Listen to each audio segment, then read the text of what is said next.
decrease the chat opacity, I think. It should be decreased. Yes, it is. Chat is slightly transparent now. So that's cool.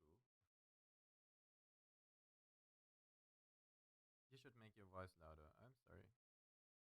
Is that better?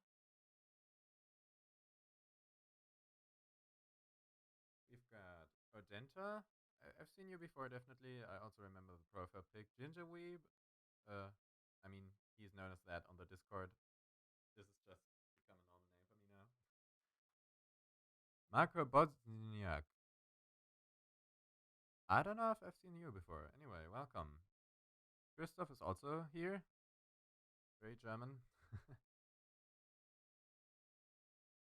Oh, I am pretty quiet. I am hearing back my stream on the dashboard, and I think I'm pretty quiet. Am I still that quiet? And Robsky, or also known as Robert Sarkozy, is also here. Haven't seen you in a while, but he's also a mainstay in the instantOS community. Up the loud. Why is it not louder? It was fine yesterday. Recording. Oh, input devices. Oh, what happened there? This should be better. I hope I'm not blowing your ears out now. Yeah, this is a lot better.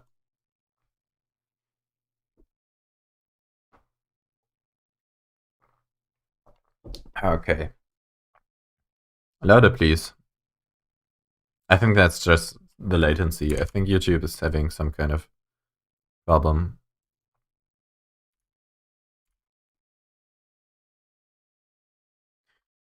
Okay.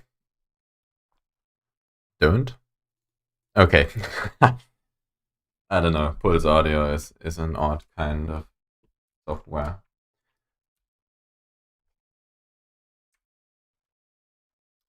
Oh no. This name is even harder to pronounce. Oh, it's Paper. Yes, I mean, YouTube thinks Paper is my first name. Or at least I think it used to think that. Because it's the first thing in my name. But yeah, my name is Benjamin. This is, yeah. It's funny to see how different websites react to made up names like this. Okay, so Veronica, but not female. Oh, didn't know that it was possible.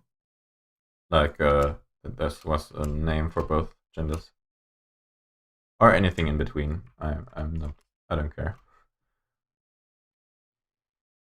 Okay, we're continuing where we left off. Basically, I changed the color of these. I think it looks a bit better. Oh no. There we go. And I think we have to still write some content for the website itself.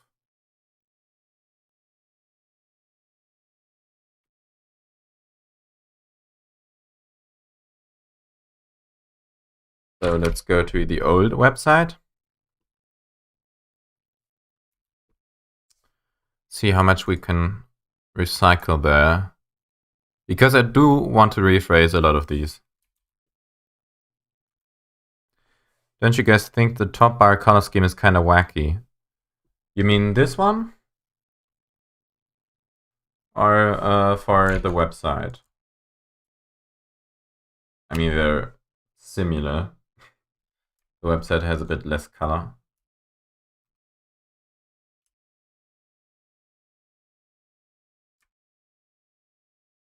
The OS one. The thing is, it's derived from the Arc theme. Or what exactly do you think about is weird? This was an odd sentence. Like, what do you think about this?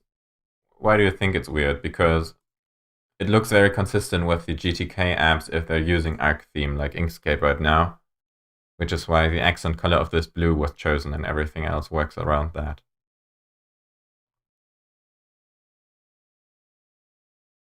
I mean, if you think Arc is wacky, that's fine. but Arc is like one of the most popular themes for GTK. Green with this bluish color. It's also a bit inspired by One Dark from Adam Web.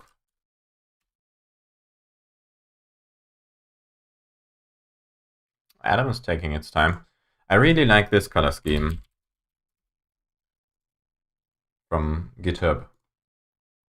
And yeah, I like the combination of those. I don't know. The thing is also I'm just so used to the color scheme that I'm not even capable of seeing it as just a good or bad thing because it's just the color scheme. I look at it a lot. That's a problem, kind of. Some guides disappeared again. Put them back. My left eye has been twitching for today, help. Oh no. I hope you're getting better. It's not hard to change it in source. You don't even need to change the source. You can just use X resources. Like you can... I don't even remember what it's called. I think instantWM dot and then a bunch of colors. I think for beta 7, I'm planning on releasing the instant themes rewrite, which will also let you choose from a bunch of pre-made color schemes. But for now, we have this Arc-inspired scheme.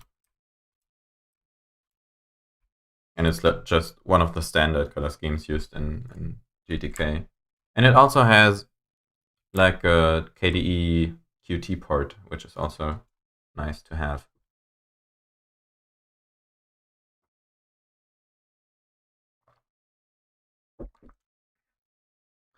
Okay, something new I made is this comparison chart. I think I just like compare instantOS with other operating systems concerning the RAM usage. Of course, Windows being the worst.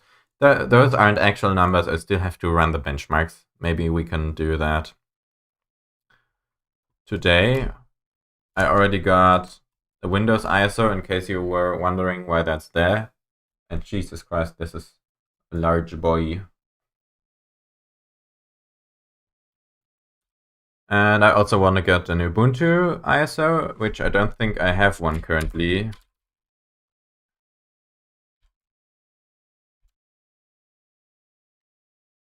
So, whoops.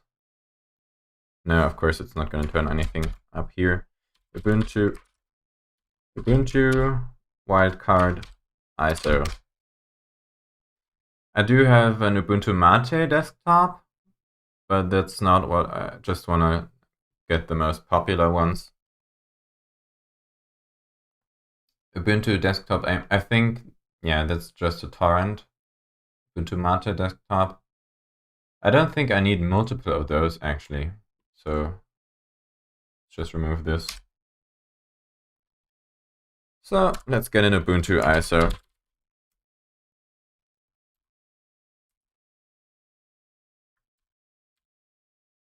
Ubuntu desktop 2004 LTS. No. Oh, thank you. Just gives me the ISO. Ubuntu used to be 1.8 gigabyte. I don't know what happened. Oh no. Mate used to be the most popular. Was it though? I mean, I like it a lot because Mate is like really reliable and also pretty fast. But I don't think it was ever as popular as Unity or GNOME.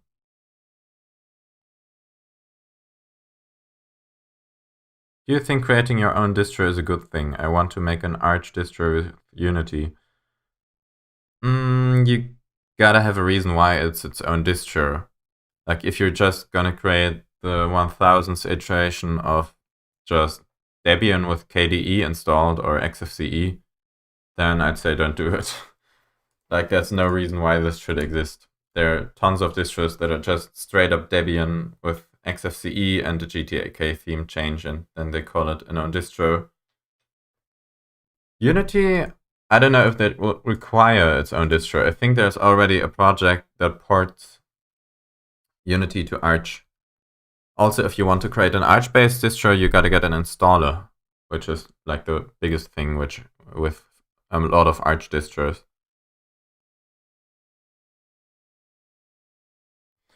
Okay. I'm feeling like there's a lot of latency today. I'm getting those really delayed.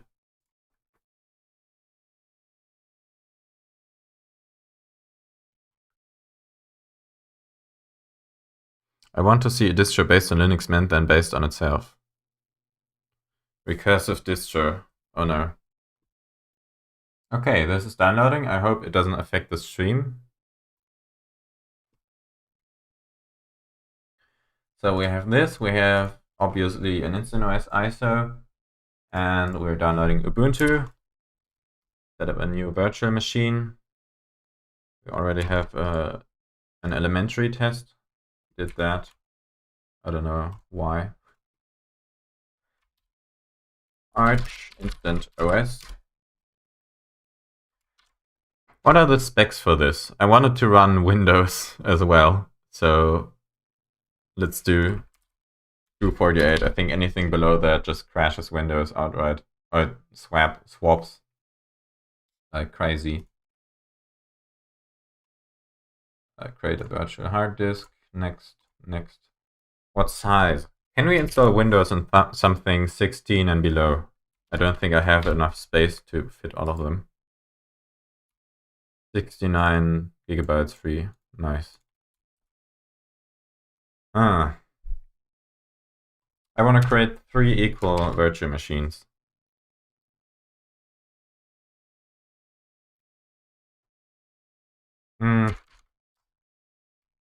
Windows minimal storage requirements.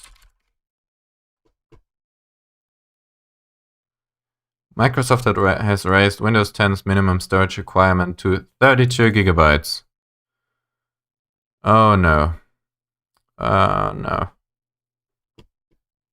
Well, looks like we gotta do this. No. 32 gigabytes. So this is the instantOS virtual machine. What are you creating VMs for, Benny? To get accurate data for the graph that compares RAM usage. I think I'm just gonna do straight up RAM usage or idle CPU. Let's see which one of the two. But I want to get like a bar graph here that compares instantOS with other distros or other operating systems. Okay, Dahlia OS. Where's our instantOS ISO?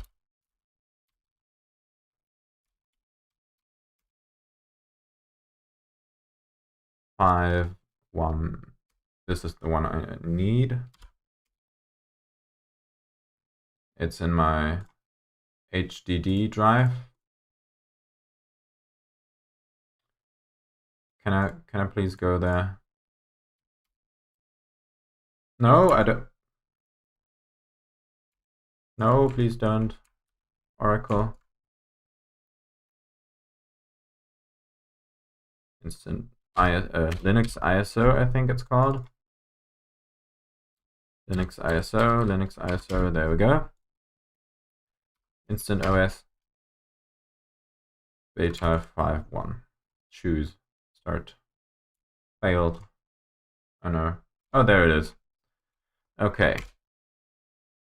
Boot that up.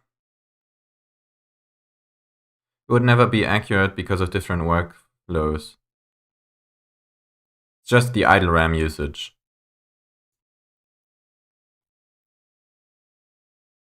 I mean, I'm not comparing them functionally. I mean, that's a bit big for just a single talking point on a website.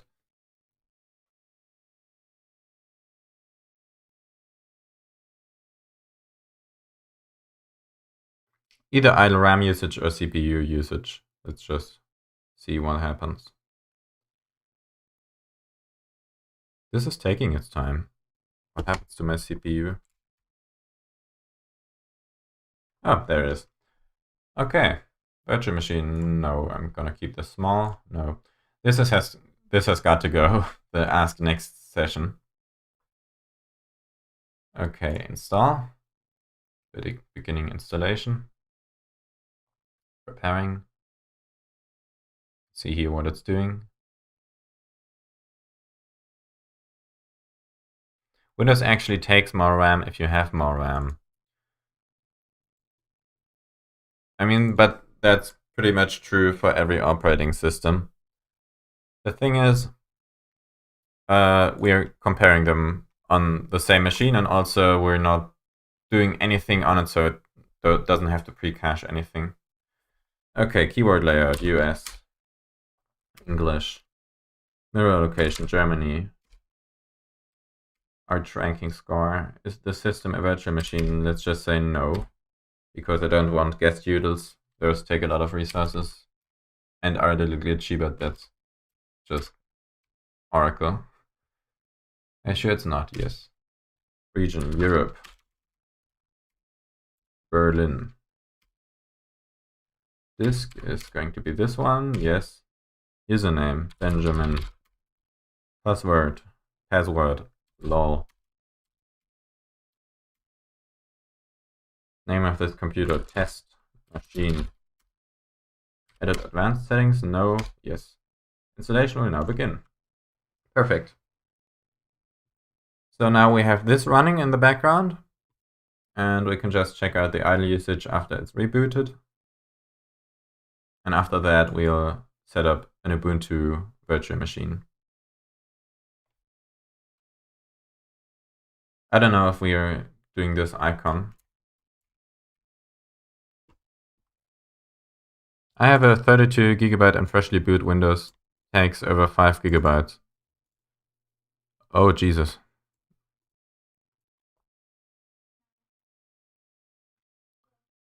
What's instantOS based off again? Arch Linux.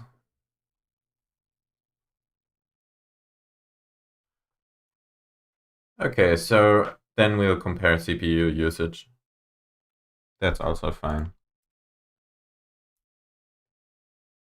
I think with CPU usage, instantOS might actually crush them all. At least on this virtual machine.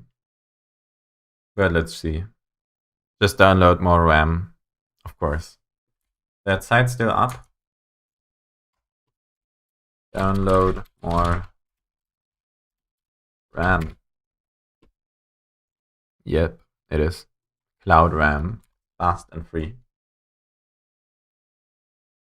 How many do you want?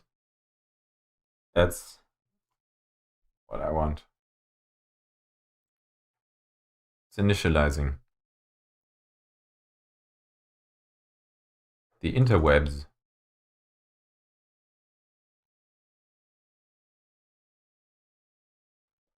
Almost done. Download complete. Perfect. Oh no, they lied to me. Oh no. I've been bamboozled by this ingenious website.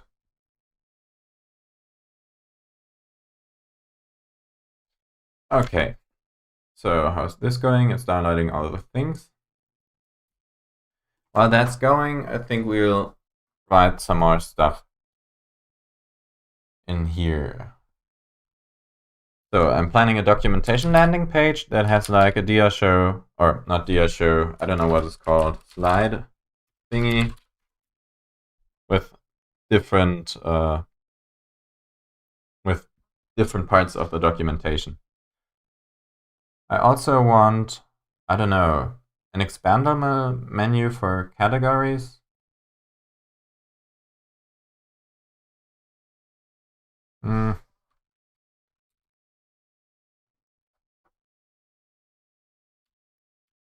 I definitely put a search bar there. Whether or not we're going to have that on the final website, because it's hard to do. Top right. Oh, we still need to design the bottom thingy. That's at the bottom of the website. It says like, I don't know, copyright. Let's check out what other... Does Ubuntu have such a thing? They do. Your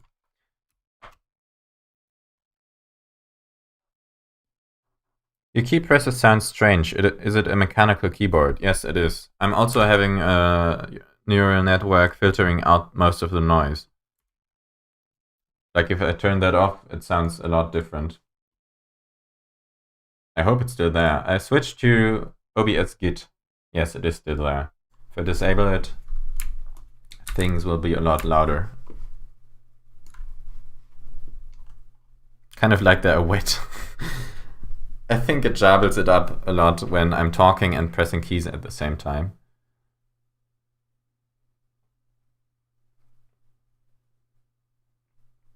No, not a slideshow. A slideshow shows one at a time. Like a catalog that you can go through of recommended, in quotation marks.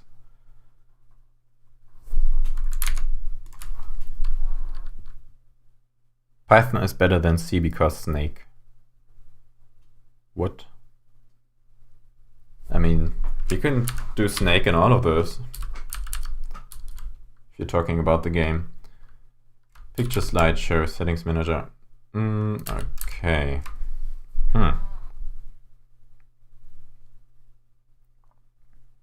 I never noticed that you're speaking. I hit my audio super down. That's a bro moment.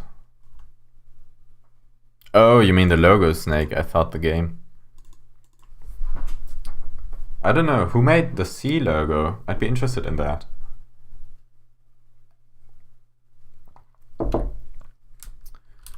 Okay. The footer contains links to disclaimer. You still gotta do this thing as well.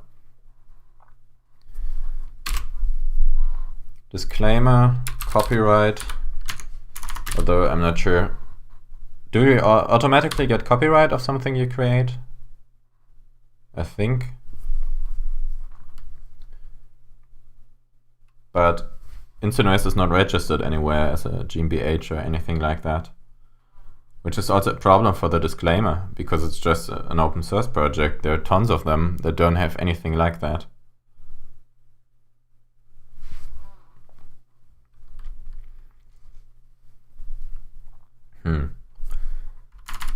Oh, I also want to add gaming, something gaming related to the website.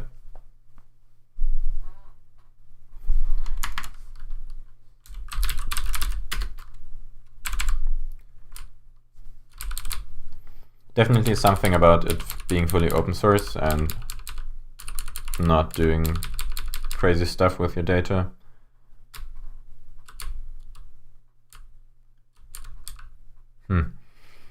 The thing is, in the assignment, it says that every website needs to have a different layout. I think I'm actually too loud now. OBS is complaining.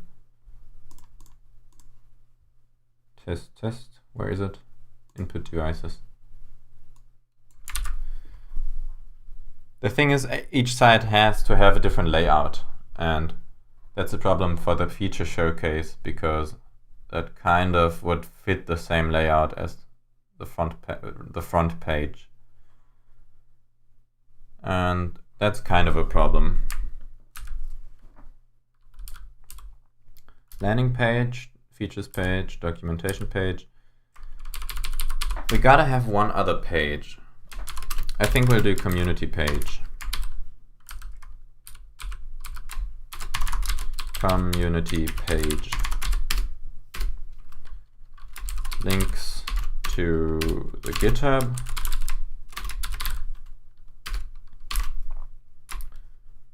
YouTube. Discord.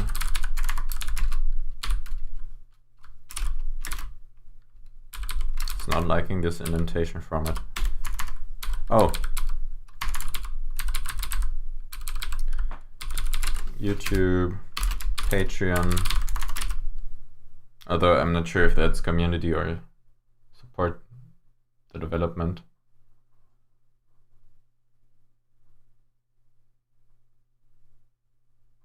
The page, which is just a picture of a piece of paper. I don't think that would get me a good grade.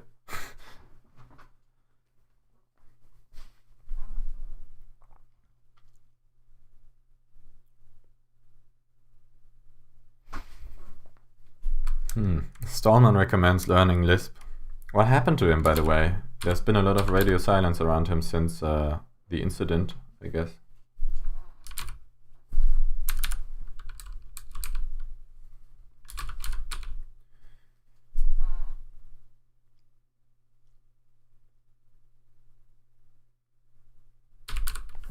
Okay, let's just put stuff in there from the current website.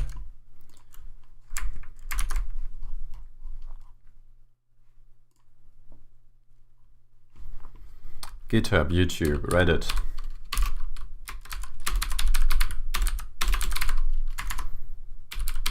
And then the Discord thing, messengers. Discord, Matrix, IRC, Telegram, mention Matter Bridge,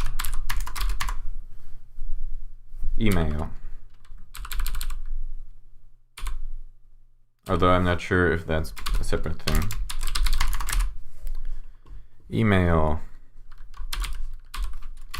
Gitter. I think that's it for messengers, which is quite a lot. How about Twitter?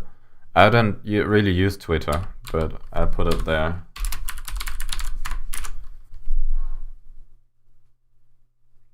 I mean, I tried to, but then I stopped like a week after. I don't know. Twitter doesn't really work for me. But I can also automate it, so it's just forwarding stuff from other platforms. Oh, Mastodon. I have a Mastodon. That's just synchronized with the Twitter. Zig exists.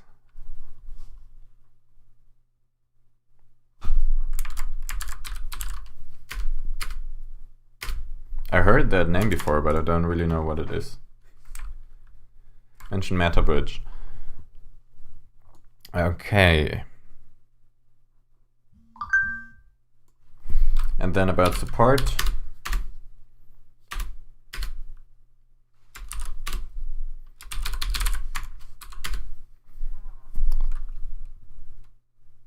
If you have any questions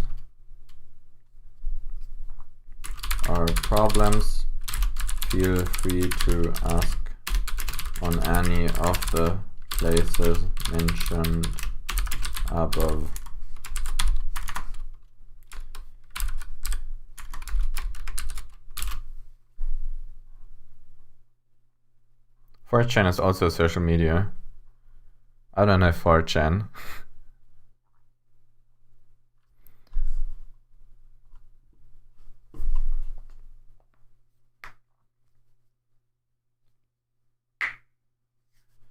Okay. Yeah, by the way, same thing as yesterday. In case you have any suggestions what should go on the website, what you think could be changed or improved, just write it in the chat. It's always good having a lot of ideas just out there. Even if they're not that good, maybe they are. Just put it in the chat.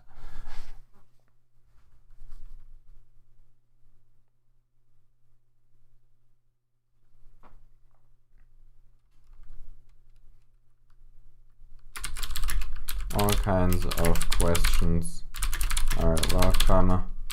We are not arch.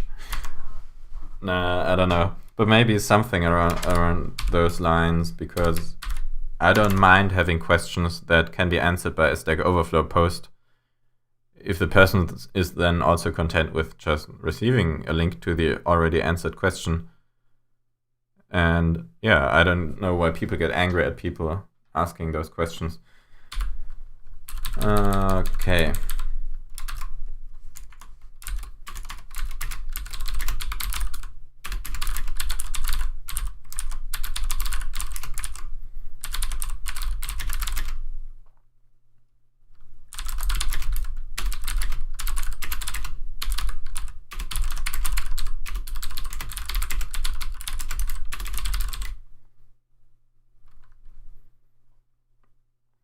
Show some nice vid with the window manager features on the website.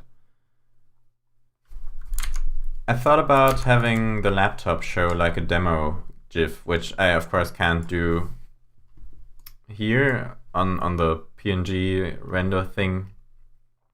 But in case I actually did it, in case I actually end up using this website design, I think I'll put a demo there.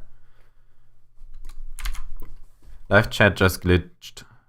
Keeps not updating for me. Oh no. Looks fine for me. Also, the OBS window just still shows it refreshing every time someone writes something. About the live chat thing, actually I just found out about a project called PyChat, which can be used to fetch live live messages from the live chat. Live chat is a year way back. Help. Oh no. The stream itself is more updated on the chat than me. That's rare. Sounds like a YouTube problem. Maybe I'll use Restream someday to... Oh, it's done. Installing. So let's boot it up. The logo was missing. I don't know why.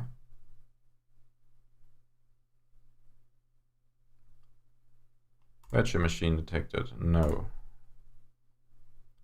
Okay. Now it's finishing up all the stuff. And after that, we got to reboot a second time. I'll add a prompt for this in beta 6.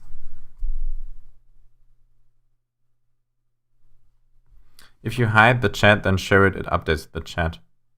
Oh, on your client side. Got it. I got it. Okay, let's reboot this. And check out the RAM usage. instantOS used to be 130 megabytes of RAM. I don't know what happened. I think Arch got more bloated because I didn't introduce any more background services.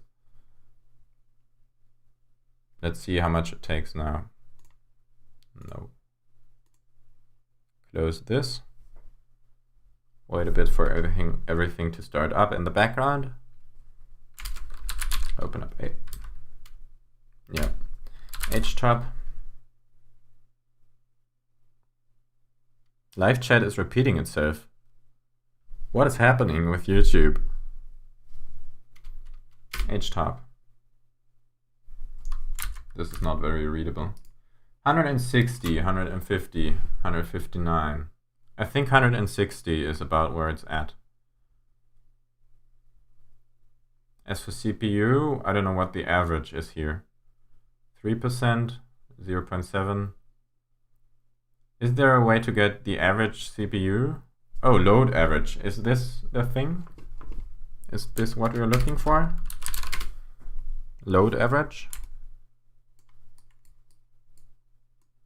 Load average doesn't even show up on my host machine. I don't know why. By the way, there's a single CPU core. This is on a single CPU. Maybe I should have done a dual core, because this is not something you'll see out in the wild. 3%, 2%, 0.7. Average is 0.7. I don't know what that means.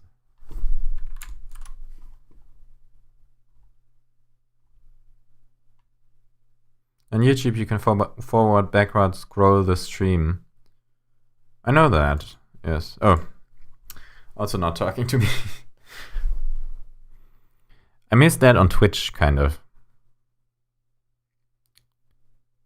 Uptime prints load average. Oh.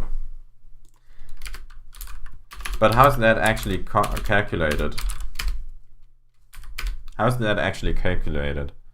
Is that a combination of RAM and CPU? Actually, I think Windows is not gonna like this, so let's shut this down and change it to a dual core. Oh.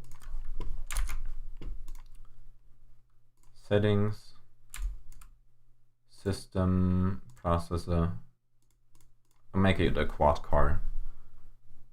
Execution cap, acceleration, paravirtualization, motherboard, display. Let's also max this out. We'll also do this for Ubuntu. 3 acceleration, I don't think we do that. System, okay. Let's try that again.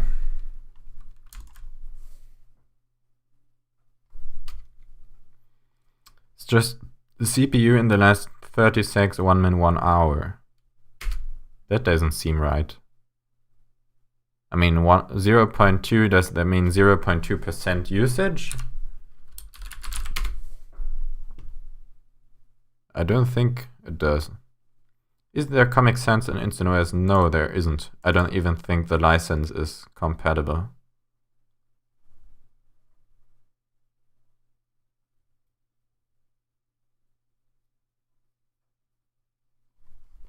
Okay. Oh no, I think I booted up the wrong thing. This is the live session, right? Yes, it is. I missed it. Hard disk. That's where we want.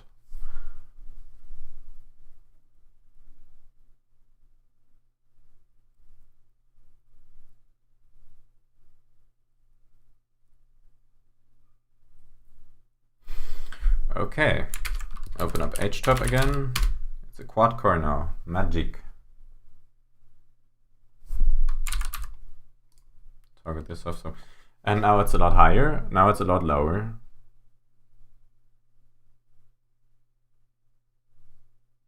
I don't know what does load. Is this just a CPU usage?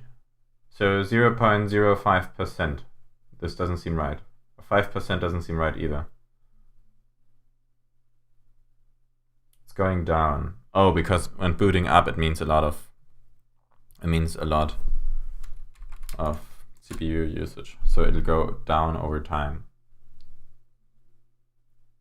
Oh, first one is 30 sec, 1 minute, 1 hour.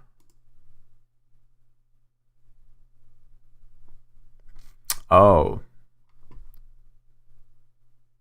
So does this go up to 1 when I have 100% CPU usage?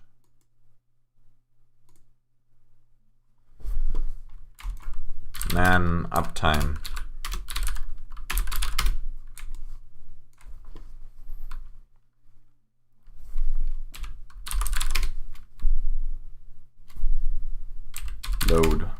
Load average. Oh, there we go. The uptime gives a line display of the following information. The load averages for the past 1, 5, and 15 minutes. There we go. System load average is the average number of processes that are either in a runnable or interruptible state. A process is in a runnable state is either using the CPU, waiting for, or using the CPU. The averages are taken over the 3 time intervals. Are not normalized for the number of CPUs in a system, so a load average of 1 means one single CPU system is loaded all the time, while on a 4 CPU system it means that it was idle for 75% of the time. Oh no, oh no. Okay, I don't think the metric is very accurate. Oh my god. 0.7. Now the load average is 0 everywhere. It's just 0. I mean, that's not something we can put in a graph.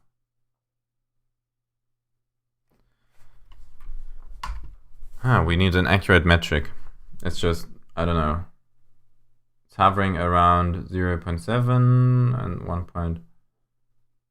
Should we really collect statistics about it? Maybe it means how many frames are dropped. No, definitely not, because it doesn't even know about Exarch. You can run this without anything graphical and have no frames for anything. CPU percent. I mean, 0.0. Wow. This is weird. It's also not normalized for the number of CPUs. Load average. The thing is, I'm understanding it, but it isn't too useful to us, I think. Oh my, now it's just 0.0. Now it's going up. If I move the mouse, it goes up. Is that correct? This is kind of complicated. Should we just go with 0.7% CPU usage? Dangling around 1%.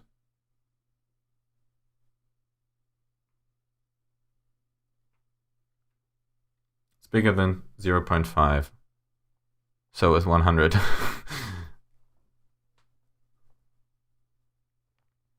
Should we just go with 0.7? I think that's where we are at most of the time. Okay. 0.7.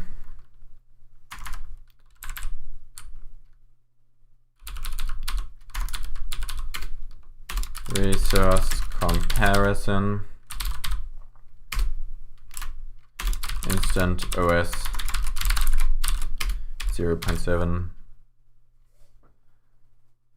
Smaller than 0.005 CPU load time averaged.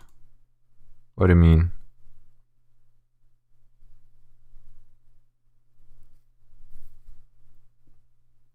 You also have the overhead of the virtual machine itself that's not being reported, if you want to get pedantic. What do you mean about that? I was benchmarking the VM. By the way, welcome. I haven't seen you before, Jason L. Gatwood.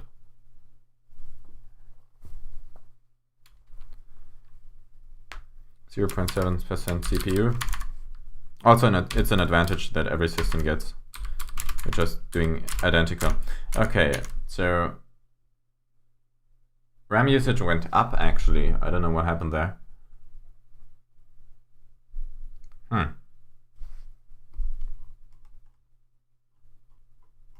What's up with the RAM usage increasing?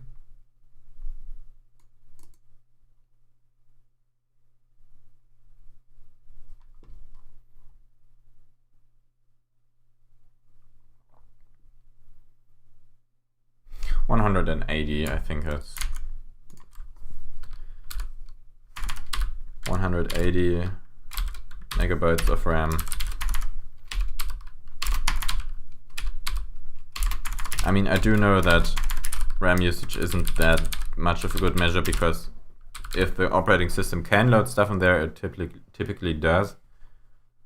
But that's only if you open up programs and then close them again and have the system remember those things and not drop out of RAM. Mostly. Yeah, it hogs up as much RAM as it can.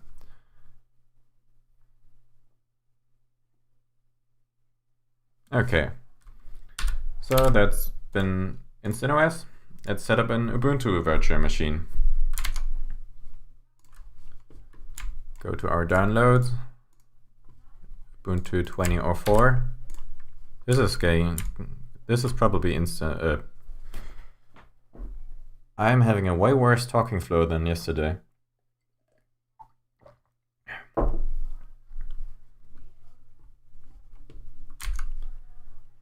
Okay. ISO, Ubuntu, already existing, but probably empty. No, it's not. There's a Mate ISO in there.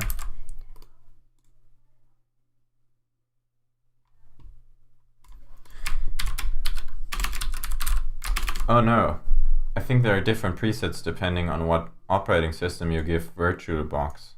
I didn't think about that. What does it change if I do this as Ubuntu? Okay, I think it suggests a bigger RAM size by default. We can deal with that. Create a virtual hard disk. Yes, yes. 32 gigabytes. Create. Let's see what settings it shows. System 1, we give this 4 CPU cores. As much VRAM as we can. Did we change anything else? I don't think we did. General, advanced, floppy. Okay. Let's go. Ubuntu desktop. Choose start. I haven't checked out Ubuntu in a while. What is happening? Oh, okay. Try Ubuntu without installing. Install Ubuntu.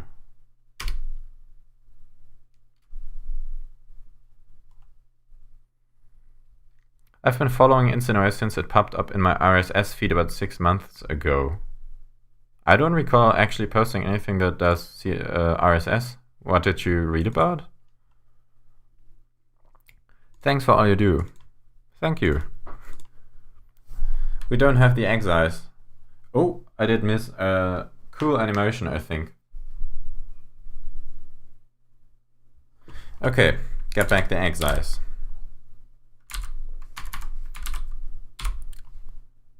Exiles. There we go. Welcome, English, yes. I hope this doesn't take too long. Keyboard layout, English. Normal installation, download updates. Yes.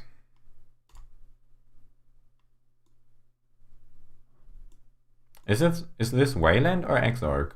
I don't actually know. Oh no. This is taking a while. Why is it doing this? Erase disk and install Ubuntu, yes. Please.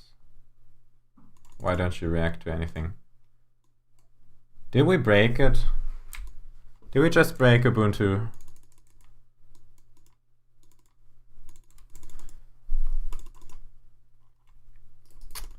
Oh, there we go. Yes. Where are you? I'm in Berlin. Seems about right. I'm not, but Germany. Minimal installation. Was that an option? But I think it only changes about, I don't know, they're still gonna pre-install Snap. Login automatically. And it's going. Fast and... Oh, this is also interesting to look at how Ubuntu advertises itself, since we're basically doing this now. Fast and full of new features, the latest version of Ubuntu makes computing easier than ever before. Okay, GNOME software. We all know how well this works. I mean, this is advertising Linux itself, the concept of package managers. I think the audience of instantOS at least knows a little bit about Linux. Or the person that knows the least about Linux that would visit the website knows about package managers. I don't know. I like Ubuntu backgrounds. Yeah, they're cool. r/Linux master race. Oh.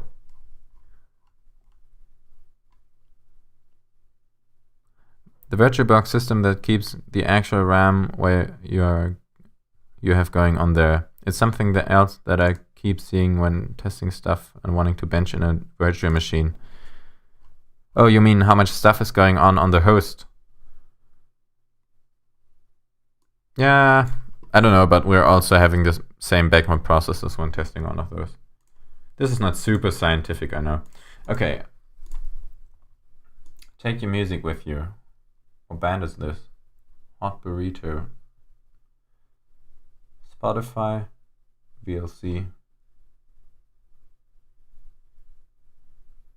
Oh, they changed the look of Rhythmbox. I don't hate it. Looks nice.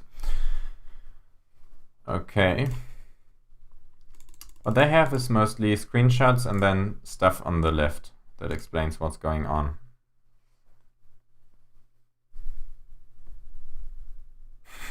I'm already installing Ubuntu.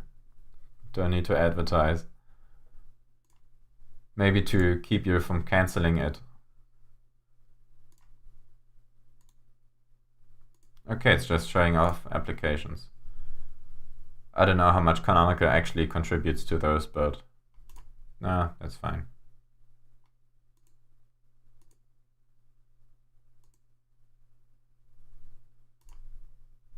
Help and support. Can I open up a browser in here? I don't want to, I think I shouldn't. I can move this. Oh no, it froze again. I think it's already starting to swap at 2 GB of RAM. Did you just ask the band the Beatles are? Those weren't the Beatles. There, it says Hot Burrito by the Flying Burrito Brothers. Burrito Brothers. Or is this something the Beatles did? I mean, this picture does look like them. It's very low resolution. I'm confused now.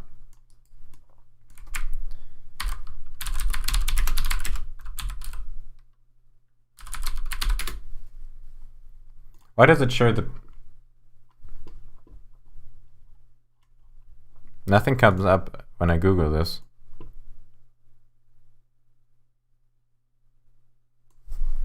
I mean, are those the Beatles? There are also 5 people.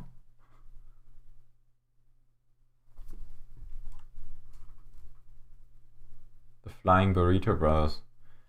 Oh, is it so they can avoid copyright? Is that what's happening?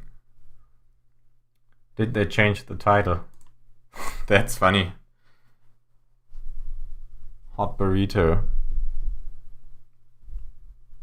I mean, this is... Huh.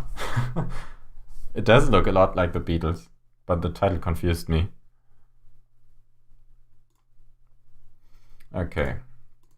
Retrieving files. I think this is gonna take a while. Yup. We're not nearly done. Okay. While this is going, just put that on the other monitor. Close this, we don't need it. Go back to here. So instantOS has this.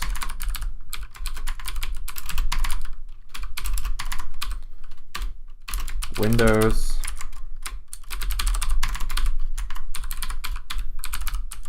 Ubuntu. Copy those and then replace it with an X.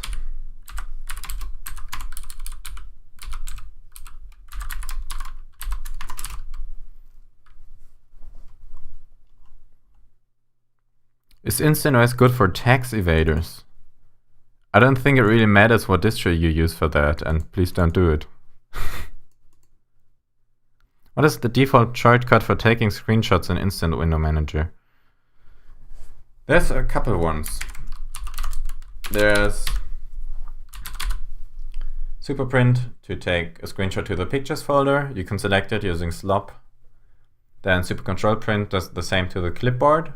Super Shift Print takes a full screenshot to the clipboard, and we still have some unused bindings there, I just realized. We can do some more screenshotting stuff.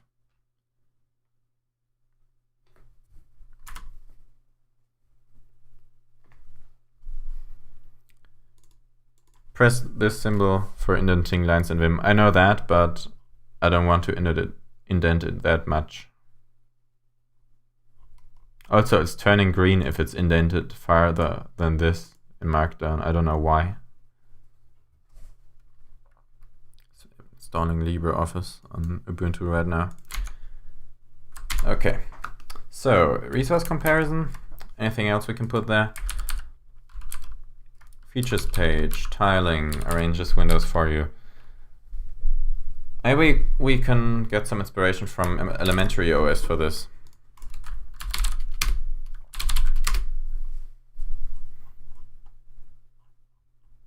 No, it does the thing we wanted to.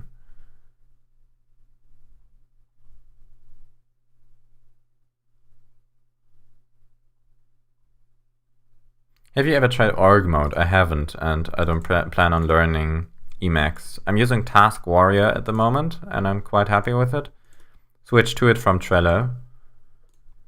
And yeah, I think org mode is pretty cool, everything I have heard about it, but it isn't worth installing Emacs and learning how to use Emacs.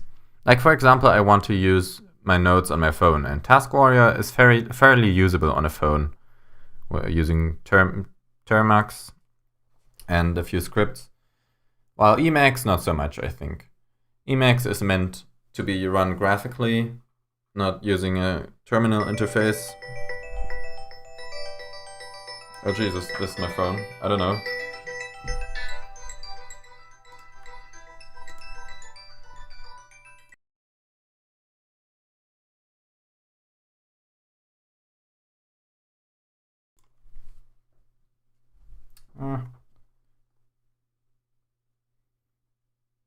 I'm streaming right now.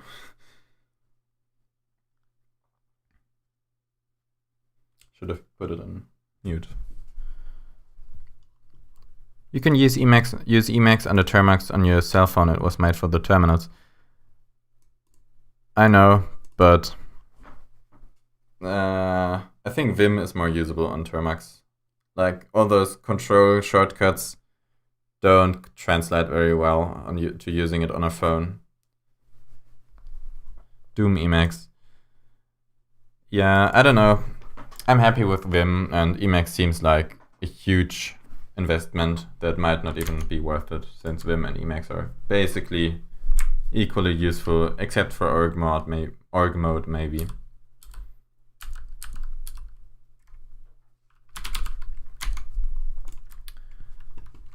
So for the footer, we still need to do that. Let's just insert a small little. Let's just choose this font size.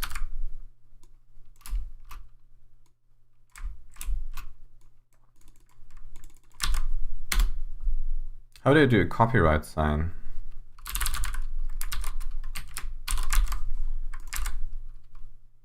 Cantarell white. Copyright sign. Copyright symbol. There we go.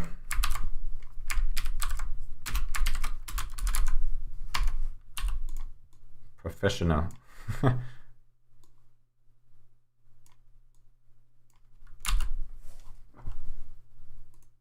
You can input Unicode with Control-Shift. I just need to find it on the keyboard somewhere. So I'm just going to copy it.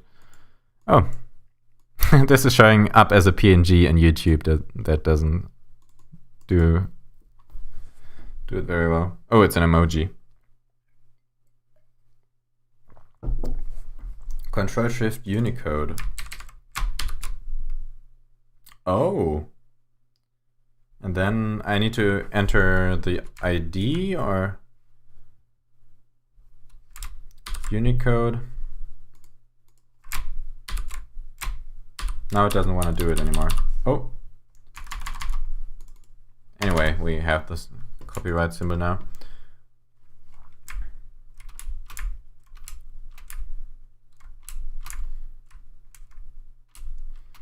And then maybe put a marker there.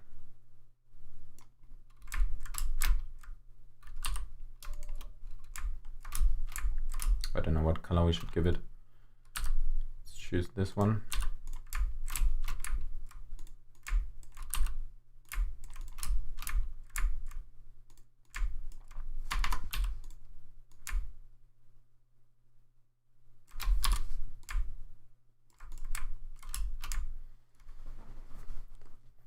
And then, what kind of stuff goes down there?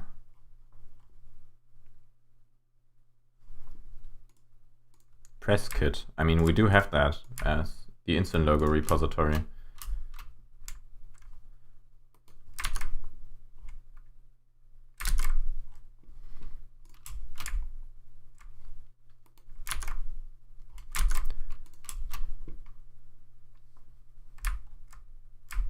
Okay, let's duplicate this.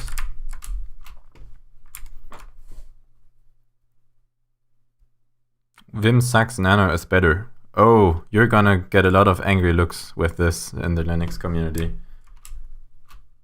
I mean, I think Nano is more capable than people usually think or use it for. But yeah, I'm using Vim, but you can use whatever you want.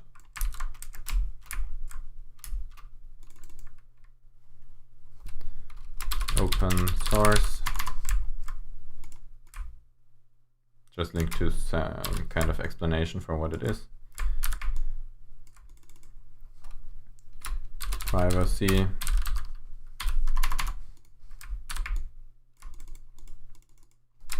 Press.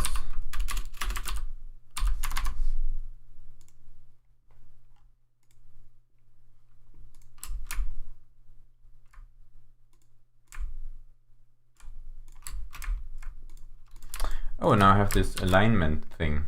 That's pretty useful. Where is the option I'm looking for though?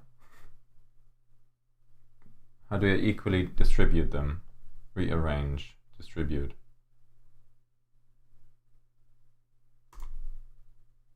Centers.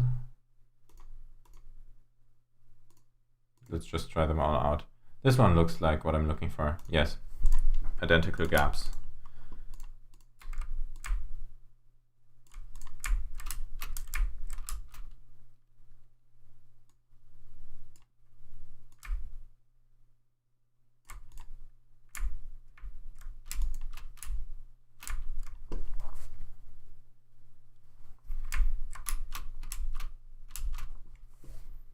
An XKCD. Ah, I've seen this one. It's the Vim Emacs thing with the butterfly effect. Let's see how our Ubuntu is doing. It's finished, actually. Restart now.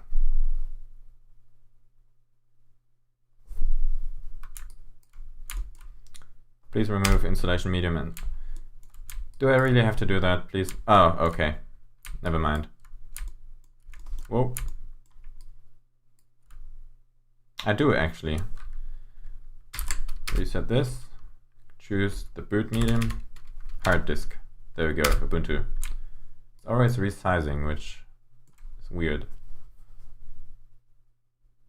So let's just tile it.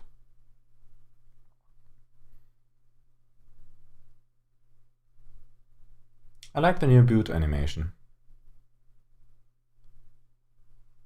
Although I don't know how... No. No. No. Done. Ooh, the new desktop. Is this a Wayland session? I don't think it is. It's Exarch.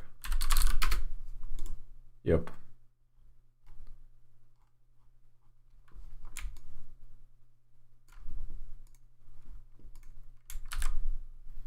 Okay, let's just let it sit for a while. Open up HTOP. Wow, that dropped a lot of frames. Not to say all of them. Or did it disable animations because it's a virtual machine? Yes, it did. That's smart. It's still slow AF. Yeah, doesn't let me.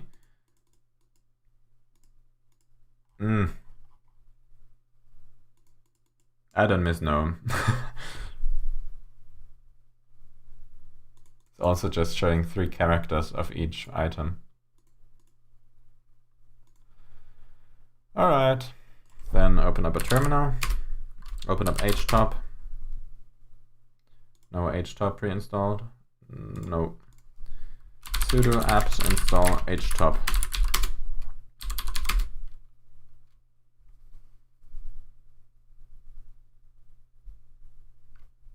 Hardware acceleration and the same resolution as the instantOS test. instantOS didn't have hardware acceleration, and the resolution is the same. Nano Alt Shift 6 records a macro. I didn't even know they had macros. Like most people just use it as a notepad. But yeah, It also has syntax highlighting, so that's definitely a plus. I don't hate Nano. Holy Jesus. Okay, RAM usage is about 700 megabytes, and CPU usage is actually pretty low. Like if I start dragging around Windows, it goes up substantially. Oh yeah. But idle usage isn't that bad. It used to be way worse.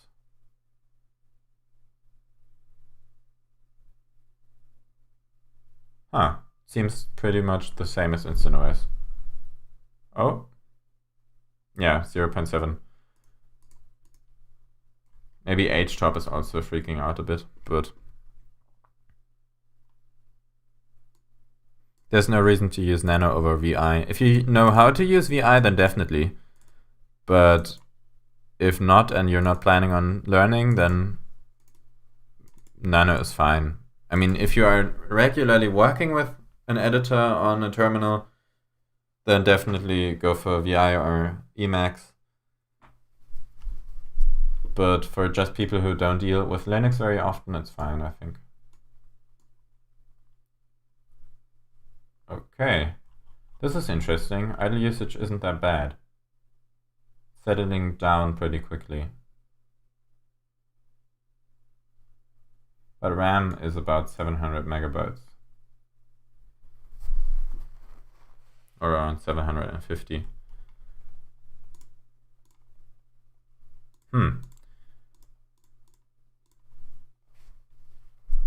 Okay, let's note that down.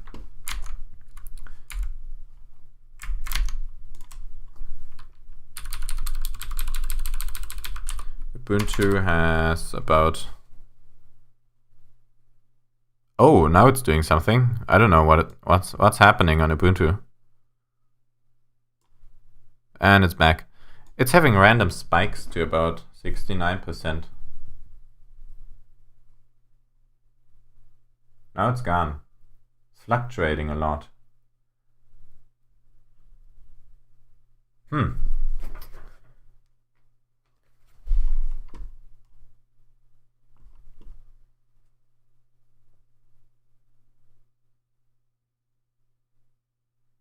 Okay, also 0.7 it seems. Although the load average is showing different results. The load average definitely isn't 0. Let's just keep that running for a while.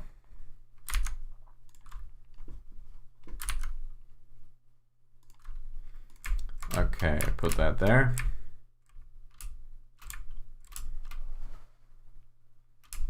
Oh, I have an idea.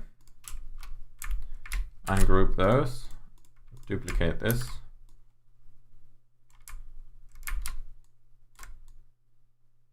Put it back here.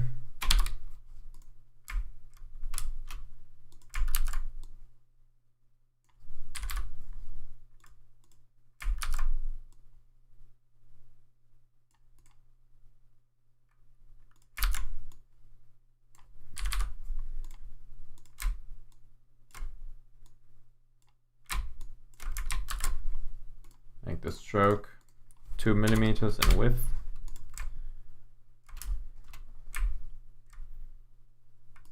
Just to give the download button a bit more attention.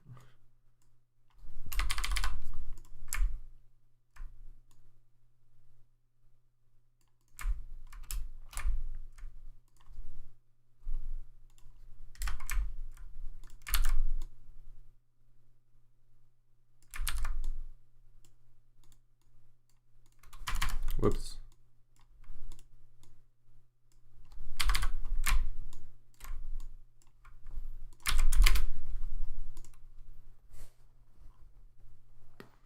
Even if you're just editing a file once a year, you have to learn WQINS, and you're as productive as a nano.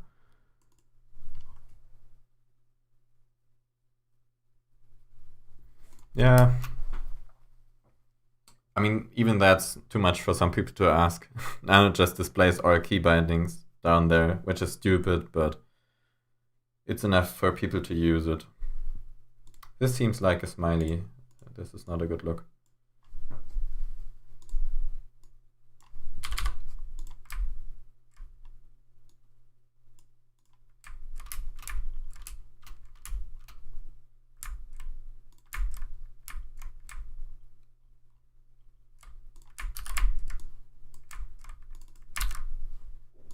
Let's make this 12. Data.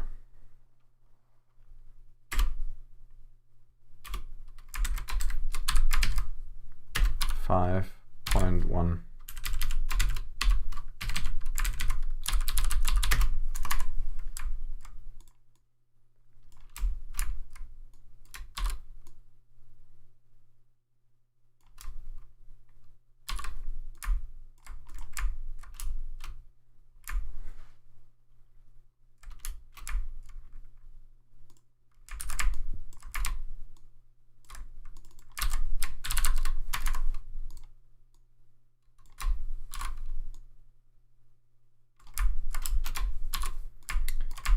This a bit more obvious that it's a beta.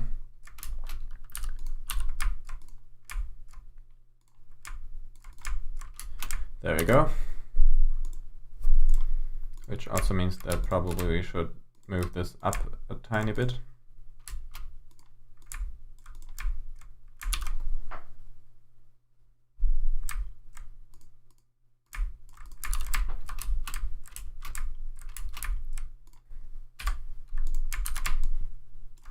I don't know what should we do for performance, since I don't think idle usage is us giving a lot to work with.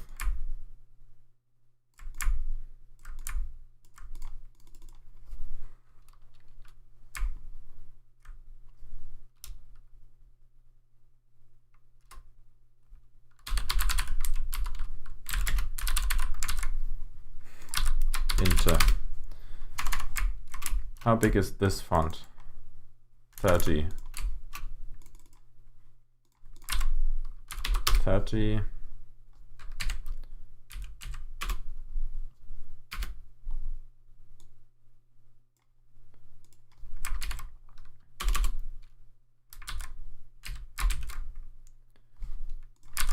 Inter and 30. And now it's glitching out. No, it isn't. Performance on idle. Yes, but it seems like GNOME isn't doing anything either on idle, so this just comes up the same. I mean, I have no doubt Windows uses a lot more, but that comparison is not that great, since Windows is slow either way.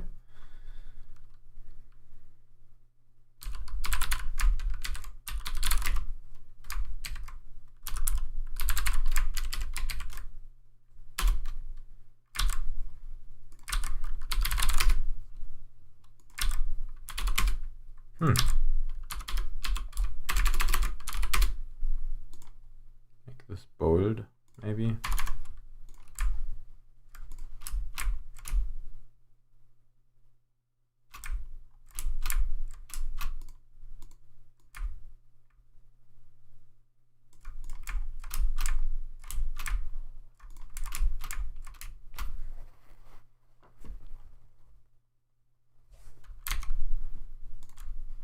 Okay, now lock the screen. Logs back in, and load average is about 0.08. So maybe we, I don't know. HTOP and load average is reporting different things.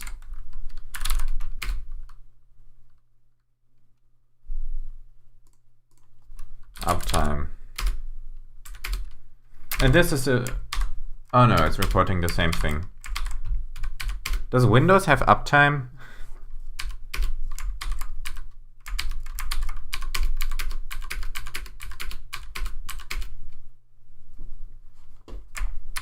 Linux get load average. We'd need a tool that records sub 1% idle usage. Yeah, Yeah, if it's sub 1%, it doesn't really matter. The thing is, yeah, the active CPU usage is a lot more. I mean, I'm just dragging around this window and I'm reaching a third of my CPU, which is not great.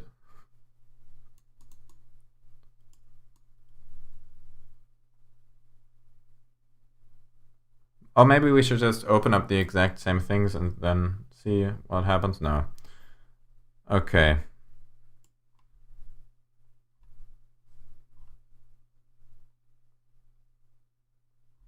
Yeah, no one cares.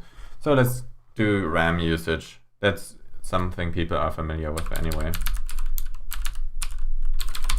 So this is 740, about that, yes. And it also doesn't let me let go of the window. I'm not holding anything down, please. Oh no. Okay, seems like GNOME is still very, very glitchy. 740 megabytes of RAM. Now for our final contestant, Windows. Power off. Let's see how much disk space we took by doing this. This is fine. We can still squeeze in a bit of Windows.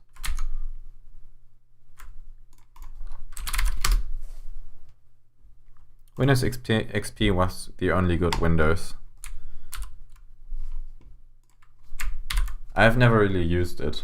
I'm not old enough for that. I started with Vista. Windows.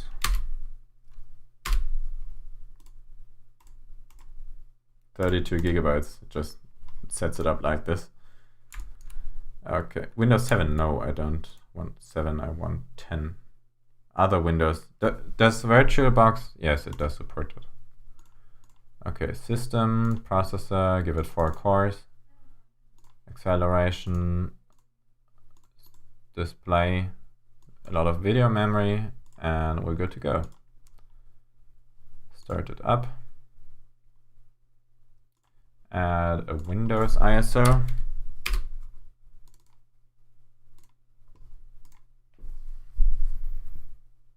This is gonna be fun.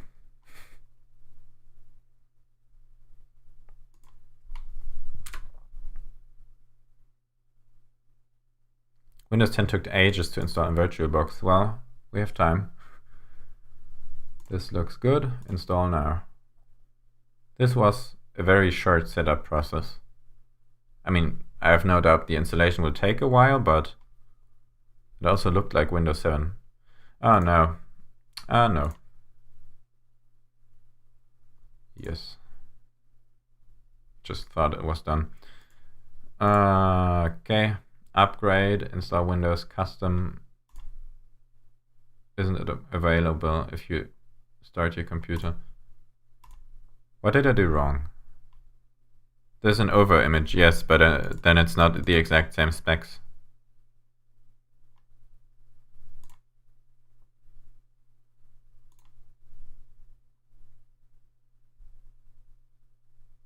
Windows X seems like a hybrid between Android and...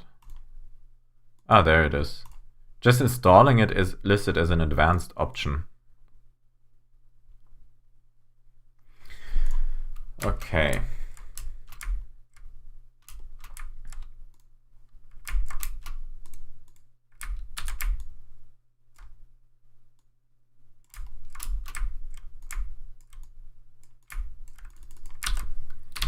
instantOS. No, let's go with Cantarell. Not found. Cantarell. There we go. Is extremely lightweight, even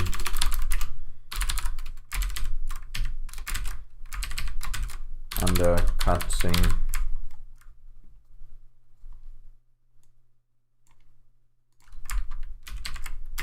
traditional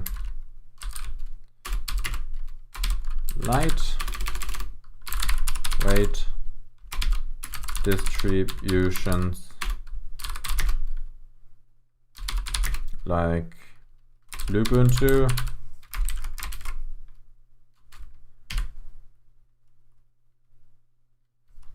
or, I don't know, Linux Lite.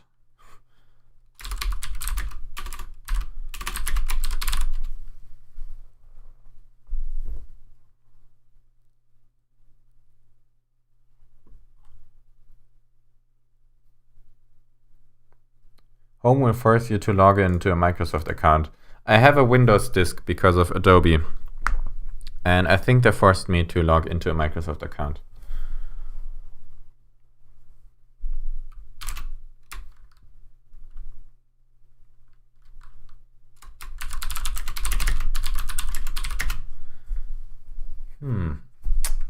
Maybe we can introduce some white space somewhere here around here.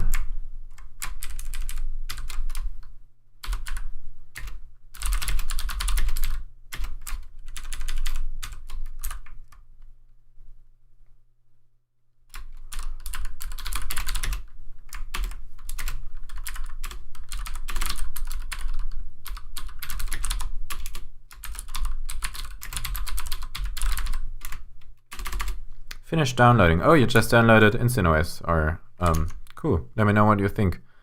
I mean, this is beta 5, which is been quite a while since I released that. Getting files ready for installation, and when is it installing? When are you intending on doing anything stupid? I didn't have to sign in. I don't know, maybe they also do it region-based?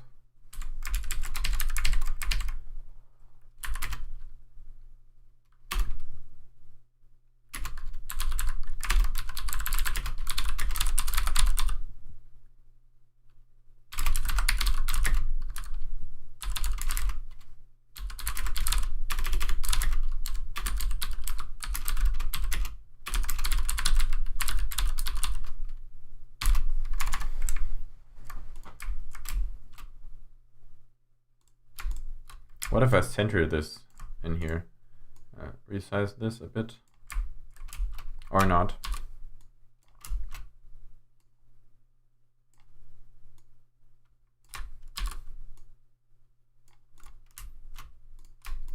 And then group this, and then center. I think this is what we're looking for, yes. Not a fan. I don't know what to do with this white space. I mean, it's definitely good to have it, but you should also do something interesting with it.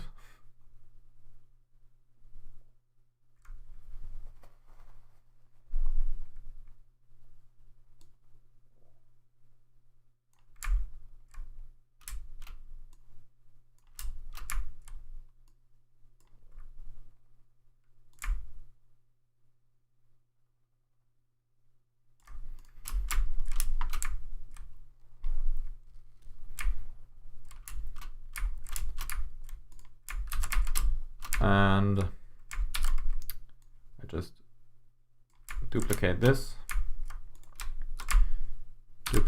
as well. Whoop, wrong item, wrong action. There we go.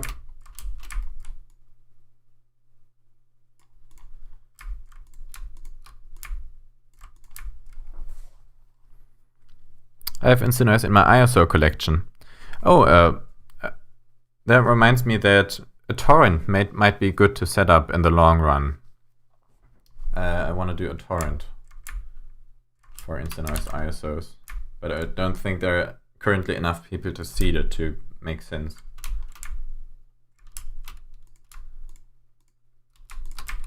So let's group this now and then realign it. This didn't work out as I planned.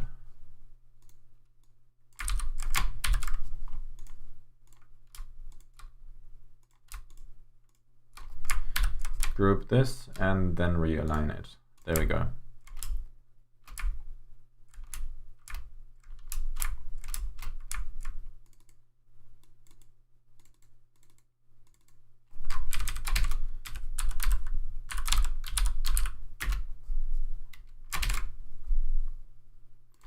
Maybe as a joke, we should set lightweight to be light. Nah. Bold.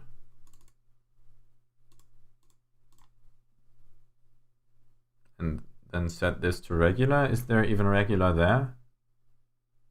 Regular, light, italic, normal. Okay, it's called normal, whatever.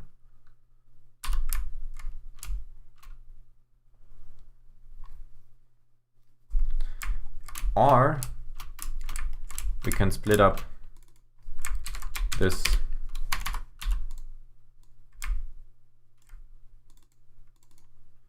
and make this 40. Not literally 40. I meant the font size. I think this looks good. Yeah, I like this. Also degroup it again. Degroup this. Group this with this. Degroup this.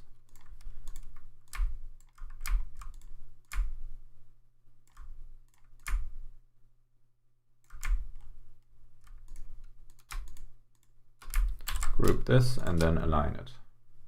Sorry if I'm not checking out chat as frequently. There we go.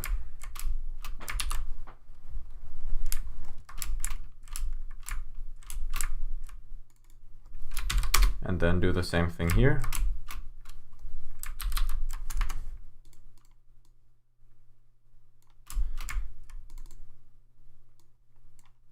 Give it a lot more space.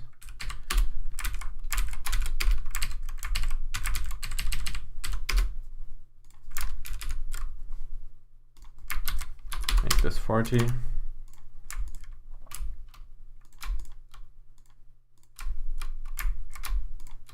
Group.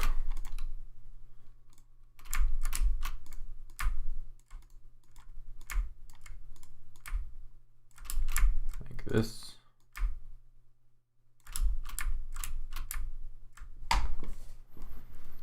Why in the startup process are animations disabled? When I unselected them in instantOS. After reboot and Nginx, that setting is just ignored.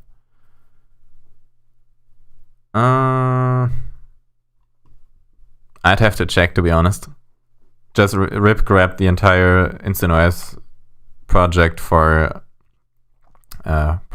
this, and you'll find it probably. Like it is done using instant WM control, so that narrows it down a lot.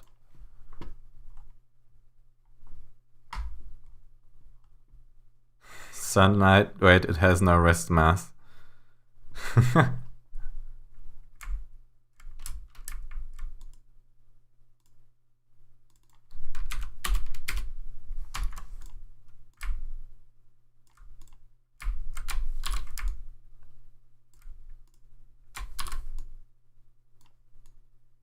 Align all those. Then do this. Oh, I can also do, where is it? Center, no. I want to create an equal.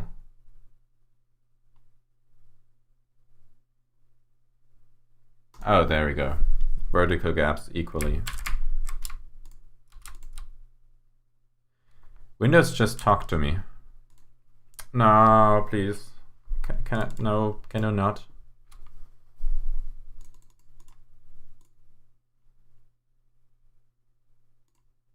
Shut up. Because every library is not a program. Yeah, although, that's true. Yes, it is correct. Skip.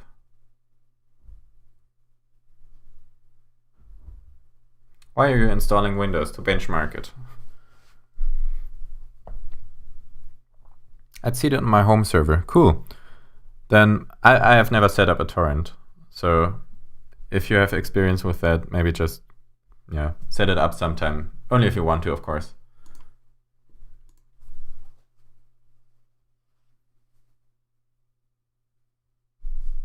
Just a moment. There we go. I can I not? Can I please? There's no way to skip this, as far as I know.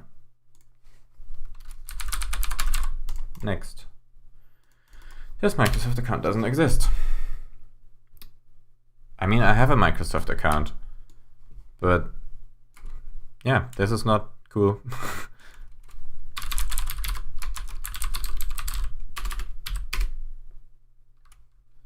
We've emailed a code. Are you serious?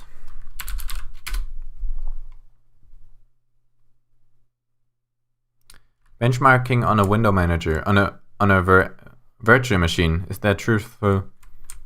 It is a lot more than just doing different machines or something like that. Did it just show my code there?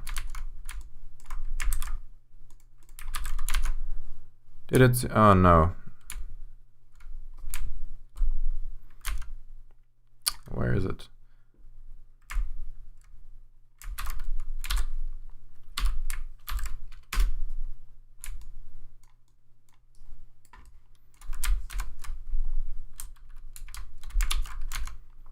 Windows 01385. Oh no, I probably shouldn't tell you this code. Create a pin. No, I don't want to. Fine. 1, 2, 3, 4. 1, 2, 3, 4. Okay. 2020.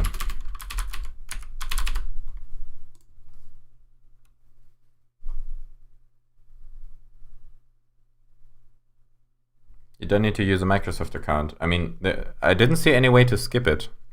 If you know of any, then let me know. No, no, no, no, no, no, no. You're back. What did you miss? Not a lot. Skip.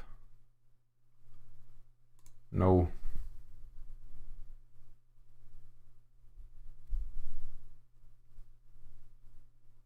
Do it later. Don't know the account info. Oh, okay, that was there. Why is it not called skip? But thanks, that's interesting. No. Don't sell me things. No.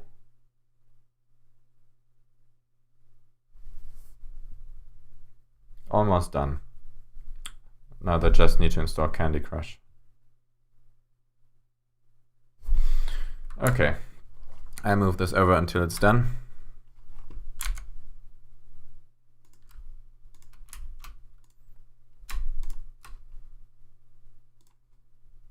Nope, this wasn't what I was looking for. This one, not as well. There we go. Centering.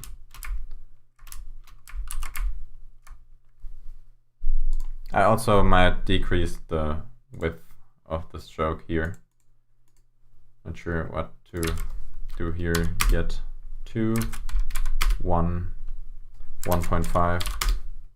1.5 seems good.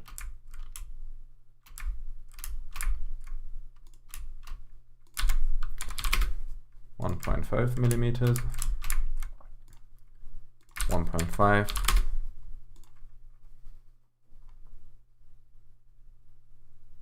You must have a beefy machine running all those virtual machines and streaming everything. Not really. It's a first gen Ryzen 7 with a GTX 1060. So it's definitely decent, but yeah, it's middle class machine, even back then when I bought it. But it's working for me. I don't need anything a lot better. Maybe a bit more single thread performance would be nice, but I'm not in dire need of it. Almost there. Oh, there it is. There it is. Look at it. Check it out. Dropping a lot of frames. They changed it to light theme. Okay, open up Task Manager. No running apps. 8%, 5%. Memory is at 1.3 gigabytes. CPU is at whatever it likes to be at. This is very inconsistent. But oh, memory usage is increasing. Oh no. I think we just let it sit here for a while.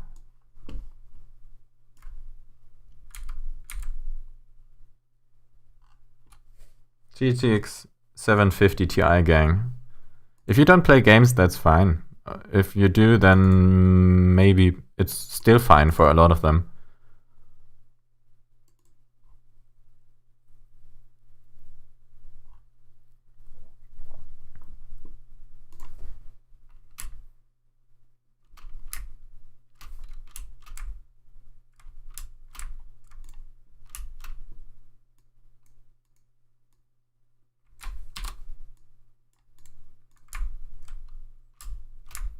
Okay.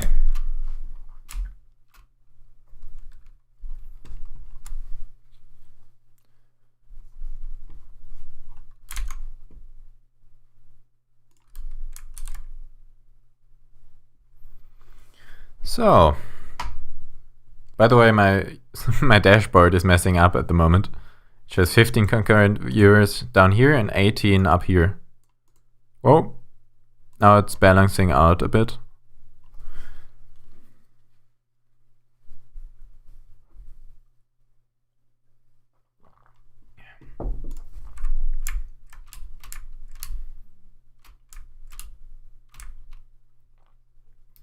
Okay, so now we need some kind of showcase for our features. The text for it should be power user features accessible for everybody.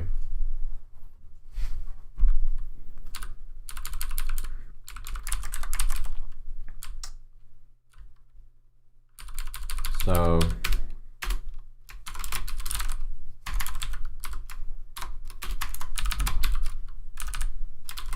power user features.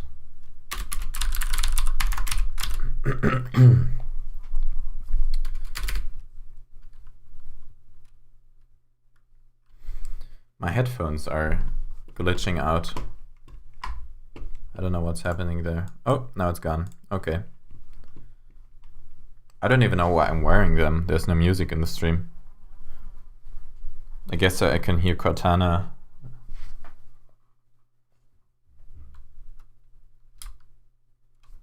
By the way, should I get background music or something?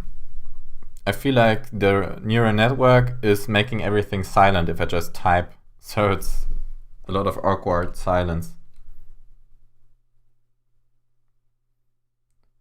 Okay.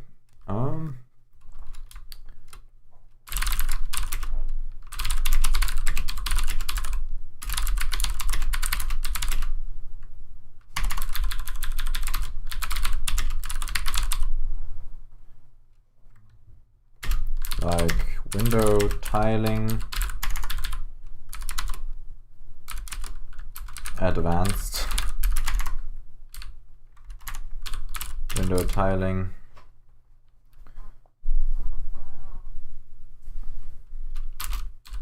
low resource,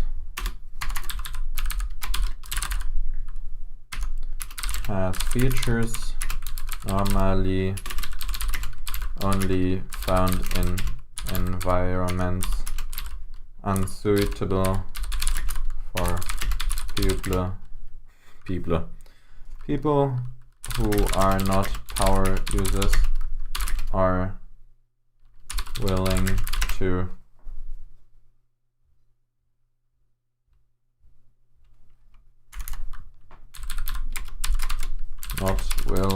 to invest large amounts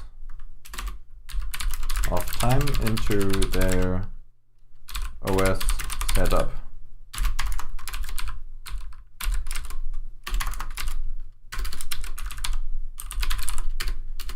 instantOS is easy to pick up and use right away for... I'm just typing out stuff that comes to my head and then I'm gonna refine it later.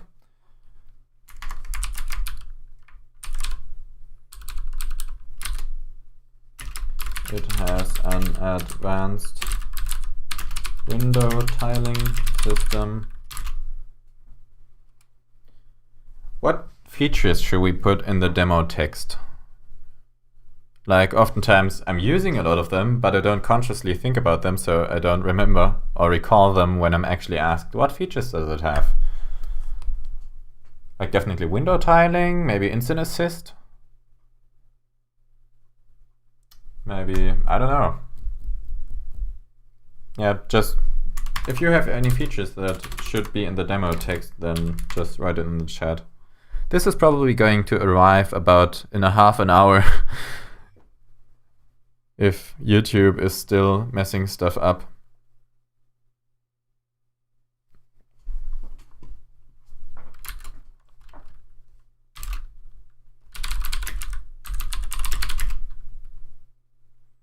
Fix VirtualBox. Wow, instantOS is pretty. Cool. Glad you like it.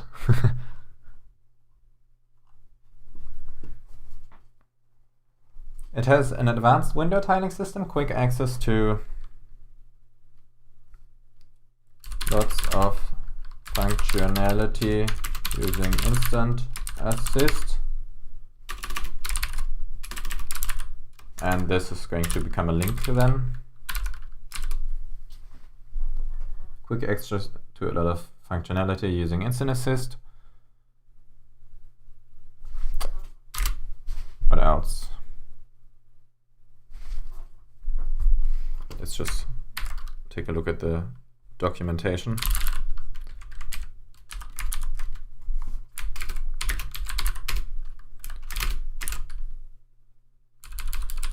It's still called YouTube.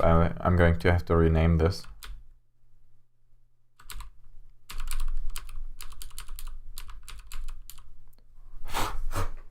Oh, there's a fly going, I don't know, flying in my face.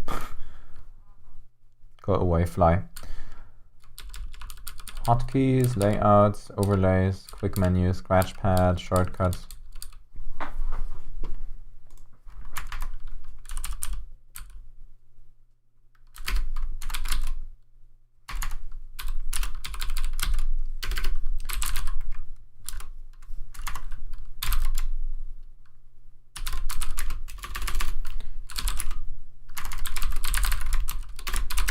Avoids the compromises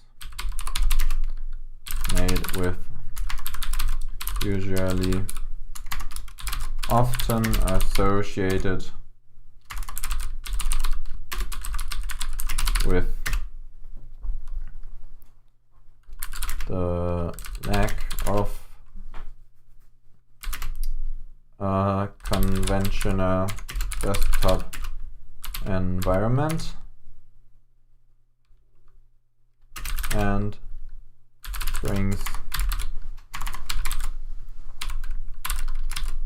aims to be just as accessible.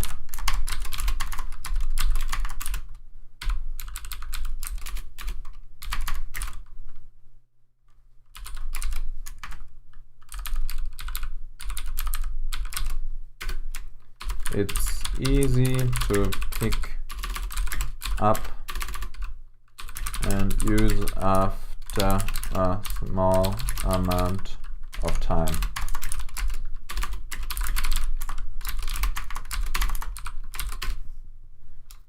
It has a graphical settings manager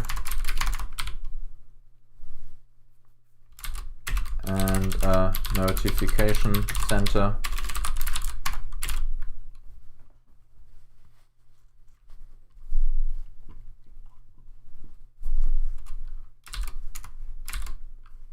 Notification center.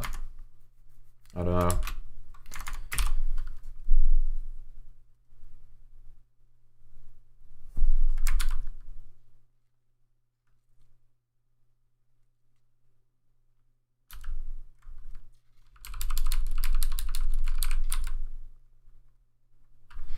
Oh, by the way, we still gotta fill in the RAM usage for Windows, which seems like it has leveled out at... Whoa, what is happening? Can I get this back, please? Are you serious? Can I move? The task manager just went away. Oh! Oh, okay, it's back. It has like a floating mode. 1.1? It went down. By quite a bit. Oh, you can actually see what I'm doing.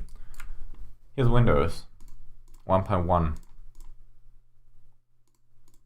I mean, let's give him the benefit of the doubt. It still looks bad for Windows anyway.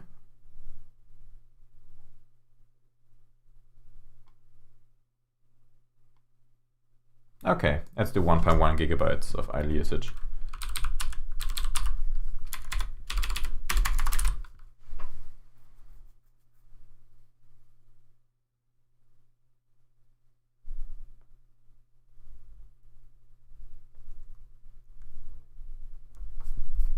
Windows. They should have called it that. That would have been funny. Okay, shutting down this thing now. You've eaten enough CPU.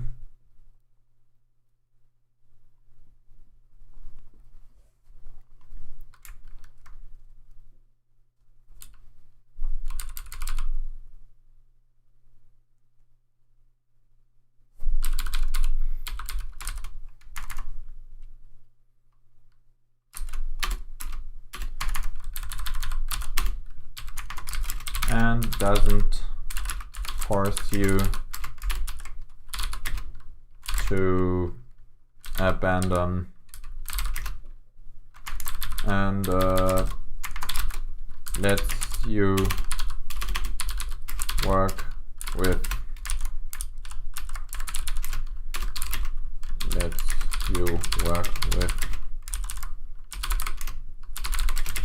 mouse and keyboard.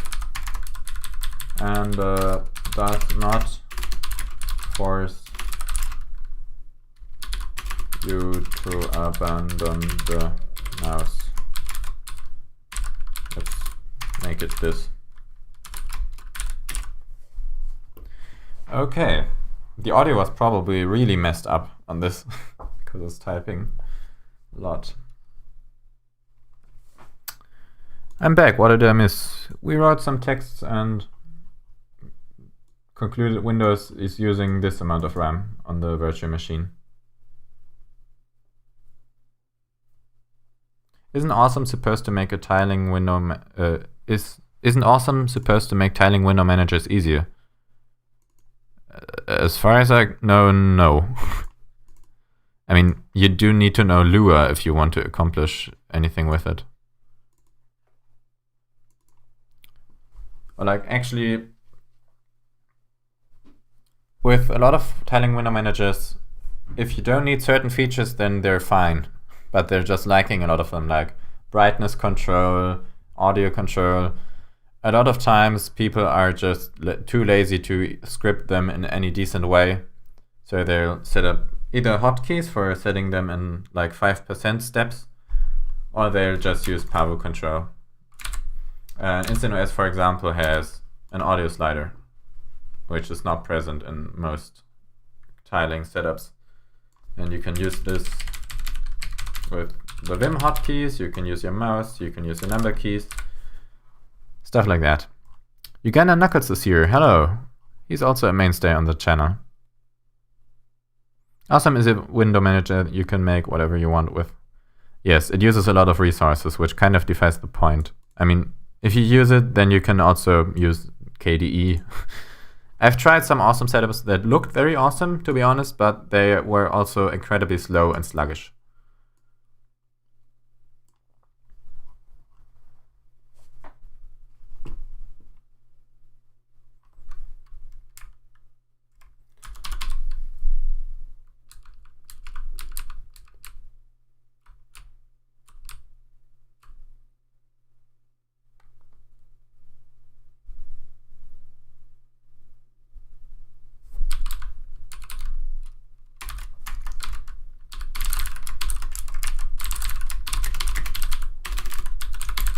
Advanced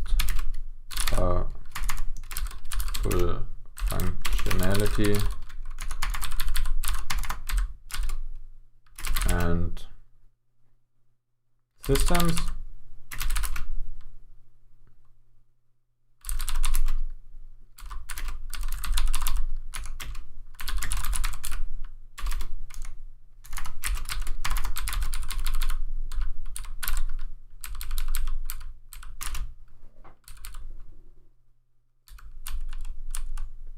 Everybody, okay.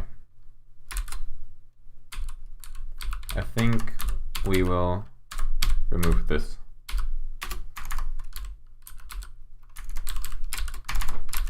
That automatically arranges windows for you.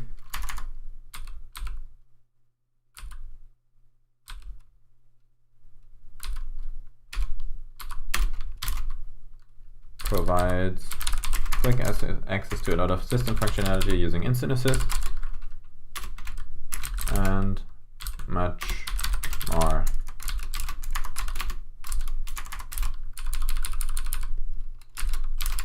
The minimum amount of knowledge required to get started is kept low, and features can be added to your workflow one at a time. There we go.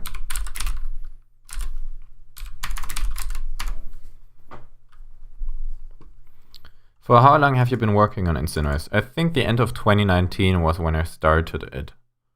So for now it's a year old. I don't know when its birthday is though.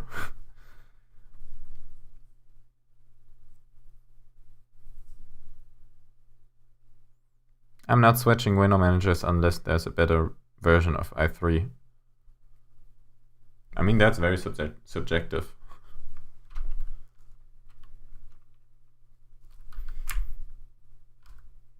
Okay.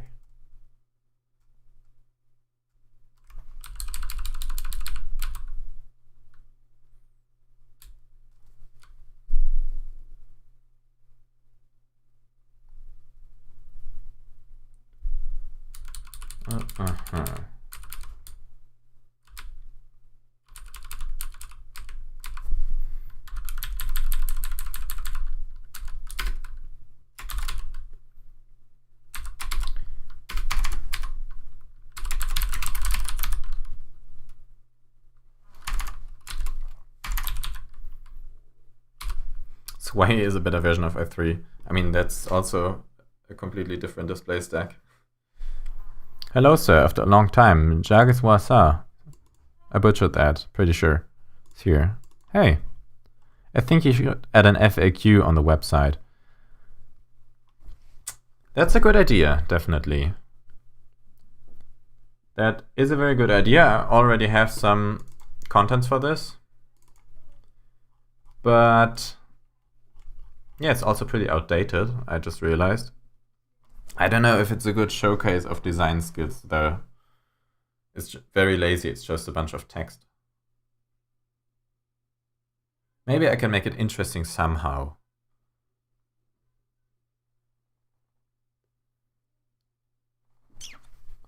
Huh.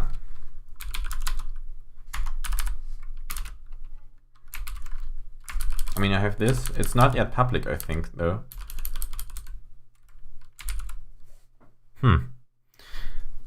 Let's add it to the ideas. Page ideas. Landing page. Features page. Documentation landing page. FAQ. Question mark. I can add that. I mean, I can do more than 5 pages. So it's probably fine. Is there a way to use manual window layout and instant WM? It is planned, yes. I'm going to provide it as a separate layout that lets you manually control tiling. But it's planned for a later release, since it's not super urgent to introduce this feature.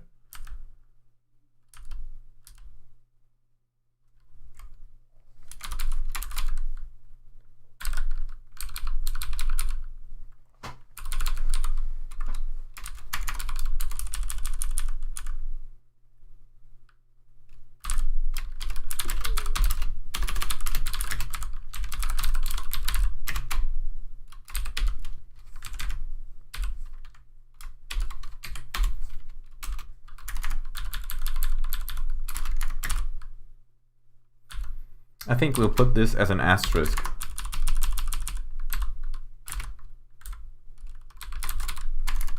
Oh, we need to escape this.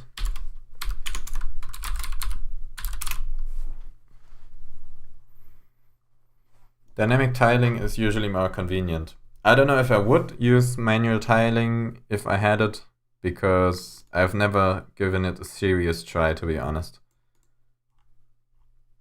How do you change the colors of your RxVT? X resources, but instantOS doesn't use URXVT, it's ST, in case that's what you're asking.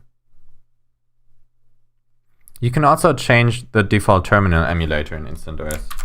You can go to the settings, default applications, terminal, and then choose some stuff here. Oh, by the way, I can add Alex terminal there. Extra package Y is required. I don't know. No. Oh no, I think I just found a bug. I just found a bug.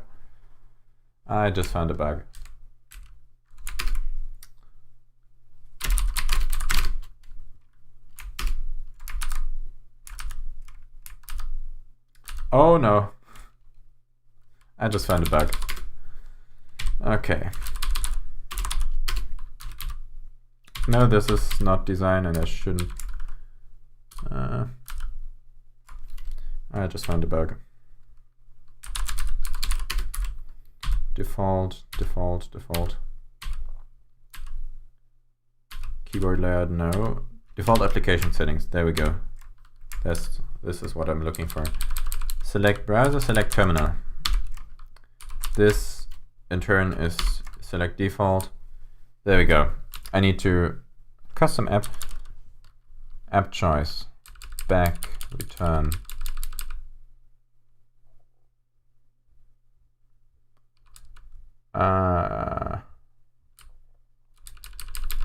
I forgot to check if the user doesn't choose anything here, I think. Yes. If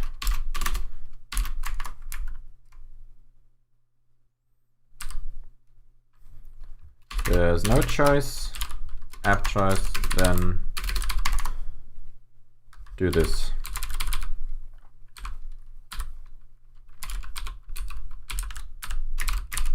There we go.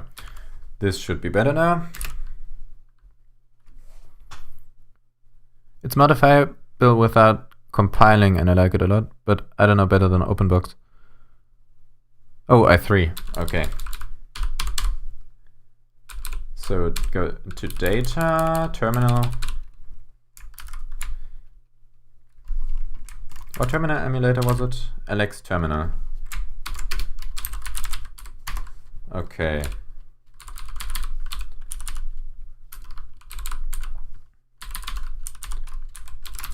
LX terminal. If I install this,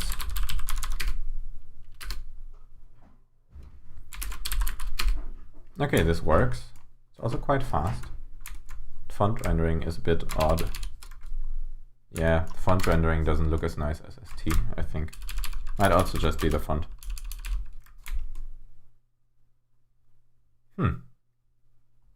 Looks like the anti-aliasing isn't as good. Anyway, oh no, I messed it up. Default applications terminal ST. Now it should be fine again. Yes, it is. Okay, LX terminal is just LX terminal, so we're done here, I think. Maybe we should give it another color. Nah. Okay.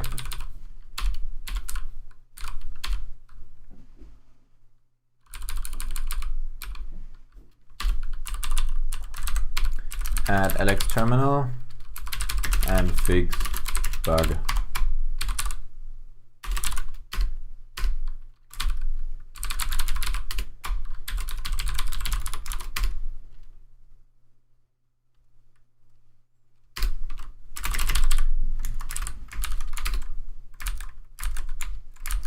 Nope, still going wild. Oh, is it though? No. Don't think it is. Okay, anyway, so now you can go, let's test it out. iBuild, install instant settings.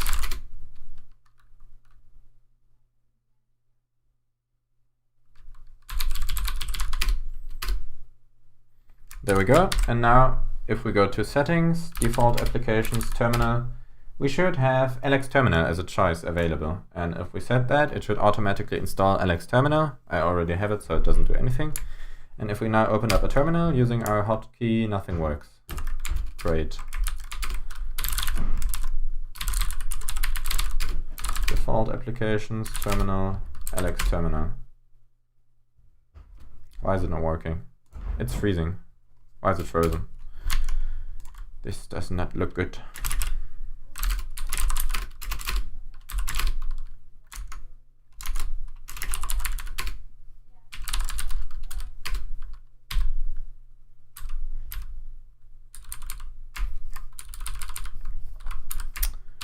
Why is it freezing? I think some grep is going wild here. Going rampage. Freezing my terminal.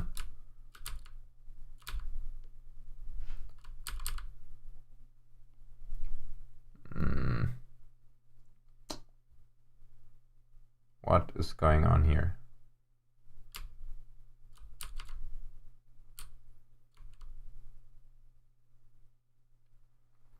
Okay, choice. Maybe something with the data is wrong. Let's, for comparison, do, well,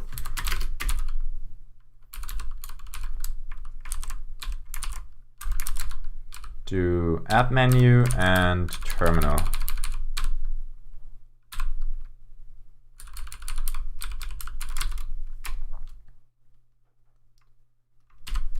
I think it at least needs this.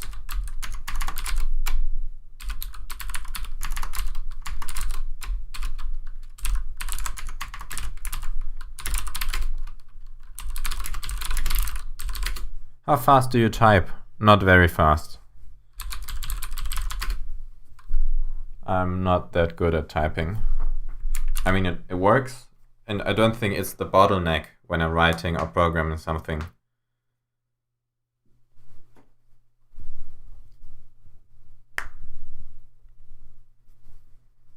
.80 to 90 words per minute.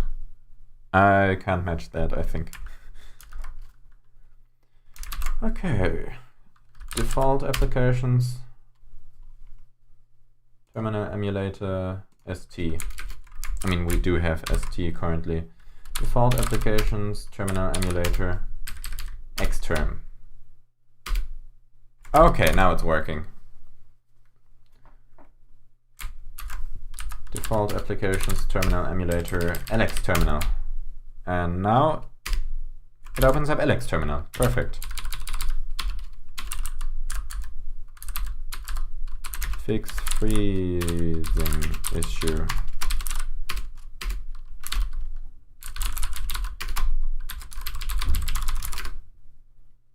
There we go. I think I've also found a bug. Some programs on the scratch pad toggle scratch pad many times while moving the window. Enjoy the blinkiness.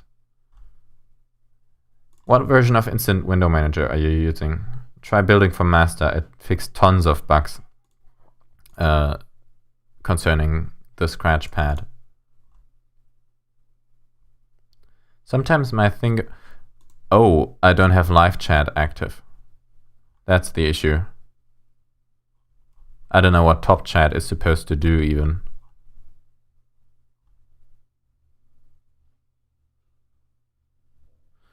Okay. Sorry. I've been using top chat the entire time. They put an emoji to XD. Did they? Oh no. Thanks, I hate it.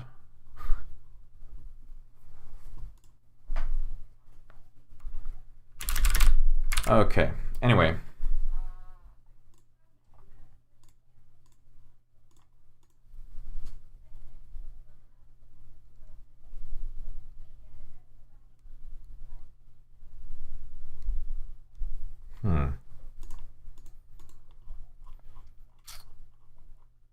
Maybe I need more pictures. I don't know what pictures I should use though. Just screenshots? Because the website doesn't look very interesting, I think. At least the front page is fairly semi-interesting. But... Huh. Okay, I have an idea. Duplicate this. And now convert it to a path. Oh, it's not sized correctly. Object, stroke to path. I think now, yes, we do have some strokes here. I'm having a stroke in Inkscape. YouTube, don't demonetize. Saying this as if I was monetized. And what I can do then is do this.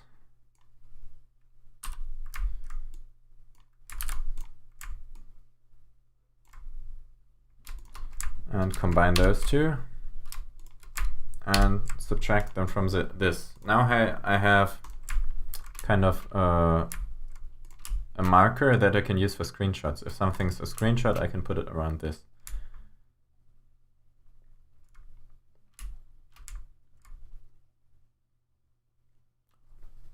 Okay.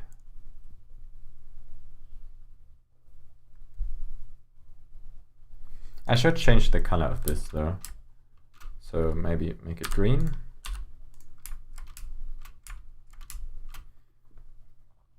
And now I can insert screenshots there. Thinking what kind of screenshot? Oh, something else I wanted to do is just this. Then have it, let it have this accent blue. Actually, I want the accent blue for the surrounding thingy. I don't want it to be round. Cap. Which one's the setting I'm looking for? There we go. 2 millimeters, 1.5 it was, 1.5.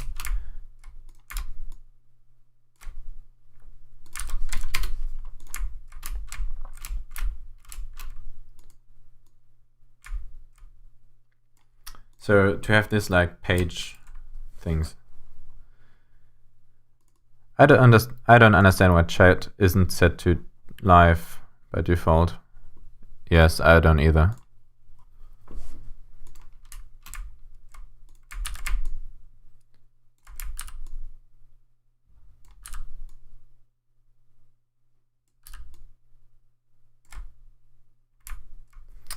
Let's say we have 4 screenshots here. We don't need 4 because it's just a mockup. I want this. Perfect. And now one of them gets filled in. There we go.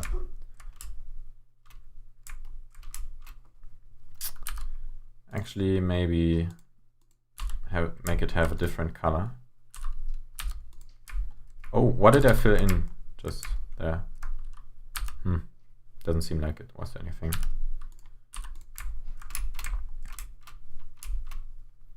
Duplicate this again. And now we have like different pictures that you can click through.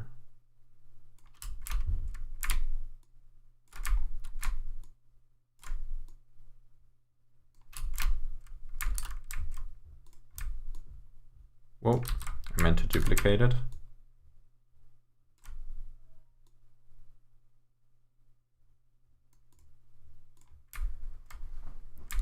There we go. This then also gets grouped and centered.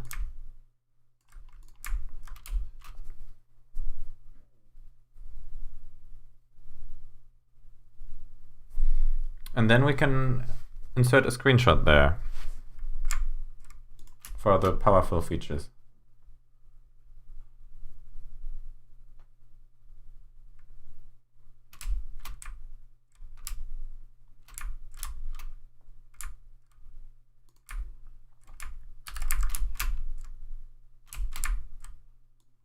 And we do need to swap those. So select all of this, move it over there,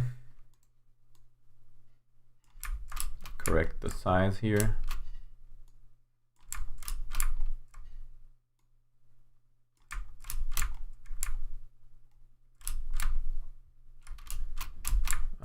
It's misaligned here too. Yes, now it's aligned.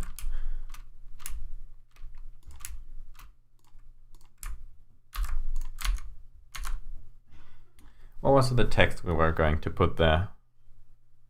Where did you learn Bash? Any good site? I didn't use any site like Code Academy or something like that. I don't even know if they go very in depth about Bash. I read a book. I think it was called Learning the Bash Shell. It's very old, but doesn't really matter since Bash didn't change a lot. Also might be why I'm just using the boomer features of Bash. Maybe there are some major new features that came out in recent times.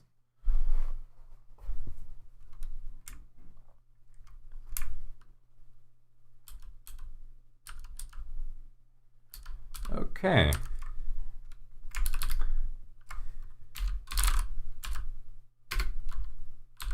Power user features. Okay. Power user features for everyone. Degroup this. I'm very sorry. I'm going to steal this now. Power user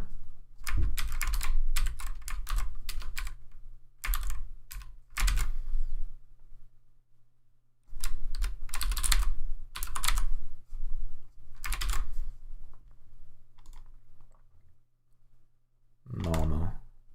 No, make this bold and give this. Oh, I think actually this is 30 and this is 40, right? So this is supposed to be 40 then. Features for everyone.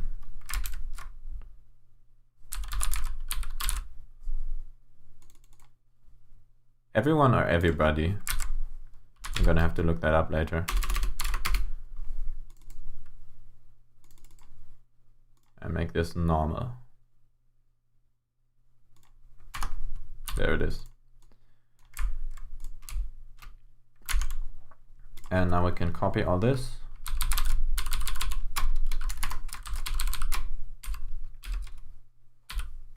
What happened?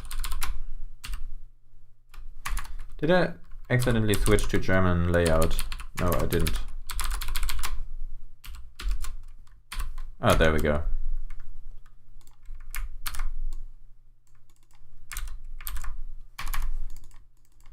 We do need to remove the new lines from it though. This is messed up.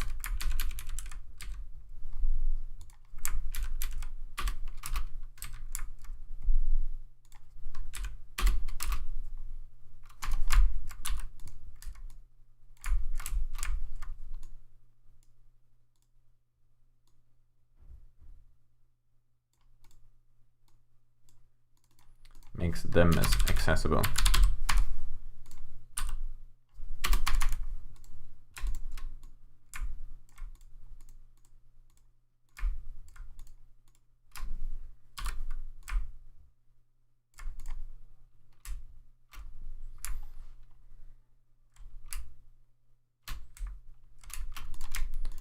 Okay, group this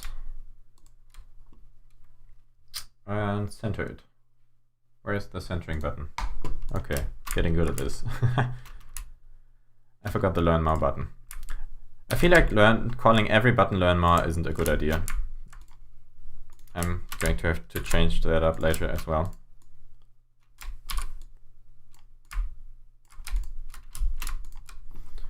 Distribute those equally here, then group it. And still not remembering the buttons. There we go.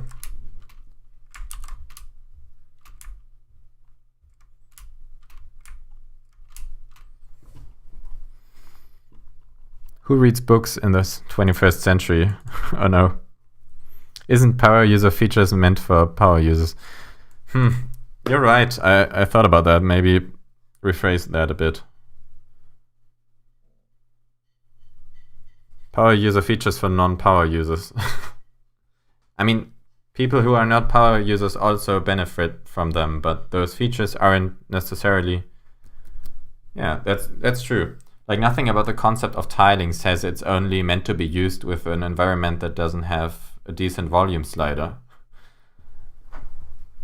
That's kind of the problem that instantOS is trying to solve, or one of them. So... Power user features for everyone.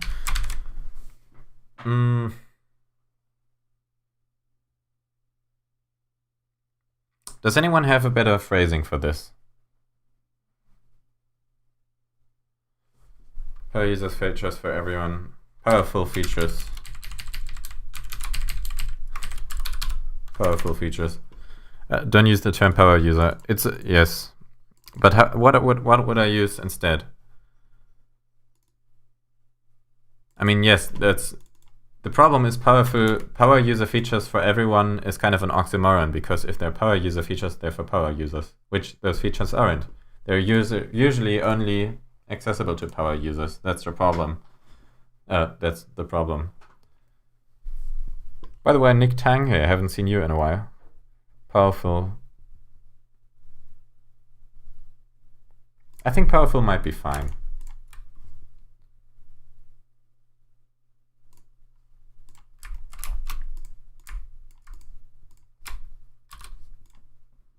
Advanced features.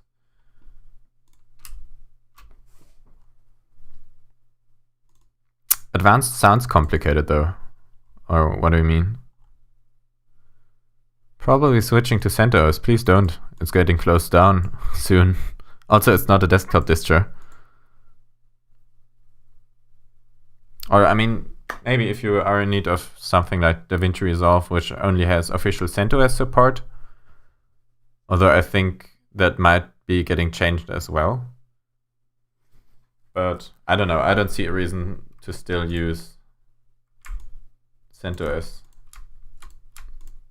because it's basically just a testing ground for Red Hat Enterprise Linux.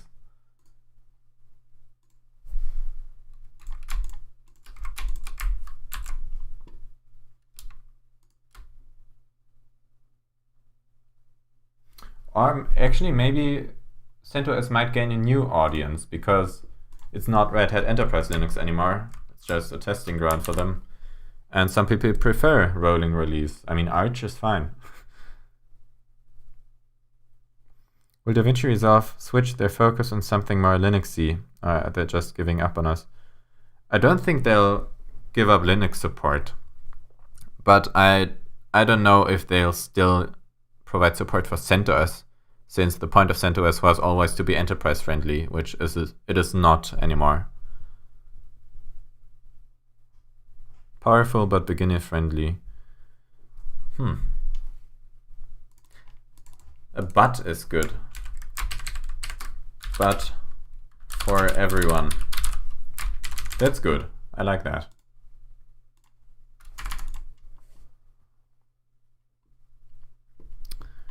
Schau mal in dein Discord. Oh no, I just launched Discord. I don't need it. I have Litecord. ISO torrent. Oh, awesome. Let's see if it works. Let's download. Name. Everything's fine here. Start torrent. Download in sequential order. Hash check. Okay. Let's check it out. As you can see, nothing illegal in here, by the way. I don't do torrents. Stalled. Well, let's give it a second. Maybe it'll work. Peers. Oh, there is one peer, which is probably Confuse or Christoph. No, see this. There's one peer. Oh, that peer is me. Okay. Trackers. I don't know a lot about torrents. But cool, you're working on it. Although, what does this mean? Peers. Is that me? 0 out of 1. That's what I'm getting from this.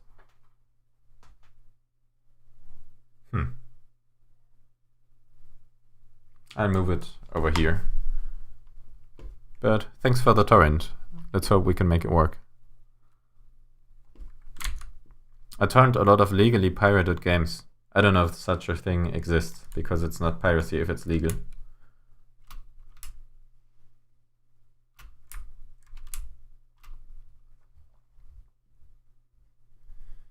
Huh, okay. To do insert screenshot. Insert screenshot. There we go. Beautiful.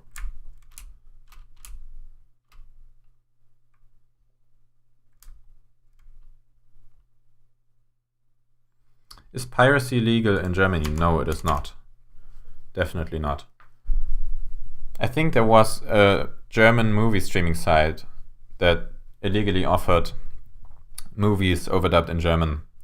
And I think they got raided by the police, so they're definitely going after people here for distributing stuff. I don't know about consuming,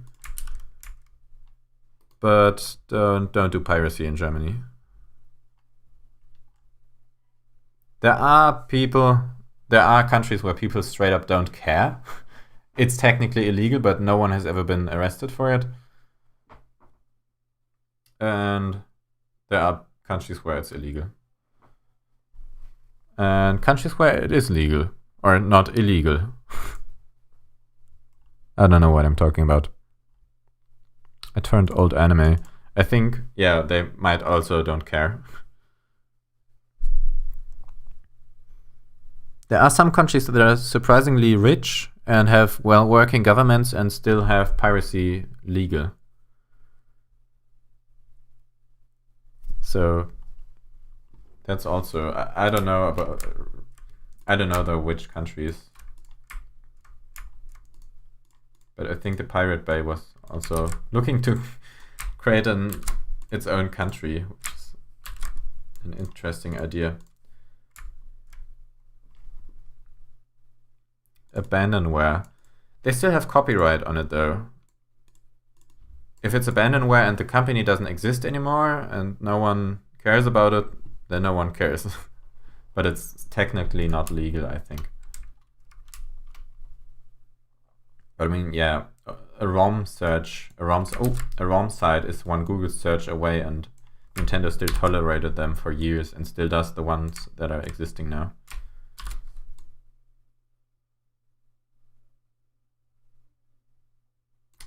Okay, bounding box center.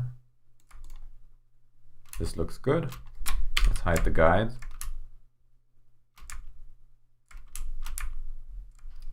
Oh no. This doesn't look good. Definitely need to shrink this down.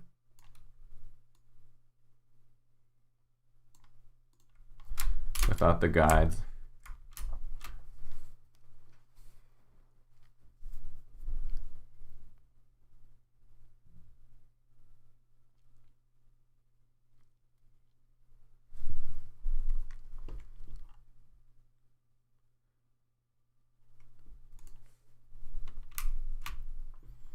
Okay. Looking good. Maybe I should make the spacing between those two and the vertical spacing equal. That might be a good idea.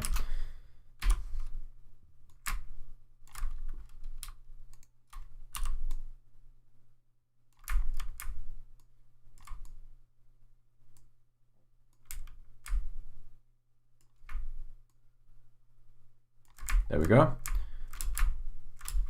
There we don't go. Still not perfect. There we go. As if that would be noticeable at the width that this is supposed to be rendered at, but why not? Oh no, wrong one.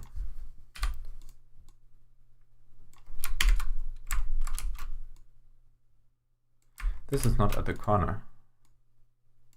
There we go. This also isn't. This is fine.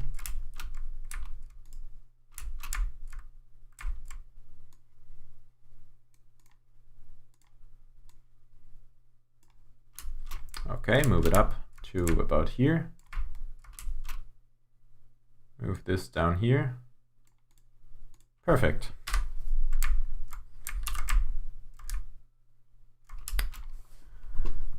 Okay.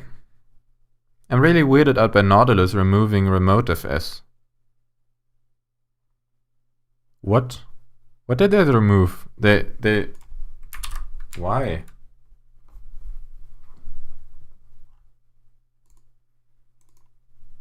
Nautilus has also gotten a lot slower with the search functionality. Like if I search something in here, it just freezes for a second before it starts searching. It used to not do that.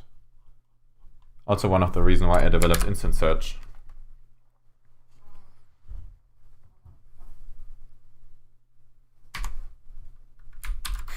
Nautilus is doing math. Probably. Let's add this, add search icon to instant search. I feel like it's missing something there.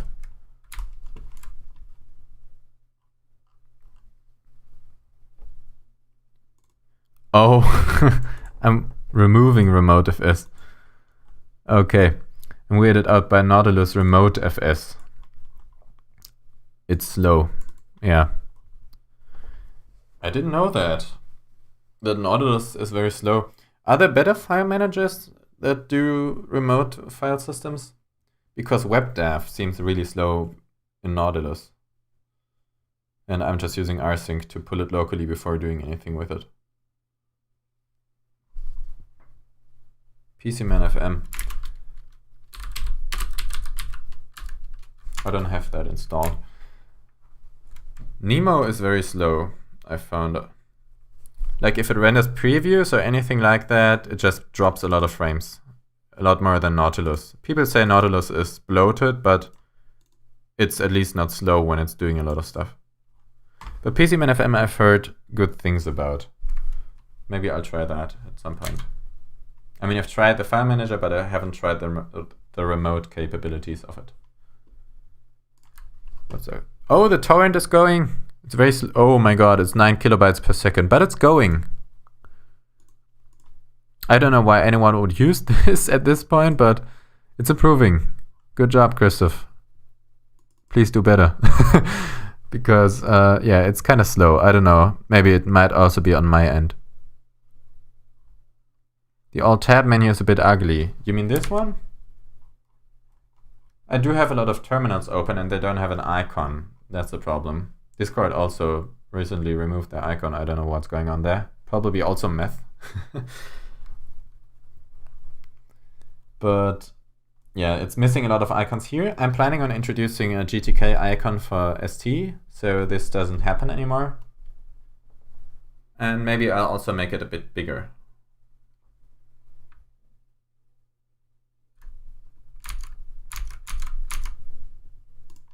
Oh, it's improving. 13 kilobytes per second. 14. It's going up. It's going up fast. 16 kilobytes per second. And it's going down again.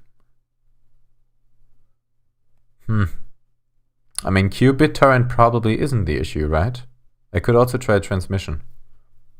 But they're probably using the same library in the backend as anyway. It's not a full square. You're right. But I think that's due to the title being like this. Like if I didn't have these titles open, by the way, let's kill Thunderbird so that we don't get a private email. Qubit is sacred. It's also not doing a lot right now.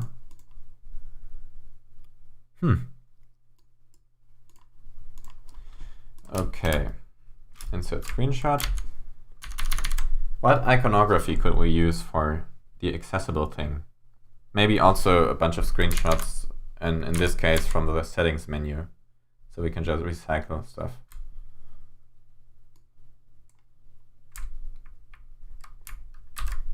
Because as far as I have seen, I already have like one of the largest amounts of icons on the website, like compared to other people who study the same thing I do.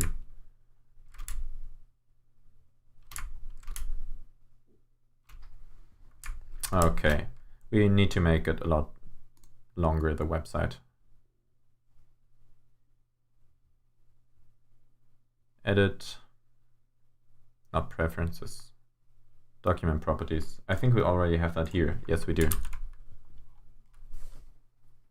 How about grid layout for switching apps? There also is a grid switcher, which doesn't work. Oh, there it is. There's this thing. It's just a bit slower than the Alt-Tab menu. It's using Rofi.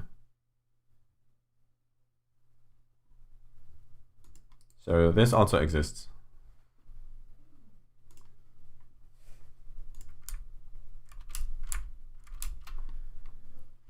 Make it bigger. Please don't make a rhyme out of this. This didn't appear to work. Oh, there we go. Move it down. I think I'm past the page boundaries, am I? Oh no. Did I just expand it into the abyss? I think I did. Oh no, I think I did. Or I made it, no, I didn't. 4,000, there we go. 5,000, let's make it for 4.5K.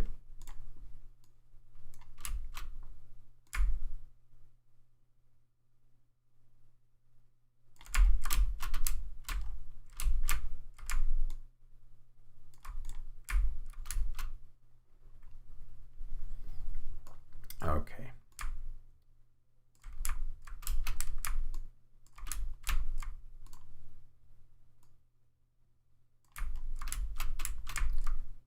Snap this here. Okay, now we have a lot of space to work with. Where do I find the torrent? Nowhere currently, because because it isn't working properly. I can upload it into the Discord if that's okay with Christoph. Yeah, if he gives okay, I'll upload it to the Discord. Maybe if more people see it, it'll work better. But at the moment it's kind of slow, at least for me. How's it now? Nothing changed yet.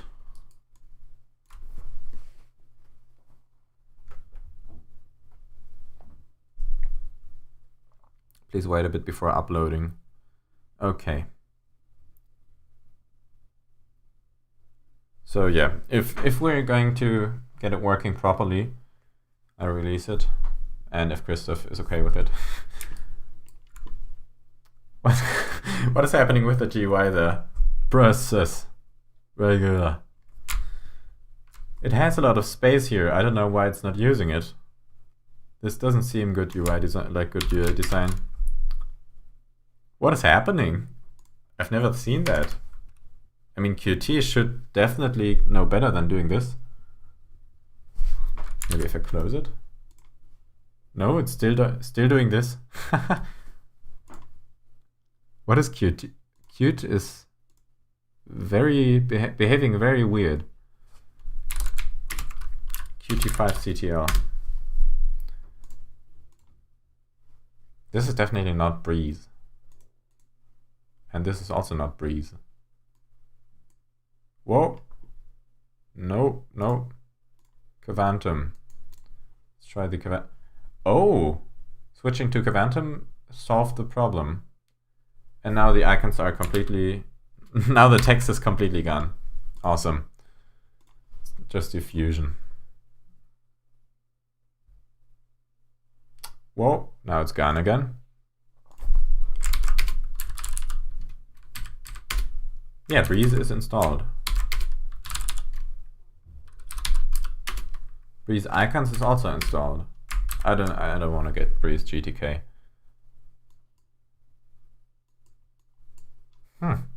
What's it doing? I mean, okay. Last straw, Windows. Nope, still messed up. Okay. Well, I guess broken it is.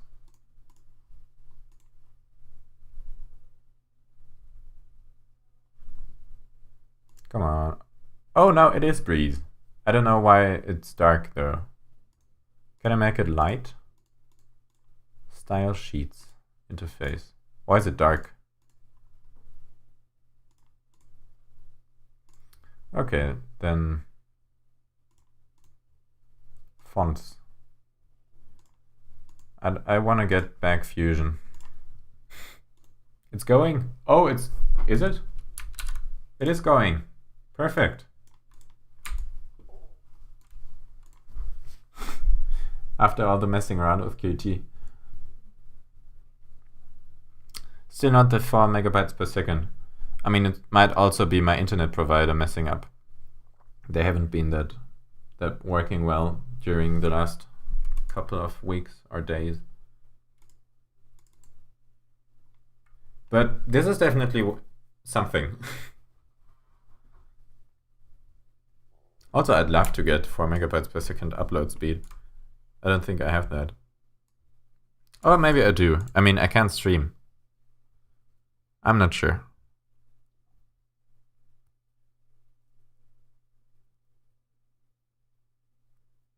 That theme enforces text and Cupid doesn't want it there.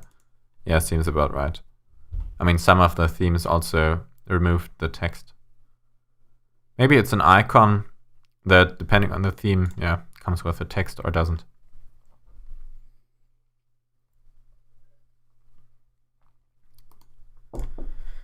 All right. I can see it on my laptop. Oh yeah, Christoph isn't living in Germany at the moment.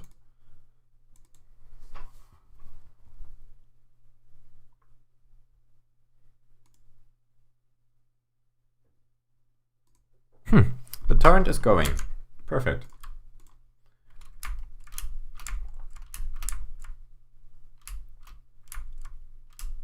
Can we copy multiple of these? No, I didn't want to move it. And I removed it. Get it? No. Enable YouTube Super Chat. How do I do that? I think I need a certain size for this. Although I've been thinking I could script up a bunch of stuff. Since, I don't know if Streamlabs is available for Linux. I mean, Streamlabs OBS definitely isn't. 800? Oh, 700? Slowly going up. YouTube Super Chat. Aktivieren. Monetization. I'm not monetized yet. I don't think I can do this. But there's Streamlabs.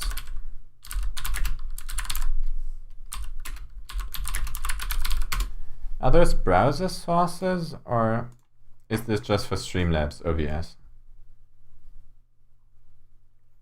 This does seem, yeah, like it's just a Streamlabs thing. So I could script stuff myself to get Streamlabs working on Linux. That might be something useful in general for other streamers as well. Because I am quite interested in punch and roll production, like improving the production by just adding stuff to it that doesn't require active attention. Which is also like what satisfies me about software development, I think. Alert box. Or can I just do this with a browser source? Although I don't think I can. Yeah, this thing. These are all over Twitch. I don't know why people aren't using them on YouTube. Is there a reason? I mean, there's YouTube Super Chat, but those can do a lot more, like these alerts, and people are being able to do media shares. Oh, media shares. Media shares would be a good idea to also program. And TTS. I think YouTube doesn't read out TTS for Super Chat. Yeah, that was the thing I was thinking of. Adding TTS to maybe the chat or Super Chat or donations, I don't know. But that's definitely something that I might do in the future. Because I don't think that a lot of this is available outside of Streamlabs OBS, which is only available for Windows. Is it even open source?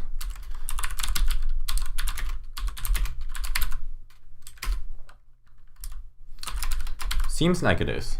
I hope they're not just using this to track issues. No, this is the real thing.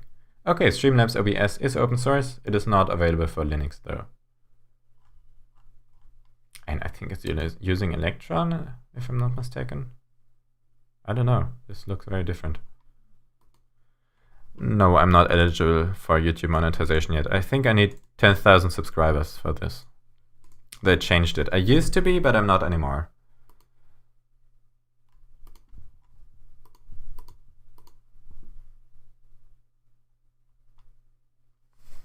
This is still going.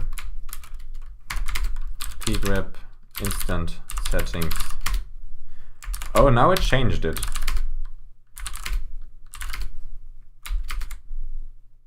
There we go.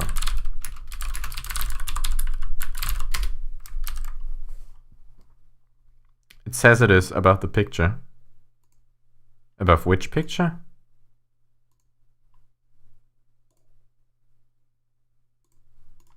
Can I just enable that in the YouTube Studio thing? I don't think I can. Let's try it. Streamlabs Git. Oh, this is about Streamlabs OBS. Are you going to make a beta 6 video when you release it? Yeah, I think I'll definitely do that. I've been thinking about switching up the style of the trailers and stuff like that. So, yeah. Stay tuned what I'll do for beta 6. Surprisement. Okay, we can just duplicate this. Stonks. Make another square here.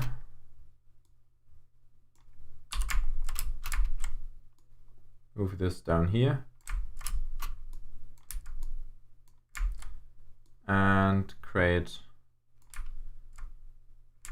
Did I create a guide here? Yes, I did. Although this was the wrong one. Okay, now I can remove this. Move this down to match the guide. Bounding box corner. Yep, seems fine. Video editing stream. I don't know about that. I don't know about that.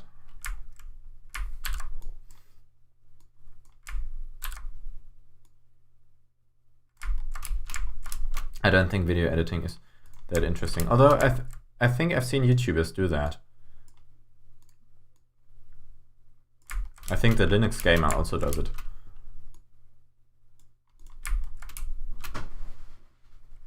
Okay.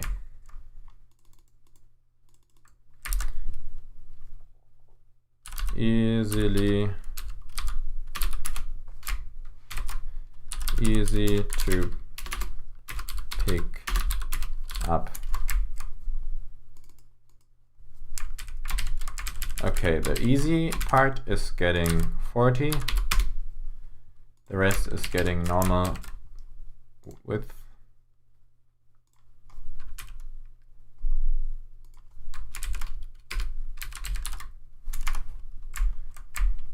Okay.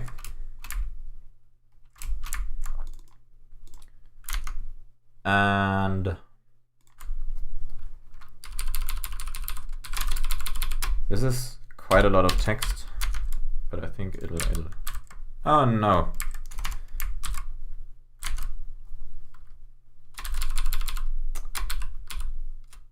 Okay, oh, I've just made this one line using Shift J.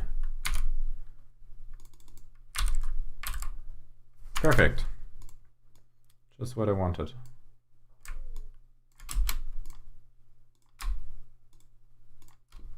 And then distribute those. Distribute. Okay, this is already good. Are they still grouped? Yes, they are, and I need to degroup them because, yep, they're not grouped anymore because I need to center it. There we go.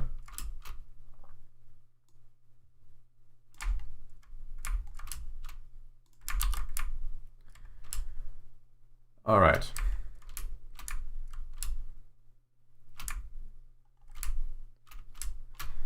The screenshots are still a to-do, so definitely need those in the future.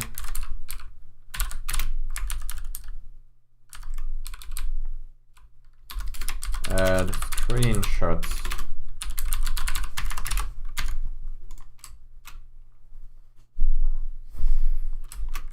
And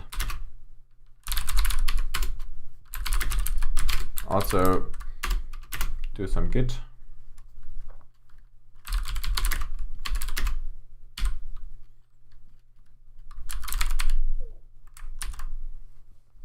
Powerful. Powerful. Thanks.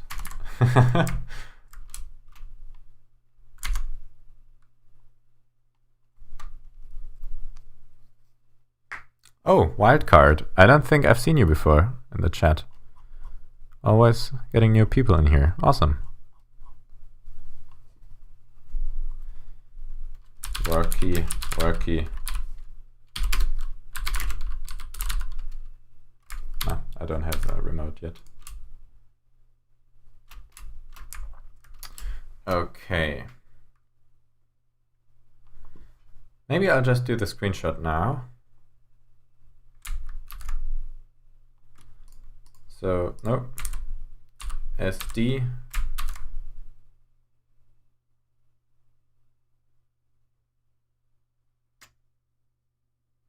I actually do have a screenshot. Maybe I'll change the wallpaper for the... I didn't mean to open up NeoVim. Maybe I regenerate a new wallpaper to just get something, I don't know, impressive. It's taking its time. Oh, Breath of the Wild. I don't think I can use that.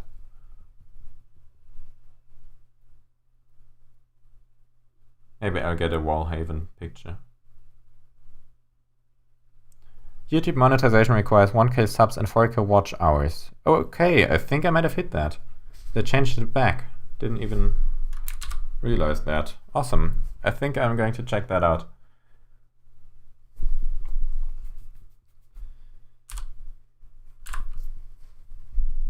Last try. Ah, God, this is low resolution. I'm stupid. Low resolution doesn't matter if the entire website is getting pixelated AF. Sidoneth Raythod. Hello. Avoid Linux, I see. Wallhaven. Come on, don't let me die. Come to think of it, maybe the Wallhaven generator might have broke at some time. Might have broken. No, it's not broken. Okay. Take a delayed screenshot.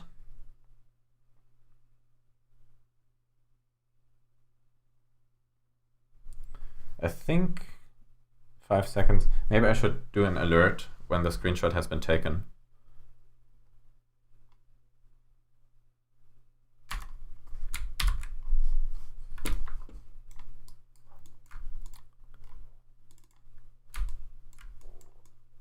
There it is, looking good.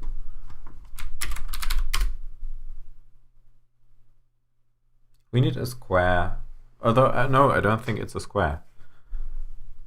I don't know what the aspect ratio is on those cards I have. Maybe I should make them square. How do you create mockups for your website? Figma? No, it's Inkscape.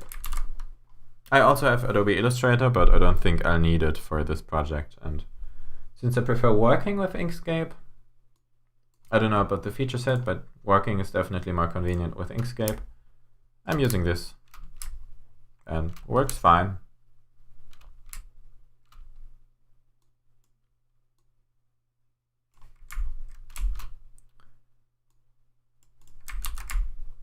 Okay.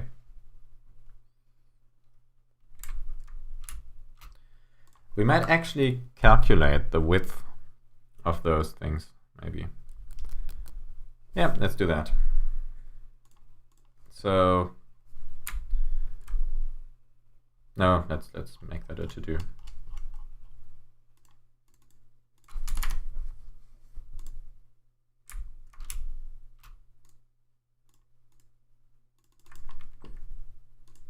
Bold.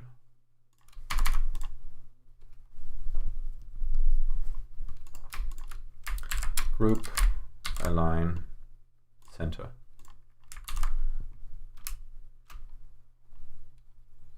I never tried designing with an editor. I used HTML and CSS. I mean, design you do either with pen and paper, then an editor, and then most of the time HTML, CSS, or framework like WordPress. But as a mockup, this is definitely better than directly going into HTML. Because if you do something and spend 2 hours creating it in HTML, CSS, and then you want to change something radical about it, it's usually not something you do because you spend so much time on it.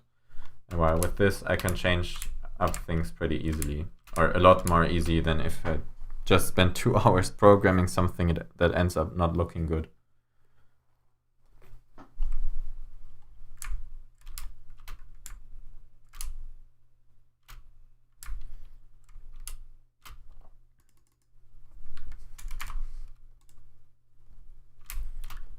Okay, so Krita, I want to drag that in there.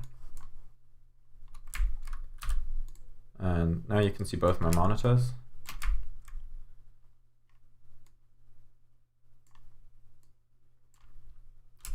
Maybe do this. Oh no, I blew it.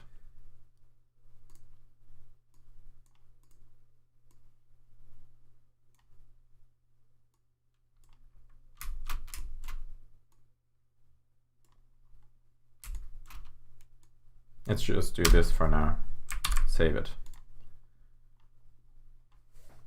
Did you check monetization eligibility? I didn't yet. I mean, I can do that now. But I don't know how interesting it is for you guys to watch. I don't know. See Matrix while I do stuff in YouTube Studio. Let's just have a really quick look. Monetization. Oh wow, I am eligible. Back when I checked, I didn't think I'd ever reach 1,000 subscribers. I think it might have been 1,000 all the way along. All along? All along, nicht all the way along. And German in there. Okay. Apply now. Review partner terms. Okay, this looks like it might take a while. I'll do this off stream.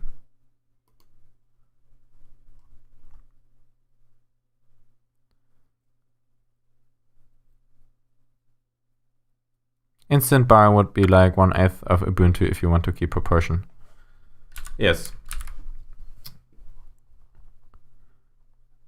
Wildcard, do you mean DE? What did wildcard say? Does instantOS come with a new DM, or does it use an already existing one, or maybe not using one at all? It doesn't use a DE, it uses Instant Window Manager and all the custom tools surrounding it. And the display manager is LightDM. Okay, you meant the display manager. Confuse would be really angry if we switch display manager. Also, I don't think I'll be moving away from LightDM to anything that has the slightest risk of just not working on every machine.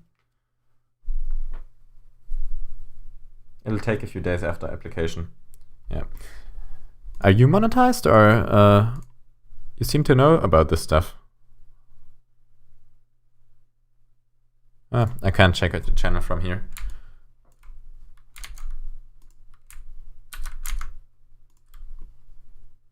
The BitTorrent's going.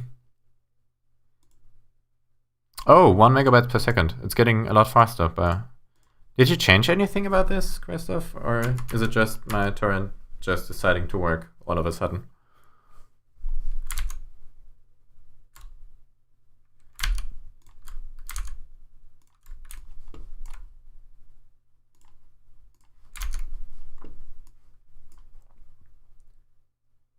Okay, I'll embed this, I think, and this is way too large. And the snapping is screwing me over. There we go.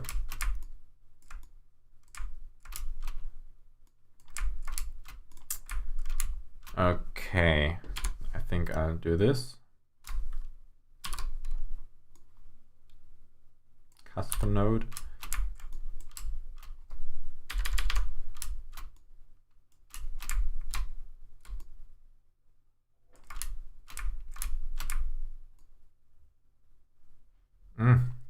Come on, come on. Okay, then maybe not. Also fine. Yeah, this works. And then I think we can go to Object, Clip, Set. Perfect. And now we have this clipped. And we also need to make it go to the back. Can remove the to-do insert screenshot thing. All right.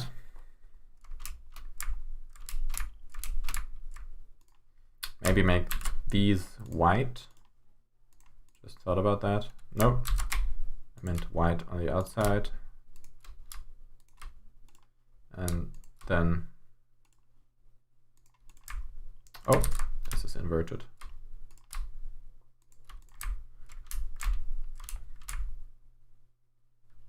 Yeah, this looks good.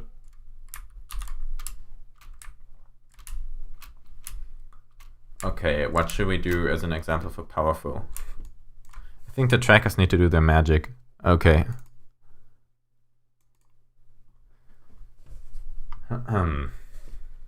Little bit experience. 3K subs and 0 videos in my abandoned channel. Okay. What was your channel about?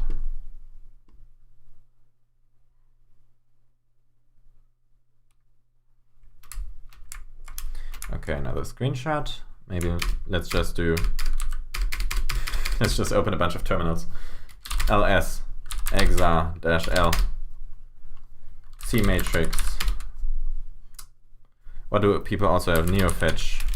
I think mine's actually broken. pfetch. There we go. pfetch. Neofetch. Ranger. Tree. Test. I think we're good. Pretentious Linux user starter pack.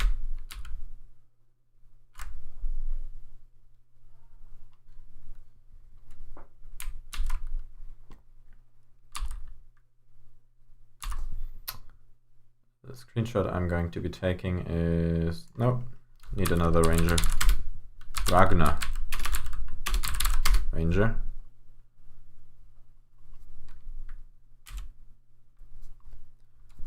And NeoVim, of course. We need a NeoVim. Hello world. Okay. Bunch of complicated stuff on screen. Definition of power user.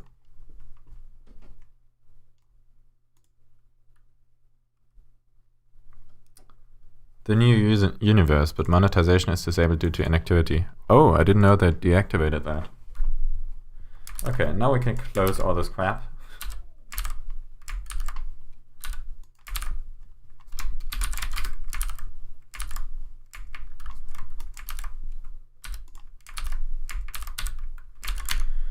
Okay, back to Inkscape it is. Drag that in here, embed, make it smaller.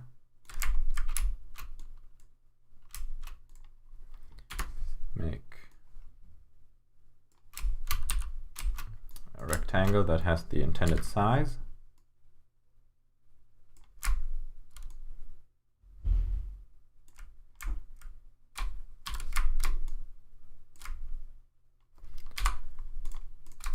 Then object, clip set. Perfect. And this can go.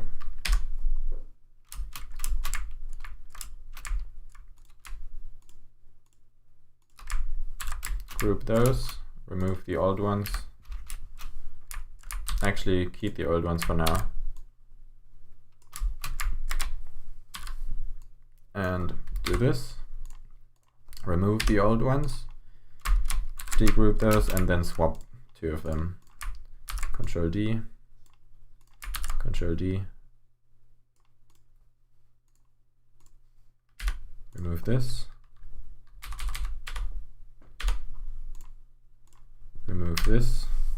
And now we have a different picture selected, just so we don't see that it's all copy pasted. Group. Hide the guide. Okay.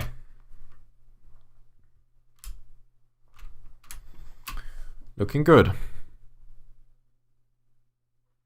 I'm on a channel since your second stream. Oh yeah, I remember. And I think you almost got auto-banned for spamming. How's it going with the programming? Did you do anything in there? Oh, in there with the programming.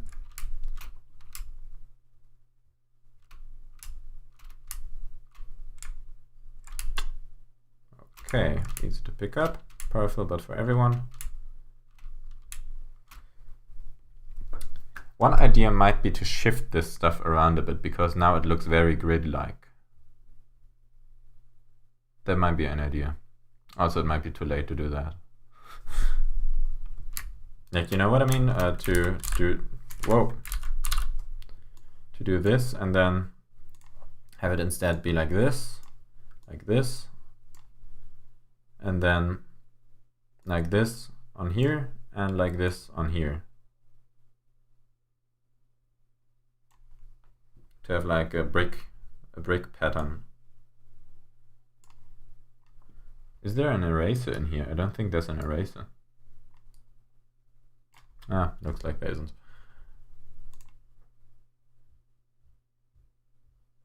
Yeah. That might be more interesting than just a straight up grid, because now it's very obvious I'm using a grid. Or I could remove this framing.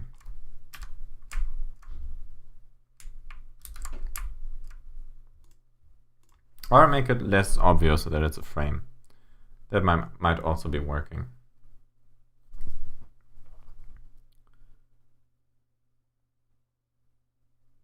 Learning backend web development. Cool. Bad gameplays. You're also new, I think. I hope I didn't forget you. I'm not good with names. I can remember a lot of profile pictures. I think, yeah, the blue one, I have seen that. Your website looks really good. Thank you. Oh, we're getting some new people in here, so now we can get an impression of how the website looks to people who didn't look at it for hours on end. Because that's quite a different one from the one people have when they made the thing. instantOS beta 5.1 has finished downloading. The torrent is going. Okay. Let's just... am I green? Oh, we have 3 full seeders now. Cool. So am I greenlit to publish this now? Or... I love instantOS. Grüße aus Österreich. Dankeschön. So German language.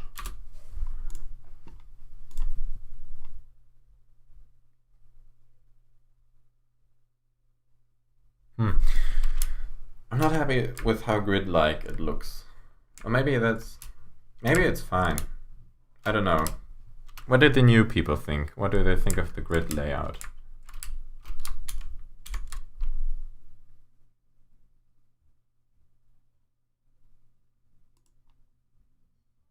Okay, nothing. This is probably taking a while. Other people aren't that interested, aren't that active in chat. That's fine. I like how the blue beta looks, actually. I don't know why. I don't know what I'm looking at. This is the new website. Or might become the new website. Grid layout's fine. Okay. Oh. The footer also looks good. Maybe move this down a tiny bit. Looks good enough, never done websites. Looks dope. Okay. I might stick with this. I also have 4 more sites to do. I mean, now I have a bunch of template stuff that I can reuse, so they'll probably be faster to create. Looks a bit repetitive. Maybe change the colors at the bottom. Not sure what you mean, to be honest. You mean the colors of the frames? Yeah, so color schemes, it's not advised to use too many different colors. I already have a different frame for the screenshots.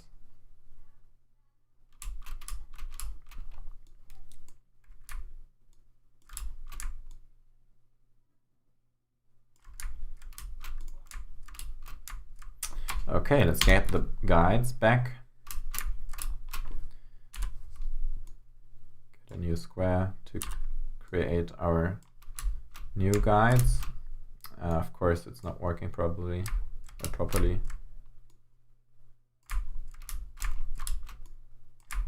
Okay, and move this stuff up.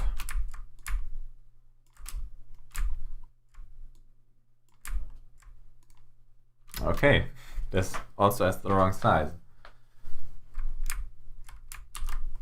Not sure if this link works.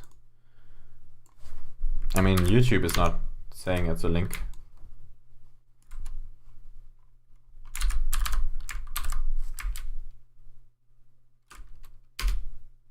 Oh! BitTorrent, open link.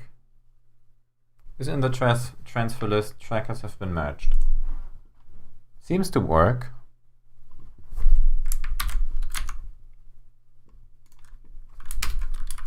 Add instantOS server link.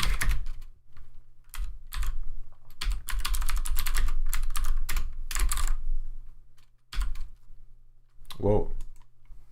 I did some Tmax magic. There we go.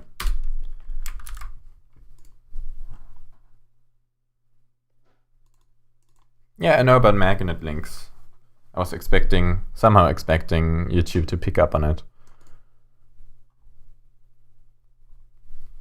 Does the download actually start? I already have it downloaded, so I don't know. Maybe I remove it again. So remove this, remove delete, also delete files from hard disk, and let's retry the link. BitTorrent, downloads, Stalled. Peers? Oh, it's going. It's going. I'm using torrent inside. Brave can download torrents? I didn't know that. Let's check that out. Web torrent. Well, it kinda does. I don't know what's happening. Oh, there it is. Start torrent. Copy magnet link. Ooh, looks kind of pretty actually. And it's a lot faster. No, it isn't. Stop. Stop. Oh, I can't pause it. Okay. Oh, its upload speed is actually a lot larger than download speed for me right now. I think I was uploading to myself there, since I'm doing 2 torrents. Is peers the people that download and seeds the people that seed, or is it the other way around?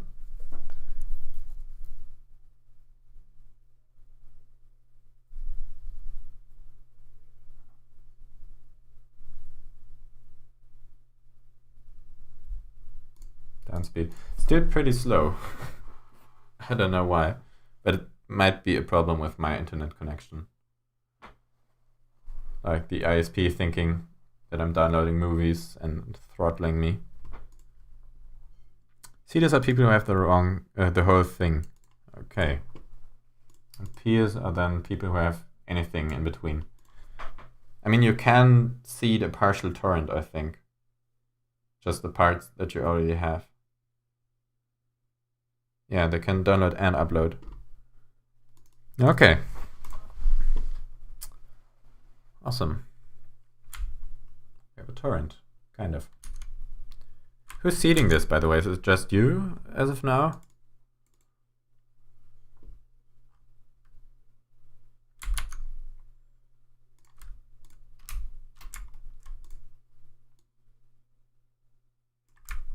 Time to use NordVPN. I don't think you need NordVPN to download this.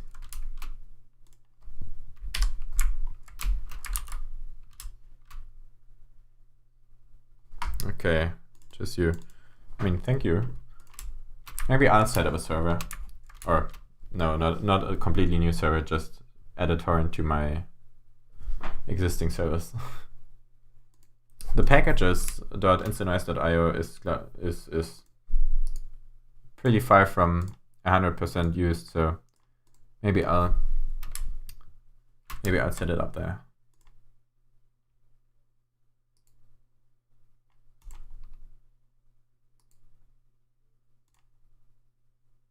Why can't I not? Why can't? Oh, I need to drag it out. Got it.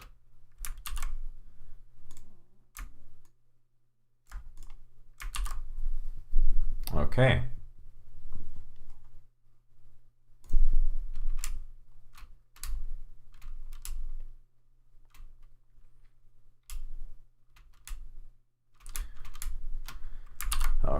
Okay. Maybe it's time to start a new page.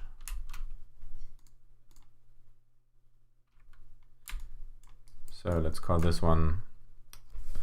What page should we do next?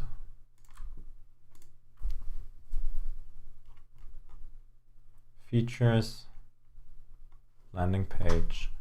Okay, we have the landing page, privacy. Yeah, some to-do stuff there. This is also still on the to-do.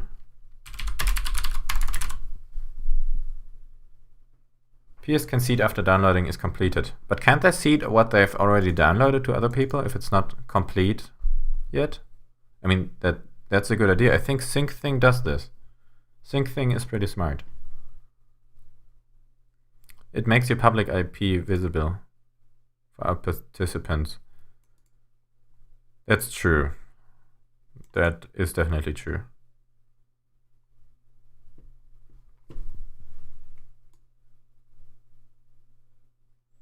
Is there a way to make torrenting like not reveal people's IP address? I don't think there is.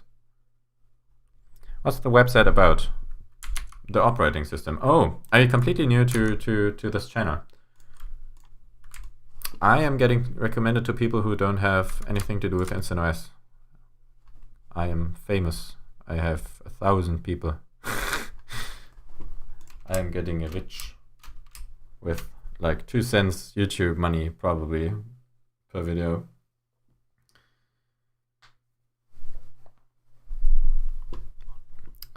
Okay.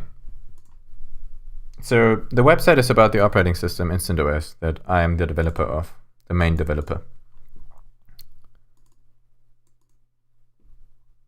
Good night, sir. Mobile data not working properly. Ah, that's a shame. Good night. Website on live stuff. Awesome. Yeah, this website is it's actually a mock-up for a website for the operating system. The operating system it's a Linux distro based on Arch Linux. And it already exists. I'm using it right now. We can do all sorts of fancy stuff. It's like a really lightweight operating system that contains a lot of features that are normally not found in operating systems that normal, quote-unquote normal people can use. Like you need to invest a lot of time into learning stuff just to use it. And instantOS is trying to not be that way. And also provide a lot of features that are normally missing from those operating systems. So yeah, awesome. Is it an emulator? No.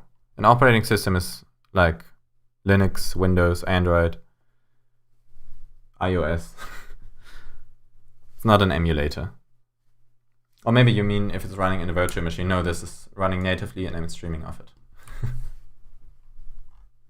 Can instantWM be installed standalone without the distro? Yes, but you need to manually do a lot of things. Like I would recommend at least installing instant menu and instant utils. So you have a way of launching applications, else everything is just missing from it. Okay, so the new page is going to be, let's move this over here. Features page. I think we'll do the documentation landing page next. What hosting do you use? For the operating system, it's hosted on GitHub. And I also have my own server, packages.instantOS.io. All of this is running on my own server, and all of the source code is on GitHub, which is pretty much the standard for open source projects. Oh, for the website hosting. For the website hosting, I'm using GitHub Pages. The current website, I'm redesigning it. The current website is using Jekyll. Looks like this. And I'm redesigning this. This is a lot of text, a wall of text, which is not very interesting. I mean, it's informative, but it can be improved. Then you can host stuff on GitHub. You can host static pages there. You can't host anything with a backend there. Or at least the backend isn't hosted on GitHub. So static pages is one of the best hosts I think you can get. Since GitHub is super reliable, super fast, and you can host, I don't know, a lot of stuff on there. I think the limit is like a soft limit of 1 gigabyte and a hard limit of 10 gigabytes. So if you overdo it, I mean, if your website is 10 gigabytes, you're crazy anyway. Or you're hosting Wikipedia. But yeah, GitHub Pages, highly recommended for static pages. And you don't have to pay for it. And it's super reliable. I don't know why you would ever pay for static page hosting if there's GitHub. Like you have a lot of space, you can use custom domains, you can use SSL without even having to pay for SSL from your custom domain provider.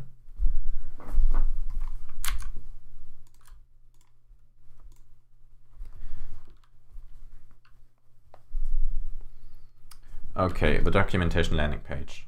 Get started, search bar. I think we can just copy the header. Copy this. Document properties. Don't worry, it's not the big V you're not allowed to talk about on YouTube. Pixels 960. by a lot.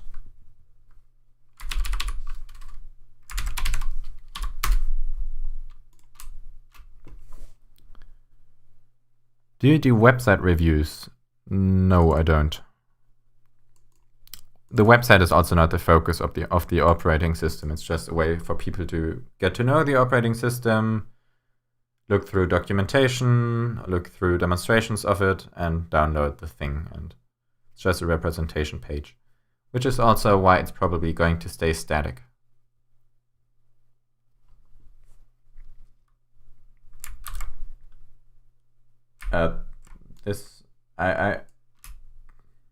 Oh, it's because of the page background. Okay, background color. Pick a color here.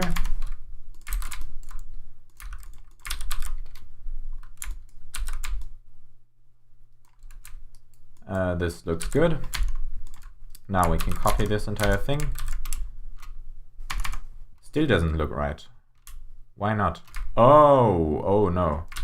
Just remove everything here. No, this is not what I want. Why is it doing this? No, bad. Why? Oh god.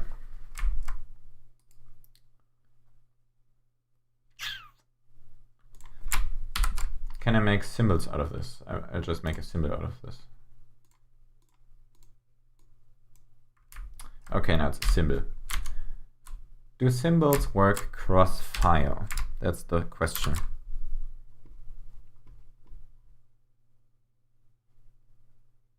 No. No. Current document, all symbol sets, logic charts. How can I... We definitely need a way to exchange stuff between the documents, else I'm going crazy.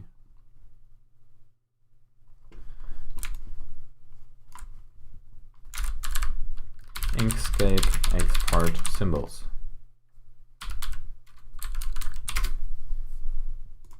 Save my symbols library. Your own symbols you can put in the user directory in symbols. .config Inkscape symbols. Okay, so if I save this,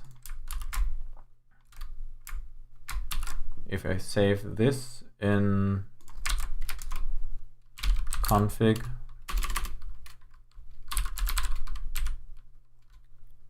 Inkscape symbols. There we go. Name instantOS.svg. There we go. And in the new document, it's not showing up yet. Just closed. I just closed all of it, didn't I? Yes, I did. That's fine. We have a backup. instantOS. Awesome.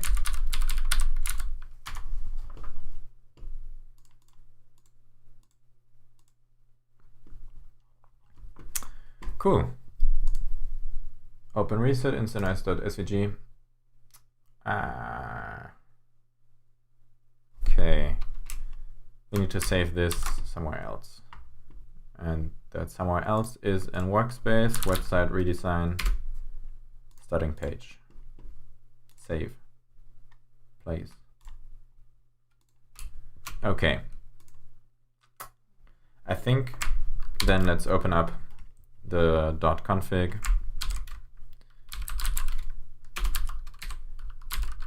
Inkscape instant symbols instantOS.svg. No, I don't want to import it. I want to open it. Okay, that's fine.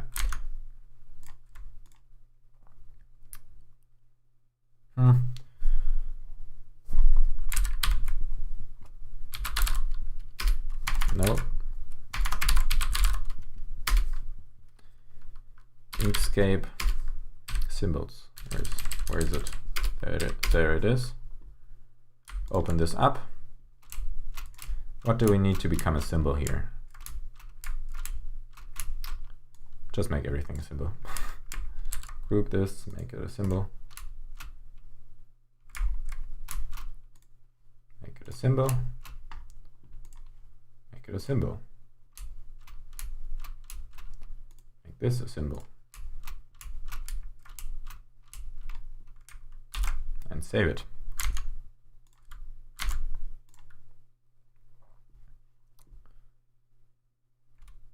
Okay. Come to think of it, I should add a template for stuff like that. An empty Inkscape document. So let's just do that. Inkscape, file, save. Where did it get saved? Save as. Inkscape SVG, and we want to have that in home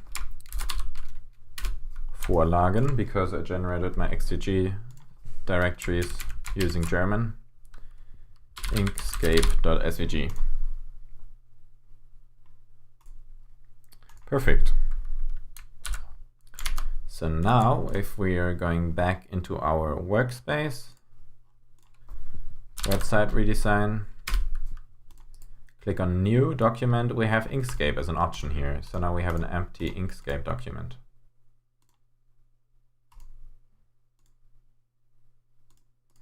Oh, about the impressum. Oh, this is quite long. This is an auto-generated one that I just got as an example from a website. Where'd the chat go?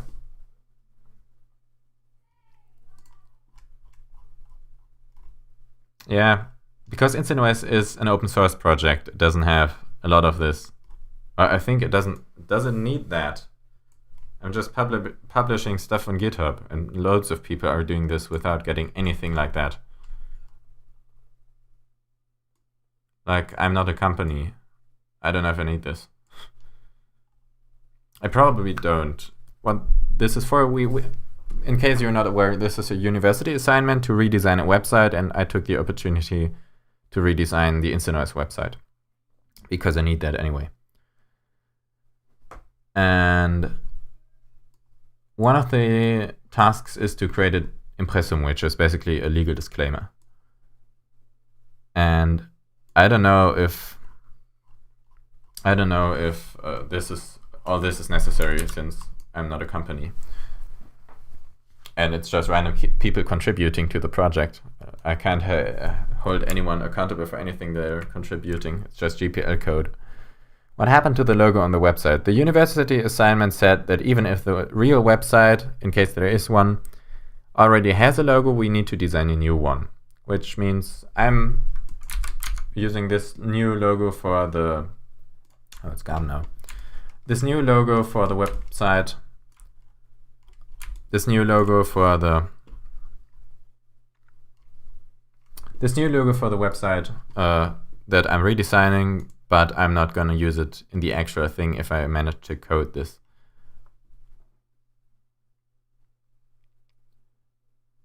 Telemediengesetze. Auch private Webseiten brauchen in Deutschland rechtlich ein Impressum. Huh. Although I think the website is hosted in the US. Which country is it accountable? Or because I created it, it's according to German law. Oh no. Okay. Well, I guess. Let's just Google that. If you're not German, this is going to be a bit boring. Impressum. IT-Recht.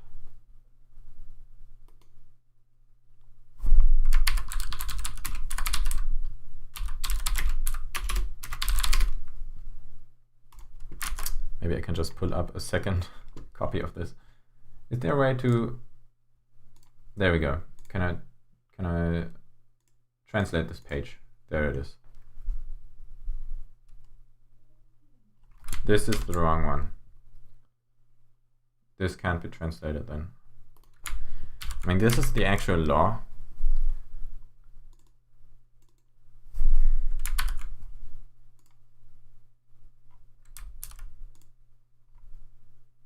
Let's just use this one.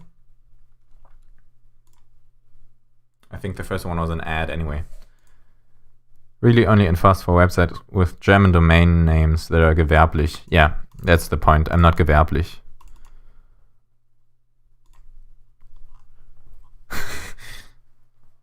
Non-German viewers be really confused. Although, I don't know, I'm getting donations. I don't know.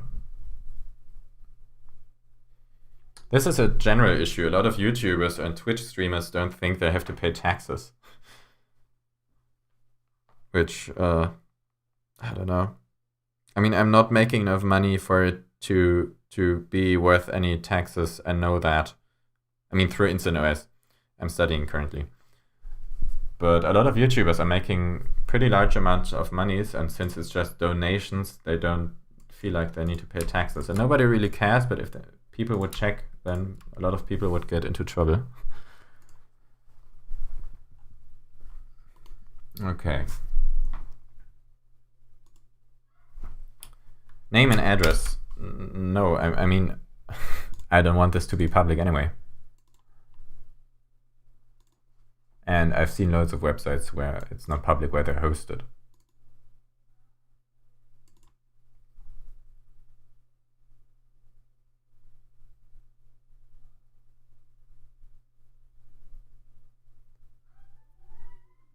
I can provide this. I mean, this is just email. Elektronische Post.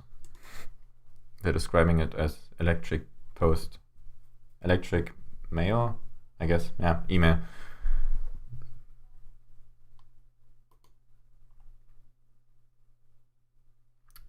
I think I'll do this off stream. This is boring for you people. Yeah, my viewership dropped.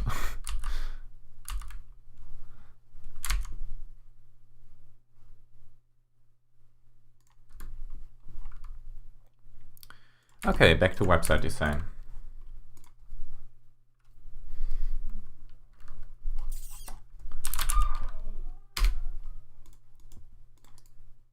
Inkscape.svg, docs, documentation.svg.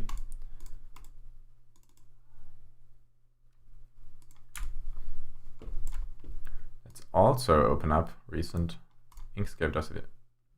This is the wrong one. That's the wrong one. .config, Inkscape, symbols. So now we have this symbol library thing. We have documentation.svg. We have this. I move this here. We can close this down. We can close this. So symbol library, website. Awesome.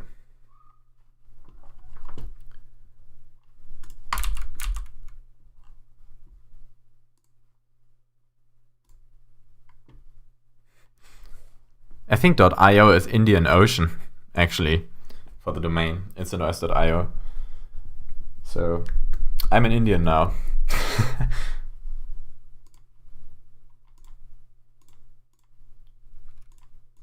Pixels, 960,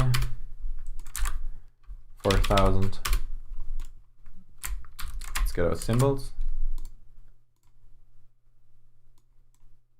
This is not the one I wanted. This also isn't the one I wanted. What actually is this?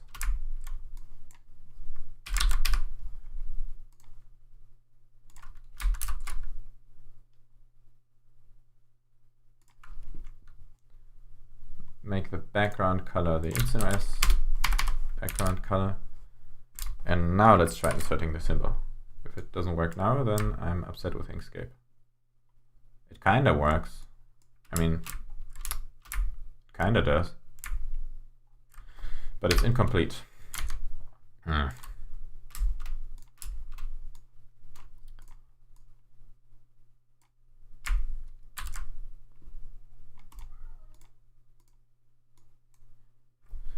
Learn more. Gotta be honest, I don't like this. I don't like how this is. Can I rename them? I can't even see the names. Oh. What's happening here? Smaller, larger. Oh, I can zoom. Okay. So this one is not the one I'm looking for. This one is 1, 2, 3, 4, 5. 1, 2, 3, 4, 5. This is not the entire thing. Oh no. Why is it not letting me copy this? I don't get it. Why does it look like this?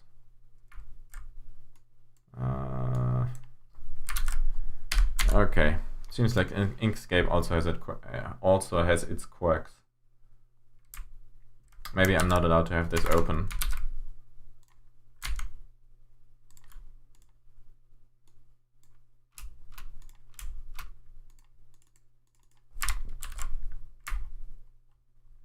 How is this so tall? What the? Oh no. Why is it down here? Why is it down here?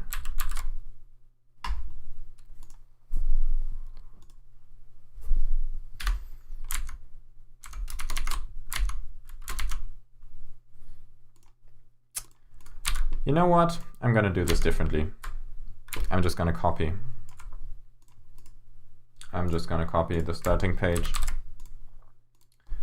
and call it documentation.svg.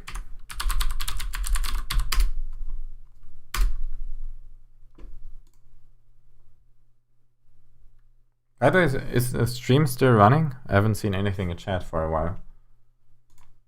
Oh, there it is. Documentation. Okay. All of this can go now. The symbol set got reduced a lot. Do we lose anything here? No. Seems like this is the current version. Okay. So this is the button 2.0, button 3.0. Oh, is it because they're using symbols? Oh, I think I know the issue.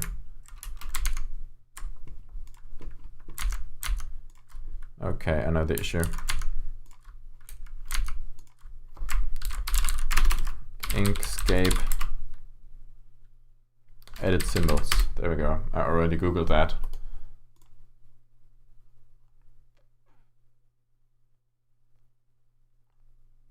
Convert to group.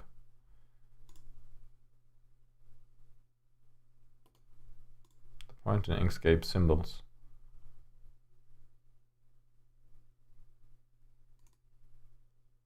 Give names to symbols, object properties, Control Shift. Okay, this is interesting, definitely.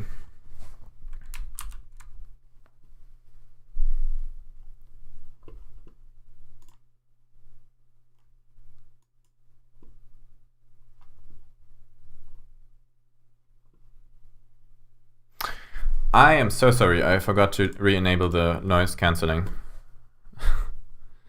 I just realized. Yep, noise suppression was disabled.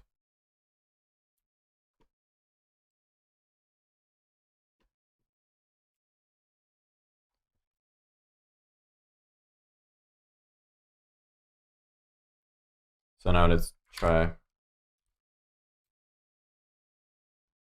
Did you hear the typing? I hope not.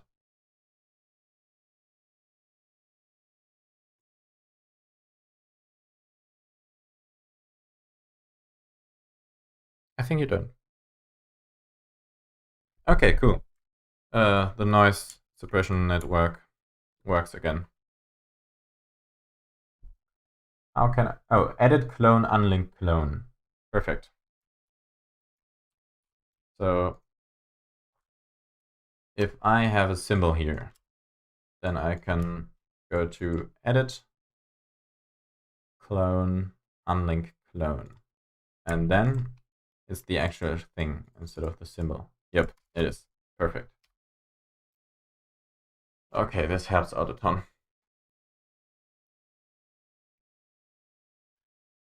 Okay. We are going to move all of this down.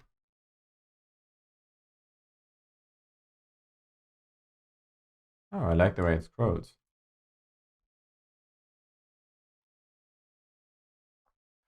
Search bar. Where are we going to put the search bar and how are we going to make it look?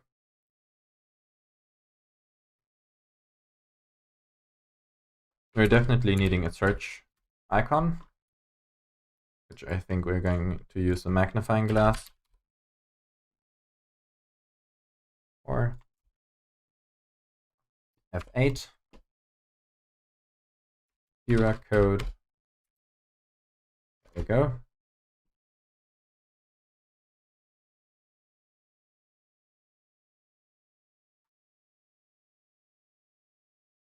Added magnet link to the instantOS.io/download.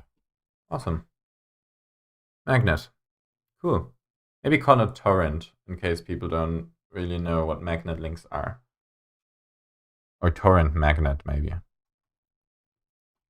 Oh, for you people. There it is, magnet. Looking fabulous.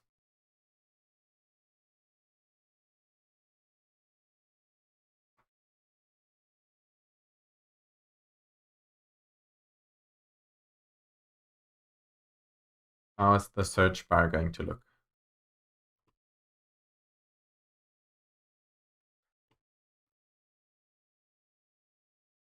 Status bar went away. How does Google do it? Okay, it has the search, the magnifying icon here. And then there's the search box. Okay, let's create this in a vacuum. Don't need any guides.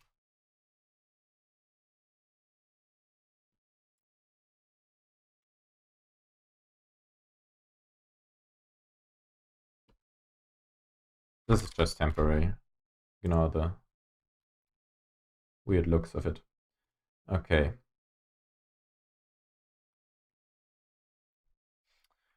I think what I'm going to do is... Oh, I know. Going to stroke and fill. Make this the color of the accent. There you go. And as a bonus,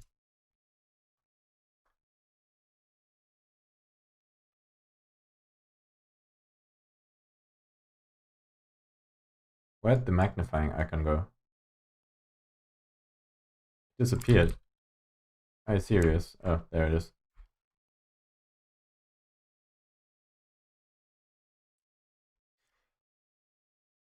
Oh, I grouped them. I didn't mean to do that. Why are they grouped? They are grouped. There we go. Now it's not grouped anymore. This is meant to be white and doesn't have an outline. Fill. Full opacity.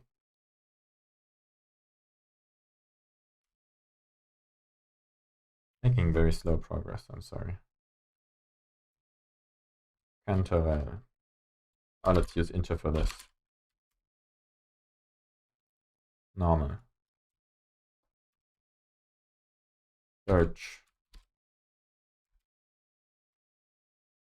And this is going to be this color. Dot, dot, dot.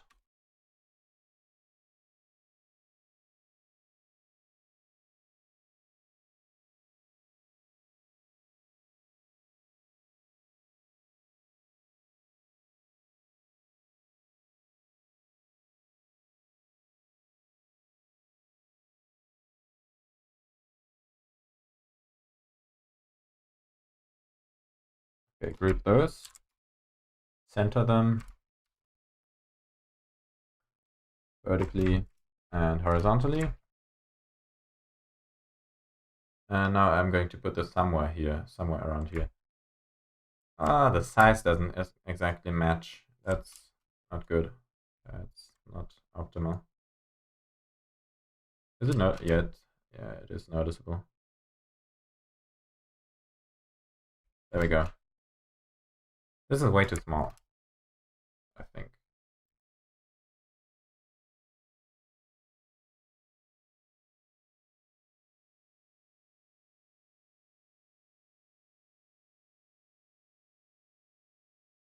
Okay. Fill and stroke style.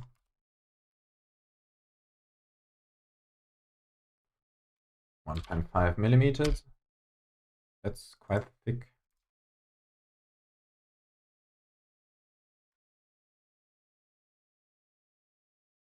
What was the button for this? Shift. Shift. Okay.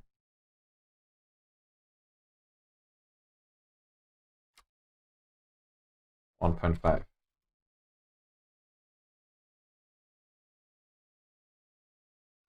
1.5. This is too large.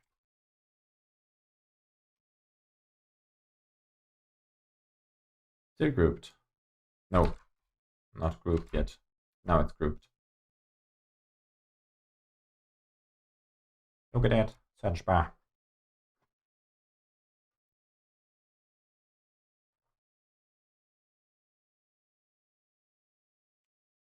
Get back our guides.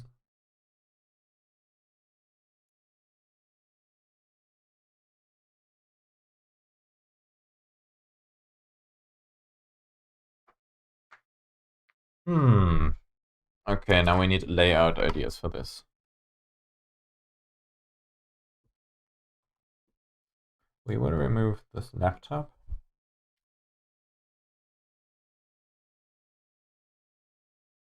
I think this is going here.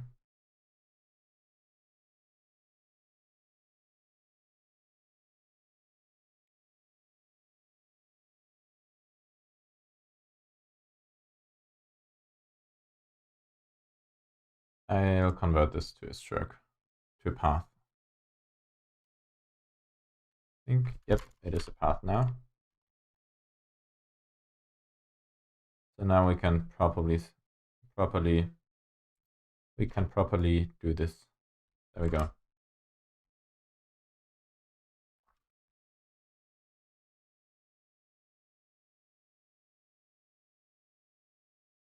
And to align it, let's do this.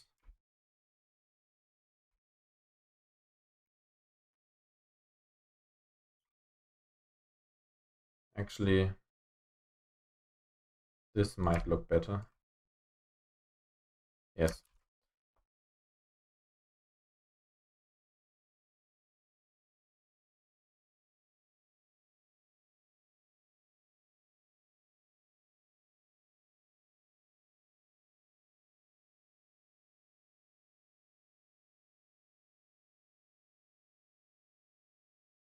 Object. Clone, is it, where's the clone? Edit. I think it was edit clone, unlink clone. Shift Alt D. Cool, even has a shortcut. Ungroup those, ungroup those. Clone, unlink clone. Oh, there it is. I think this is better.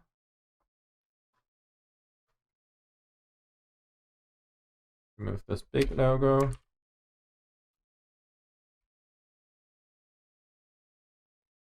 Okay. Now let's design a single card. So what I'm thinking of is, what is this to? What does this do?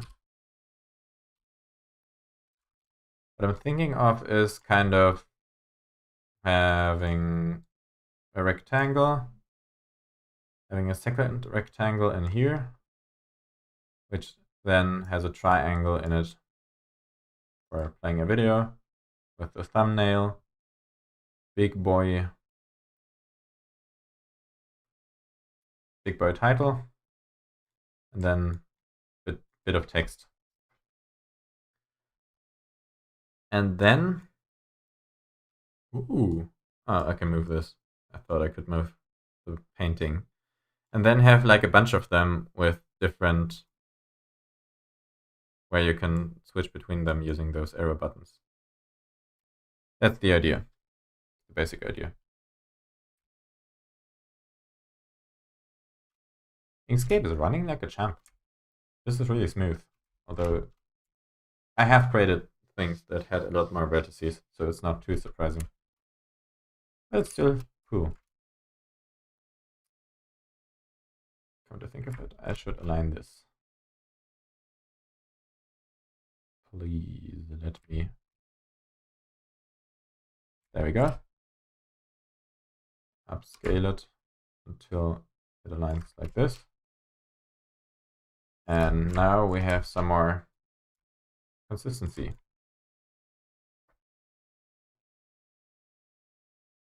But the text is too large. Text box needs to be smaller.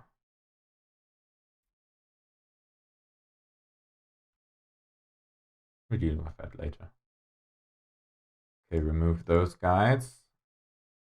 I got no rules.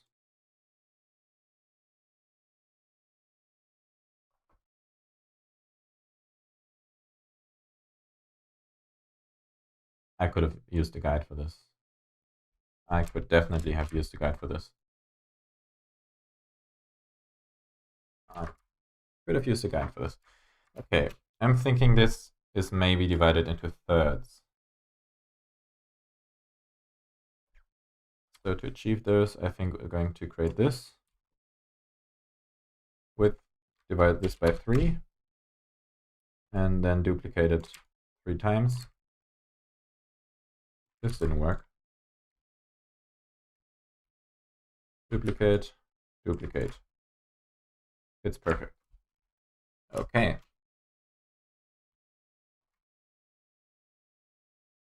And then create our guides according to this. Actually, let's resize this a bit to make it fit this guide. There we go. Ew.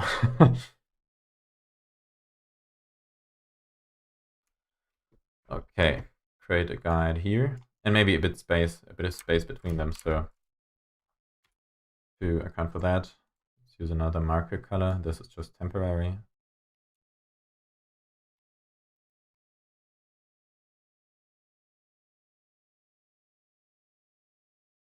Okay, there we go.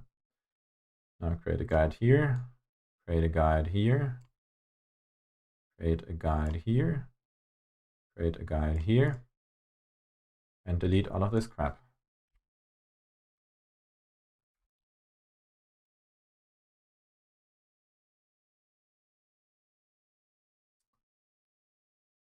This has the wrong width. It's supposed to be 1.5.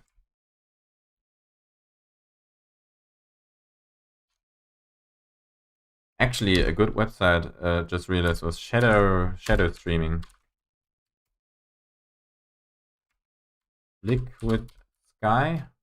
I don't know if that still exists. It also looked. I think they closed down. Oh no. Oh yeah, they closed down. That's a shame. What happened to Liquid Sky? Shut down December 2018. Oh, they've been dead for quite a while. Okay. Shadow has a decent website. This looks really cool. Should I add a cookie? We don't have cookies. Okay, never mind.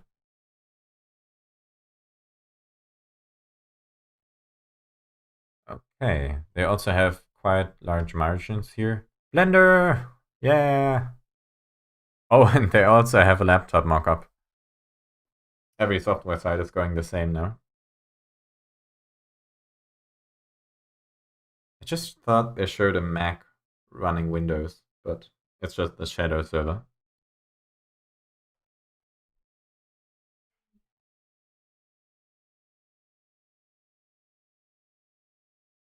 Okay, they have thirds here. Oh, we can add community videos somewhere, and we also need to make the support links appear again. I want to have these stripes. I think that will break up the website a bit better. Was ist Shadow? Windows 10 gaming computer. Ah, shame there's no Linux. Or you could just get a Shadow and then run a Linux virtual machine on it. I guess that works. Also, this service in general, I'm not a fan because you're just giving everything to the cloud. Like there's no privacy there. Anyone could just walk in and get all your data. If you're doing any work with this, please don't. Just do gaming.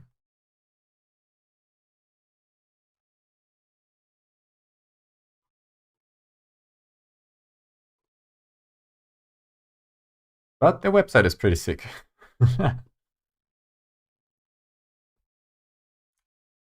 We can experiment with that.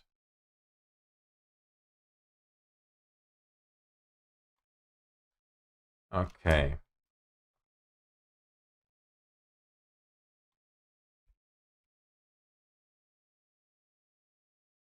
I forgot this is a vector object now.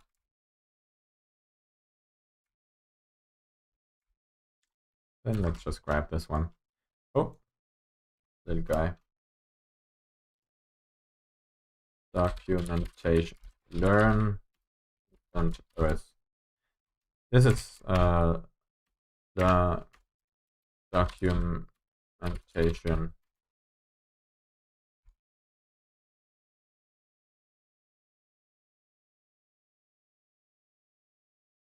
Oh, you can press space to do. Oh, this is awesome. I didn't know that.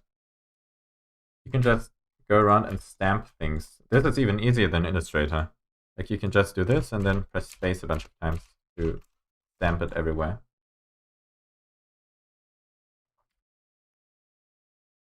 I need one of those. The rest can go.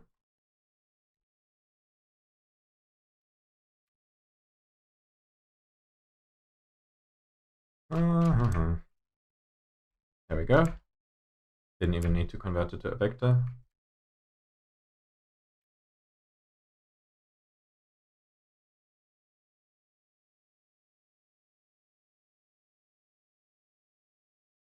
This is too large. I don't know.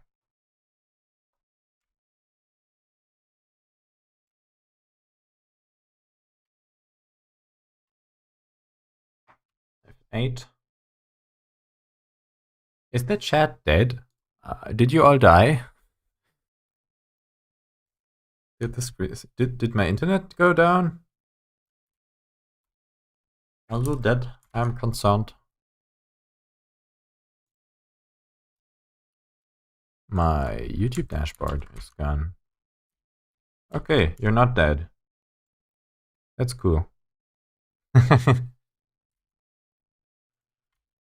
Although I think I might not stream for much longer today. Oh, still alive. Awesome. Okay. Let's design a single card of those thingies. And I think I'm gonna call it quits for now then.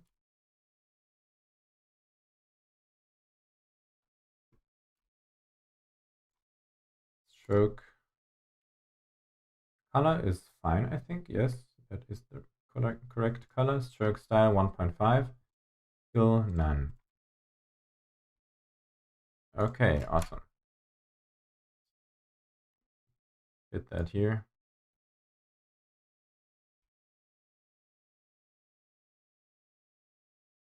Stroke style still 1.5. I don't know if I can lock that in any way.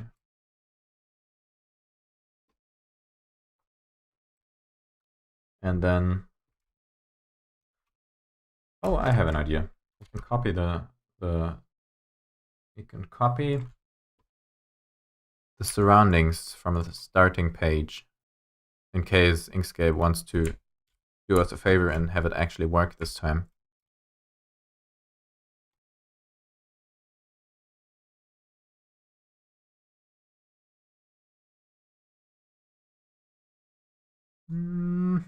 Oh yeah, we got it. You can't see what I'm doing, but we got this now. We need to definitely give it a different aspect ratio. Not what I meant to do. Definitely not what I meant to do.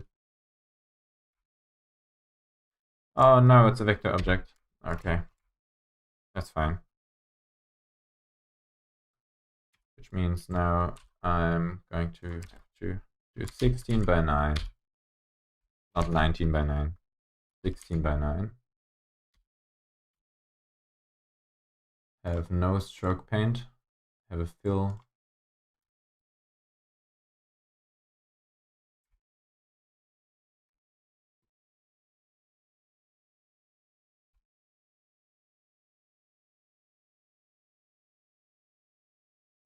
Doesn't seem to want to snap to this. Nope, not happening. That's fine though. Oh, that's because this is path, object to path, stroke to path. There we go. Now it's snapping.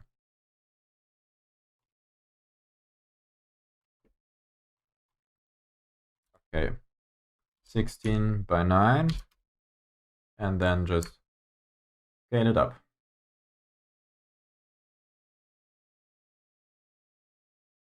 I feel like it doesn't want to.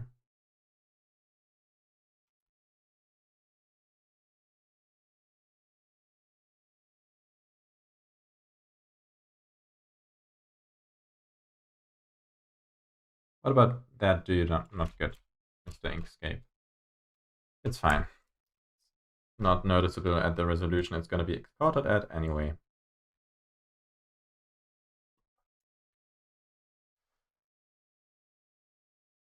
Okay, so now let's get a title.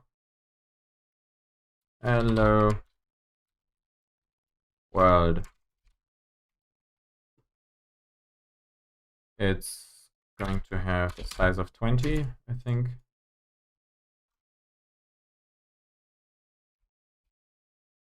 And an object, not an object, a button below it, listing some tags.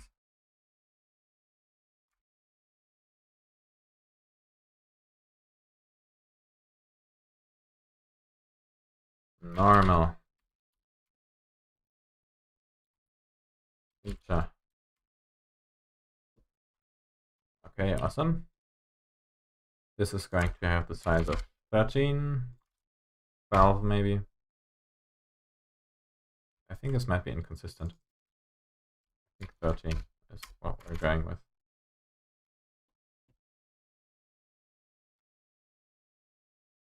Not what I wanted. There we go.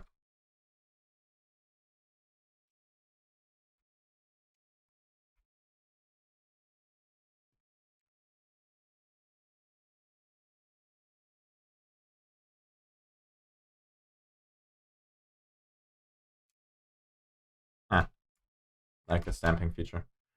Although it didn't work out quite that well this time.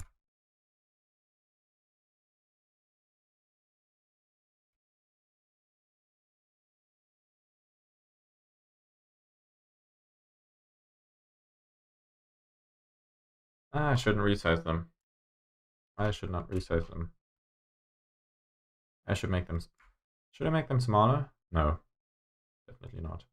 Okay, that's fine. Let's move this one down here. Down here.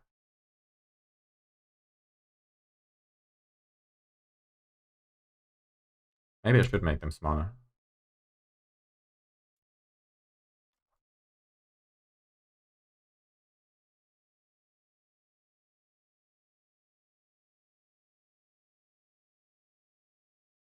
So equally distribute those. There we go. Those are going to be tags. Category instant assist. Ooh, this doesn't fit. This does not fit. We need to make it smaller. I am sorry.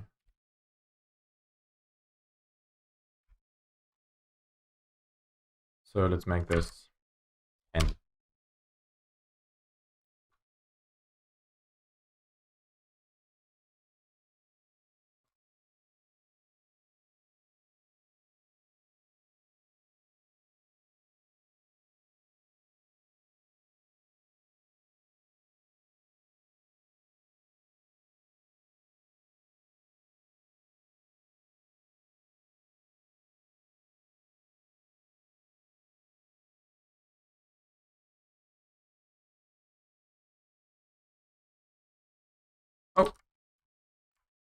not what I intended.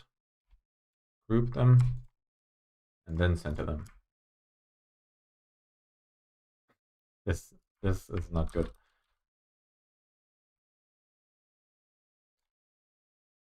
So then do this, group them, and then do this. Perfect.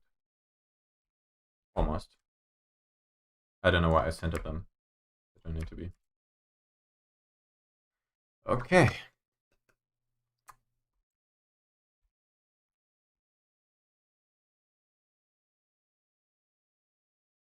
I think this needs more white space. Needs to breathe, so it's not suffocating. A horrible death.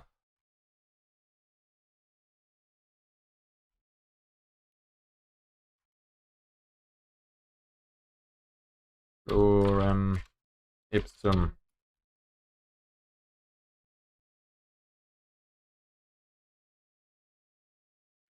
No, I don't want that. I want this little guy to do as I say. No. So, why is it creating a guide? Oh, it's just a virtual guide, I think. Okay, makes sense.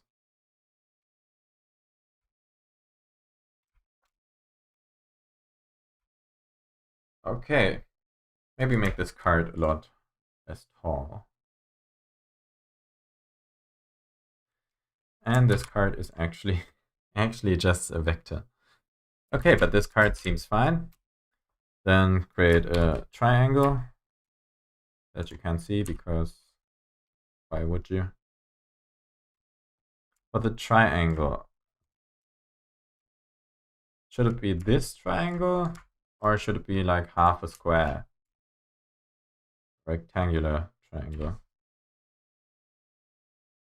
Ah.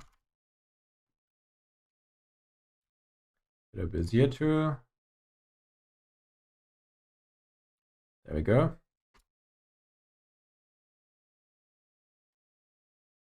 Remove this.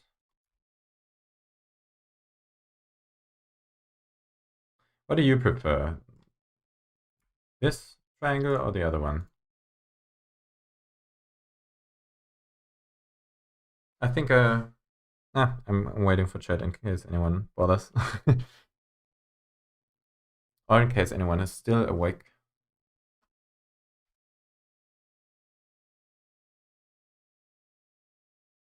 What shape does YouTube use? That's the interesting part.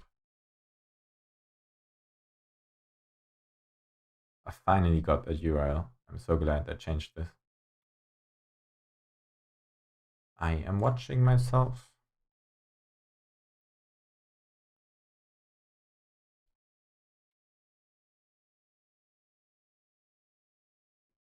A sec.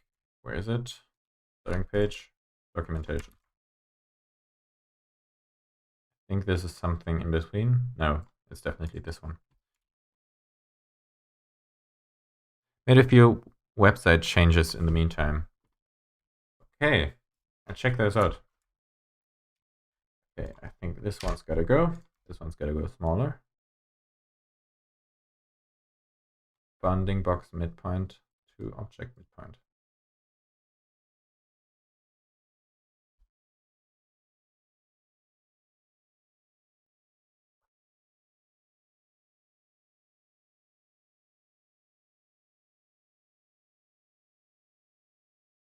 Okay.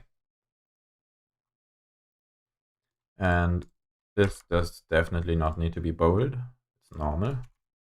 Why can't you just be normal? Screams.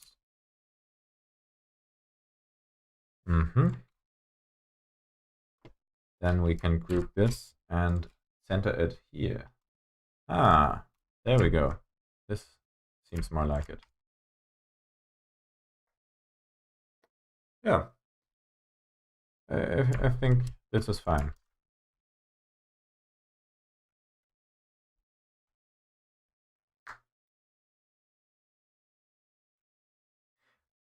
Oh, I have an idea.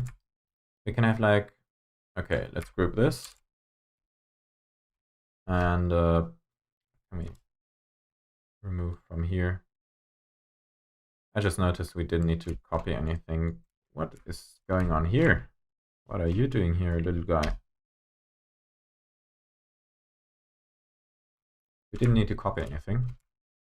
Anyway.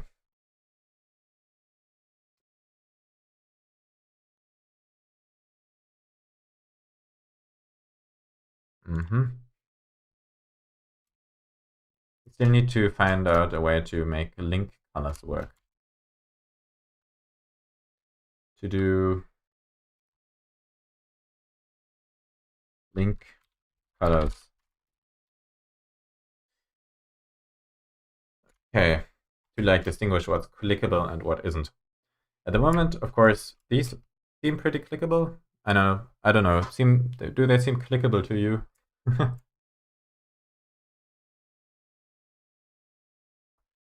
Just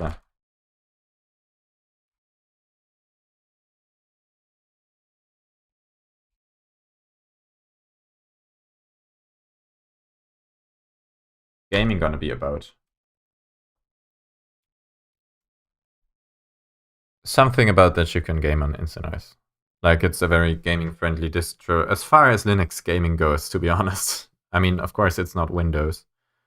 But it's fairly gaming-friendly, and it has a few features that are really useful for gaming. So I'm gonna add something related to that.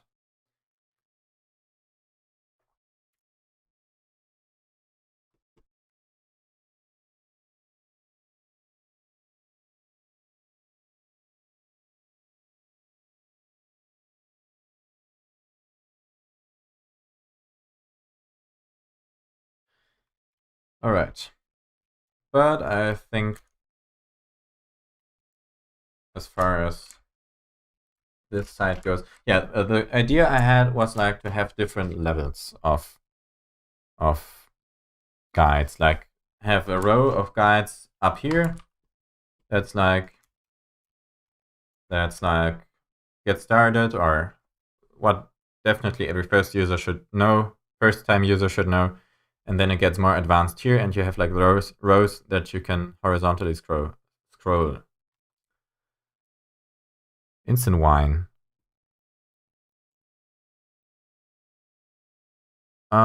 Instant wine is currently broken. I thought I could script like to get I could script setting up a decent wine setup.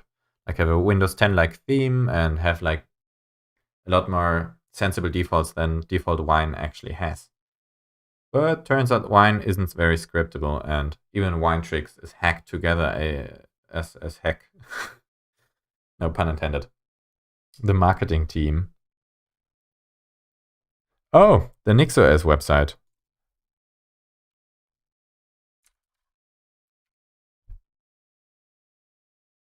Oh, this is pretty.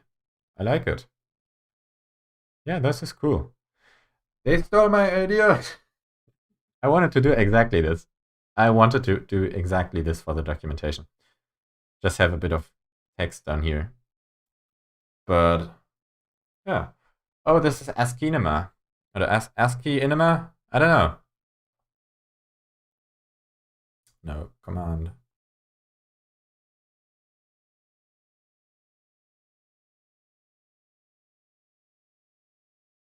X shell Python 3. What? What? Python is not present and Python is present. Nice. I'm pretty sure I misunderstood that. It's like different environments. Nix is very cool and very complicated.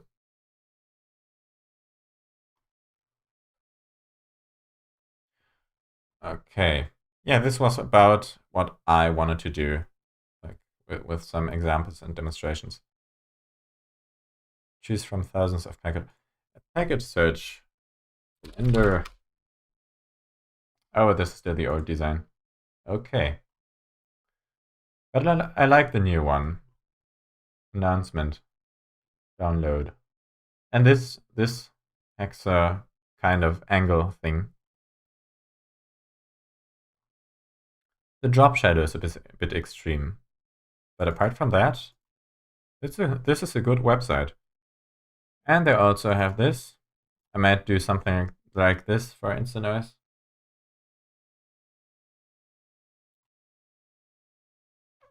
Yeah. Maybe I'll get a bit inspired. This is basically not, this is not staying green. Looks a bit like a green screen. But I'm gonna add a thumbnail in there, maybe from the instantOS documentation.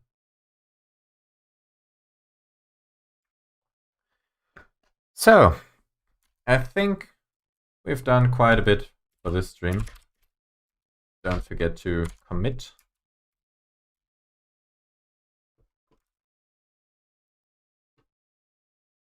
Open in terminal. I don't like how you can't customize this in Nautilus because I don't like GNOME terminal. It messes up the colors.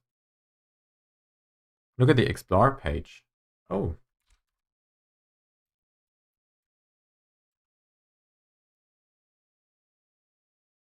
Explore, explore, explore. There it is.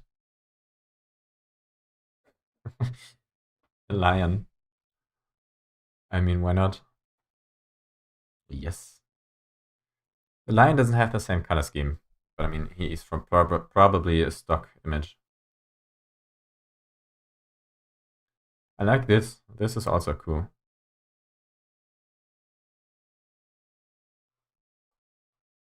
Yes, lion. One too many languages.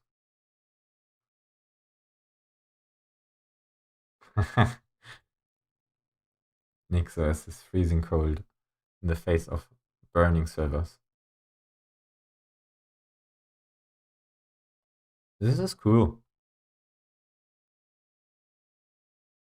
I don't know why there is there any why is there a sequence? Why are they numbered?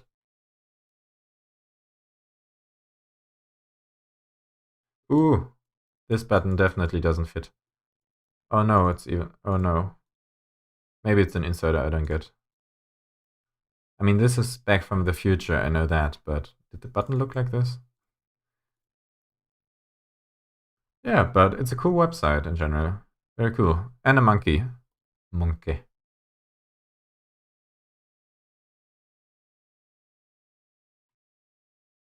Okay. Yeah. So it's been an eventful stream. Numbers because science, yes. And monkeys with lab coats. Okay. But I gotta end this someday or sometime, and that time is, I think, now. You've been a good behaving audience. I enjoyed this. So definitely, I don't know. I should have plugged something before I go. Subscribe, ring the bell, all that stuff, you know the drill. Or maybe you don't, then Google it. I'm not good at goodbye, say procedures. Anyway, yeah, it's been a good stream, and I'll catch you guys next time. Bye.